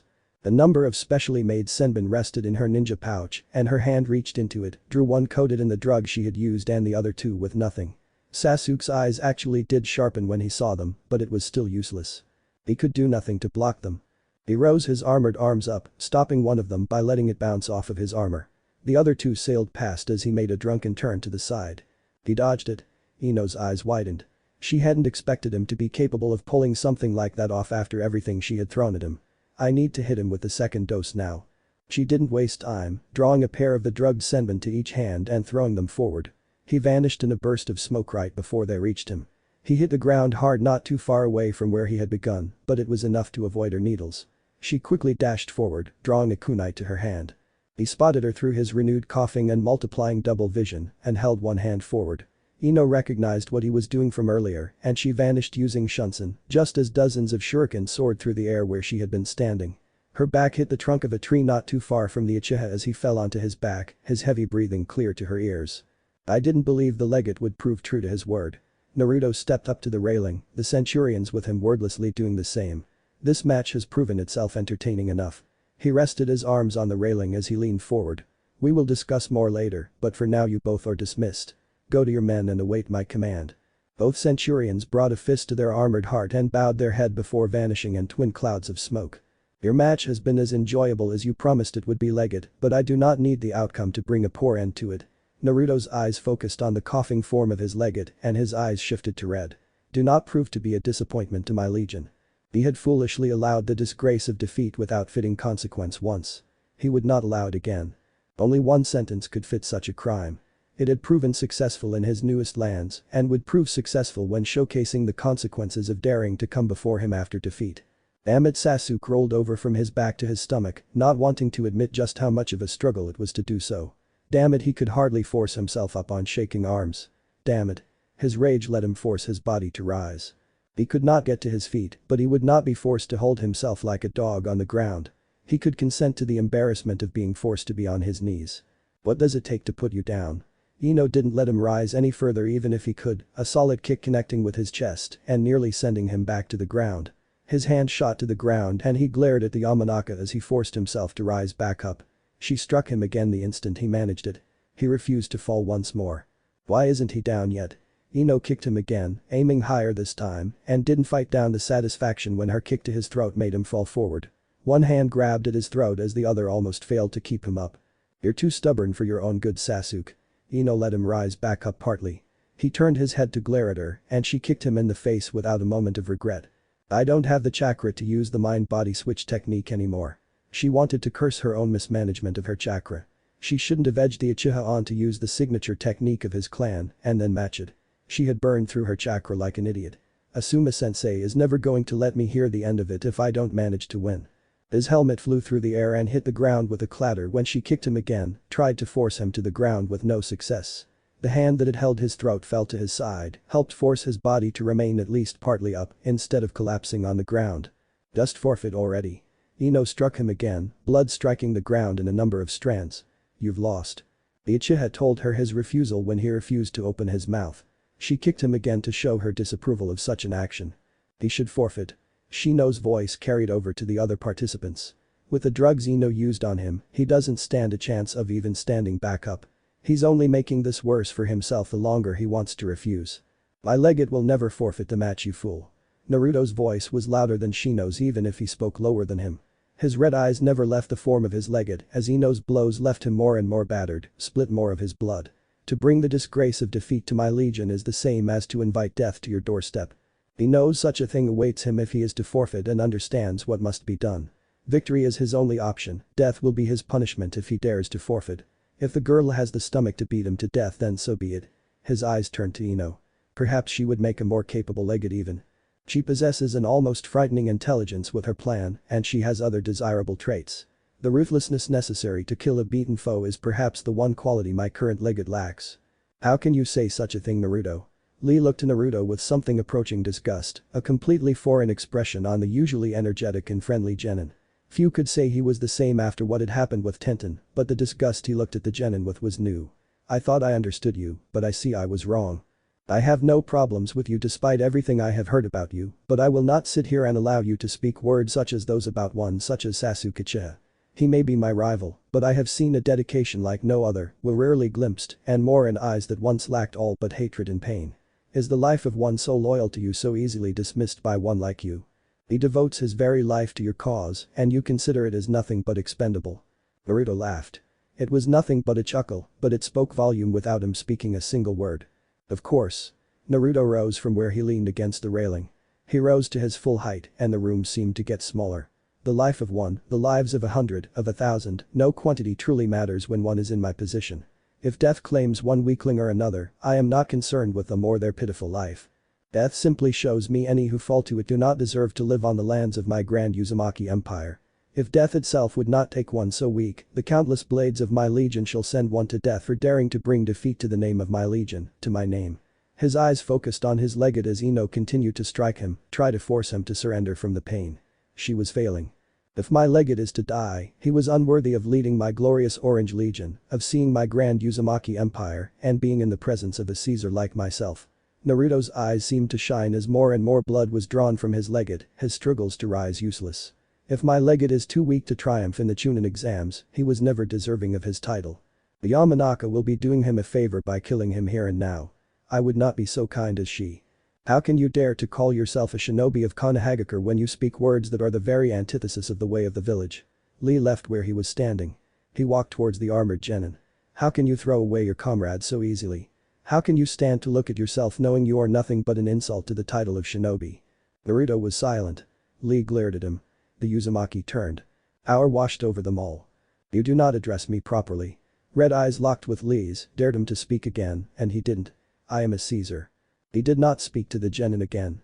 All was silent as he turned back to the match. Biv. Up. Each word was accompanied by another kick to the face, Ino hardly restraining herself from stomping the Uchiha's head in. The match is over. You've lost. DCH. The Uchiha could see his reflection in the blood on the ground below him. You must not understand anything yet, Yamanaka. Cold black eyes shifted to red and black.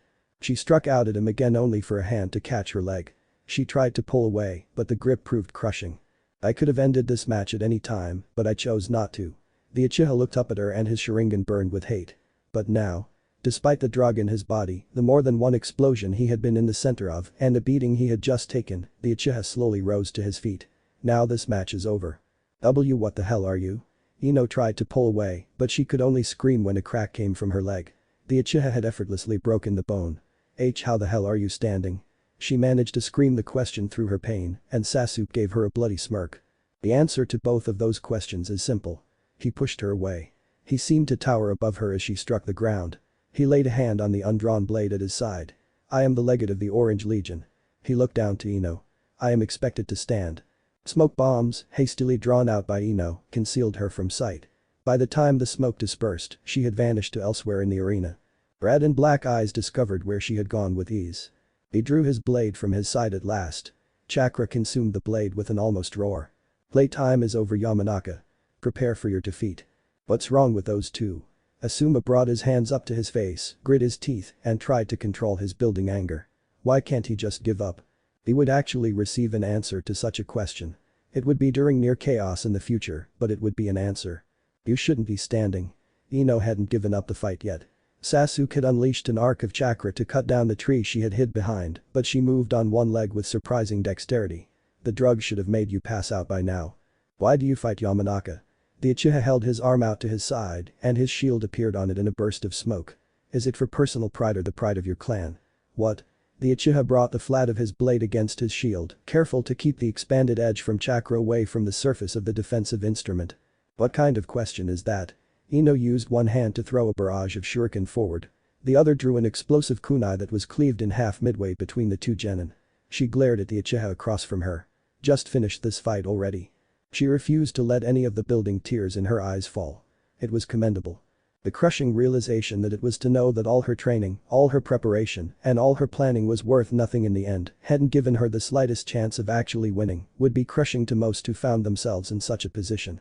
The grief anyone else would feel, the helplessness that would consume them when faced with such knowledge, and the despair that would drown them, wasn't being felt very strongly by her if at all. She refused to feel anything but rage instead. Rage at the Uchiha for stringing her along so long, rage at the Chunin exams for making her waste her time, rage at the Hokage for having the village host the exams, rage at the Kazekage for entering Shinobi, rage at Sakura that was quickly replaced with a burning rage for Naruto and his clones. Rage at her father for putting her in the academy and making her think she could win, and, most importantly, rage at herself for being so blind. Naruto frowned for a moment before smiling. He seemed to have come to a decision concerning something. I see. If you insist. The Uchiha vanished from sight. Ino closed her eyes. I guess I couldn't do it, Asuma-sensei. Damn it, Asuma. A kunai pinned him to his seat by his flak jacket. He tore it out in seconds, but it was seconds the clone of Anko took to reach him and unleash snakes from her sleeve to bind him to his seat. Don't do anything that stupid for the kid. Let me go, Anko. Asuma's attempt to brute force his way through the grip of the snakes failed. They hissed, one rose its fangs up to his neck and they all tightened their hold on him. Not even a chance of that happening. The clone of Anko sat back on the back of the seat behind her. You want to go down there and kill that kid down there, don't you? Of course I do. She blocked his view of the arena even as the real Anko dropped down from her perch and rose her hand into the air. PCH. His weapons vanished as he stood over the unconscious Ino Yamanaka. I shouldn't have let that last so long. He looked to where the participants stood, awaiting their own matches, and his eyes quickly found the form of Naruto. I hope that was entertaining, Caesar. He could hardly stand. He realized that now. His arm shook as he brought his fist to his heart. He hardly knew if the Uzumaki could hear his whisper as the world around him became something else. Colors dulled and brightened, shifted into shapes and then into blurs. Everything was consumed by darkness as his eyes closed and his body fell.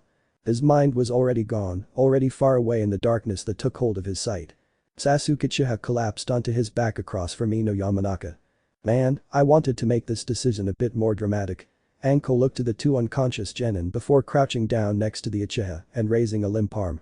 Sasuke Uchiha wins his first round match against Ino Yamanaka.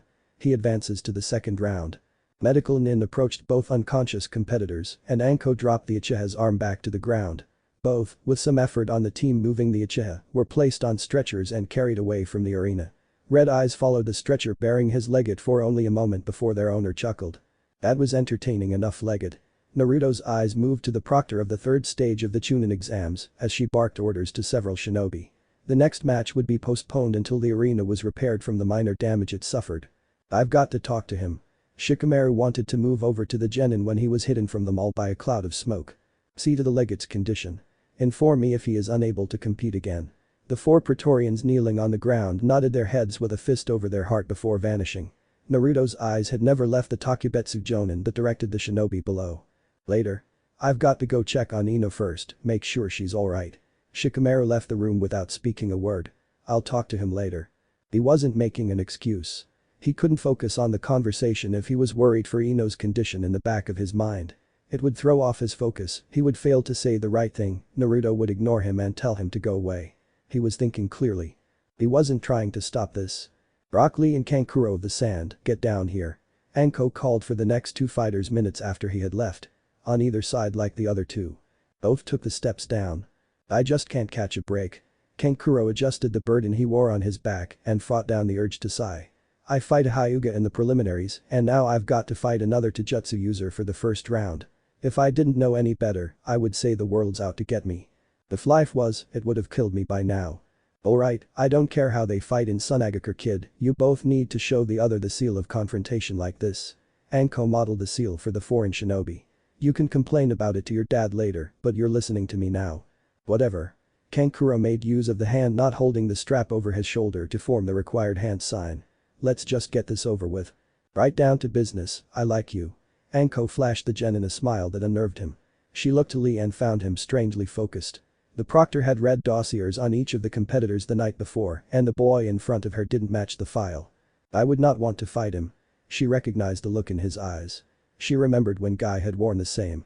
She didn't like remembering what he had done thanks to it, the carnage he had behind him because of that look. Nothing good ever comes from that look. She raised her hand into the air and looked at both genin. This kid doesn't stand a chance. Begin. Anko dropped her hand and vanished from sight. He's not attacking. Lee did not move a single muscle. His eyes didn't leave Kankuro, but he did nothing else. He's a taijutsu expert, he could have rushed me before I could even reach for Kankuro suddenly put distance between him and the Konoha genin with a single leap. What the hell is this? For a moment, he felt like he was about to die. His mind was screaming at him to run right now, run as far away from the kid in front of him as he could, and to keep running and running. The Sun Agakure native glanced down to his hand to found it shaking. He didn't understand how this was happening, why it felt like he was dying, as if he was seconds away from death. He looked to the genin across from him and found he hadn't moved at all. He remained perfectly still. He made the mistake of looking into his eyes and saw his death, saw his broken form, saw what awaited him in the future. He needed to give up. Now. It was the only thing that would save his life. Forfeiting was the only thing that would stop him from becoming some bloody broken corpse on the ground. But not forfeit. He had just opened his mouth. He froze. The eyes that looked into his weren't those of a genin. They were the eyes of the embodiment of rage, of hate. The passion that burned within them was focused solely towards destruction, solely towards inflicting pain. He was glad he wasn't the true target, didn't have such a thing focused on him. His breath still hitched in his throat, his lungs refused to move, and he felt sweat underneath his hood. He shouldn't be afraid, he shouldn't be terrified, but he was. Death screamed at him, raced towards him, swallowed him whole.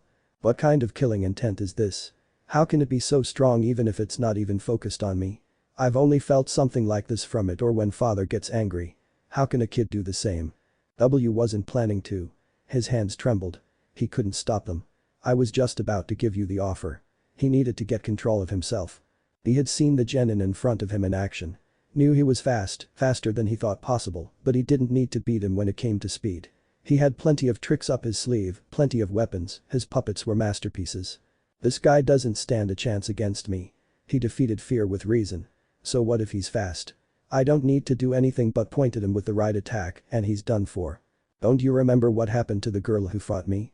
I beat Hyuga, I can beat some clanless kid like you. Kankuro forced any fear he felt away, focused on his imminent victory against a kid who wore too much green. You should save yourself the pain and just quit while you can still stand. If I was to forfeit this match, I would break my promise. Lee said no more.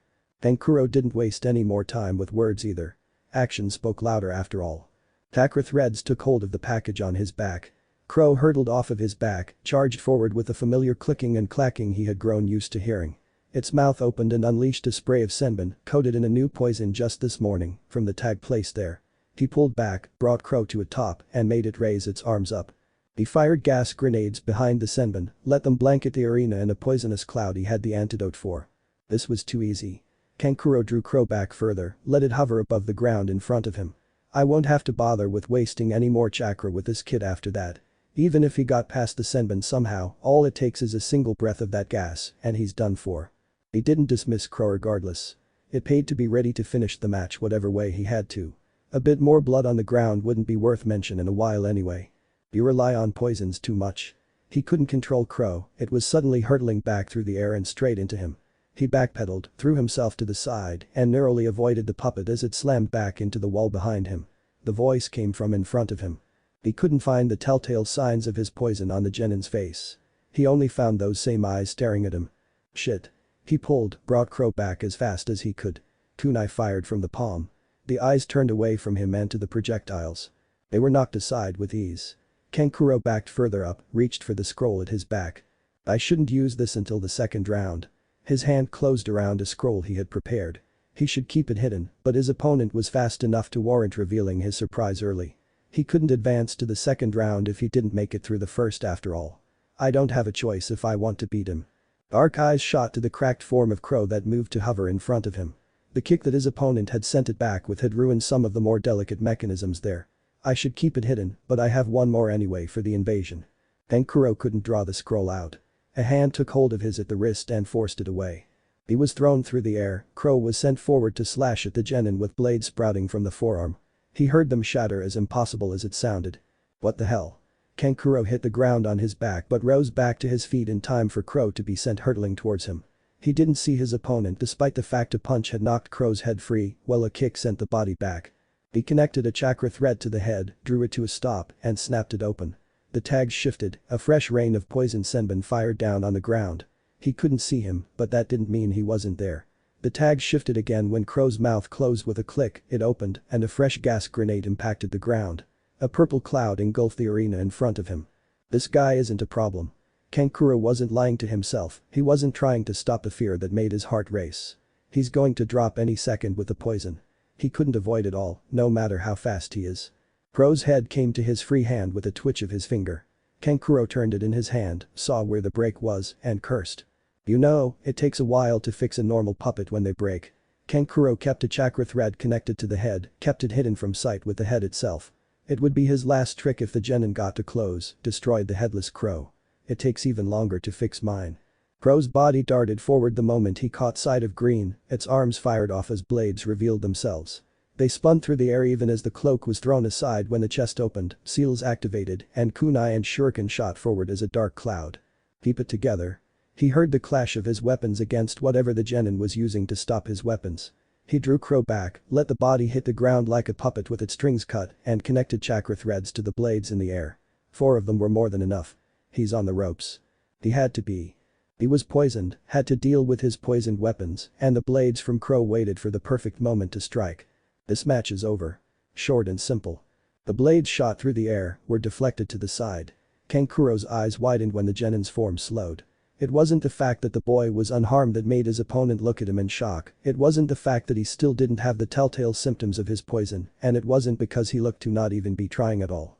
He was in shock because Lee had used a pair of nunchaku to deflect his weapons. Nothing should have been able to deflect every single last one of his weapons, but Rock Lee had done it. He didn't have a single cut.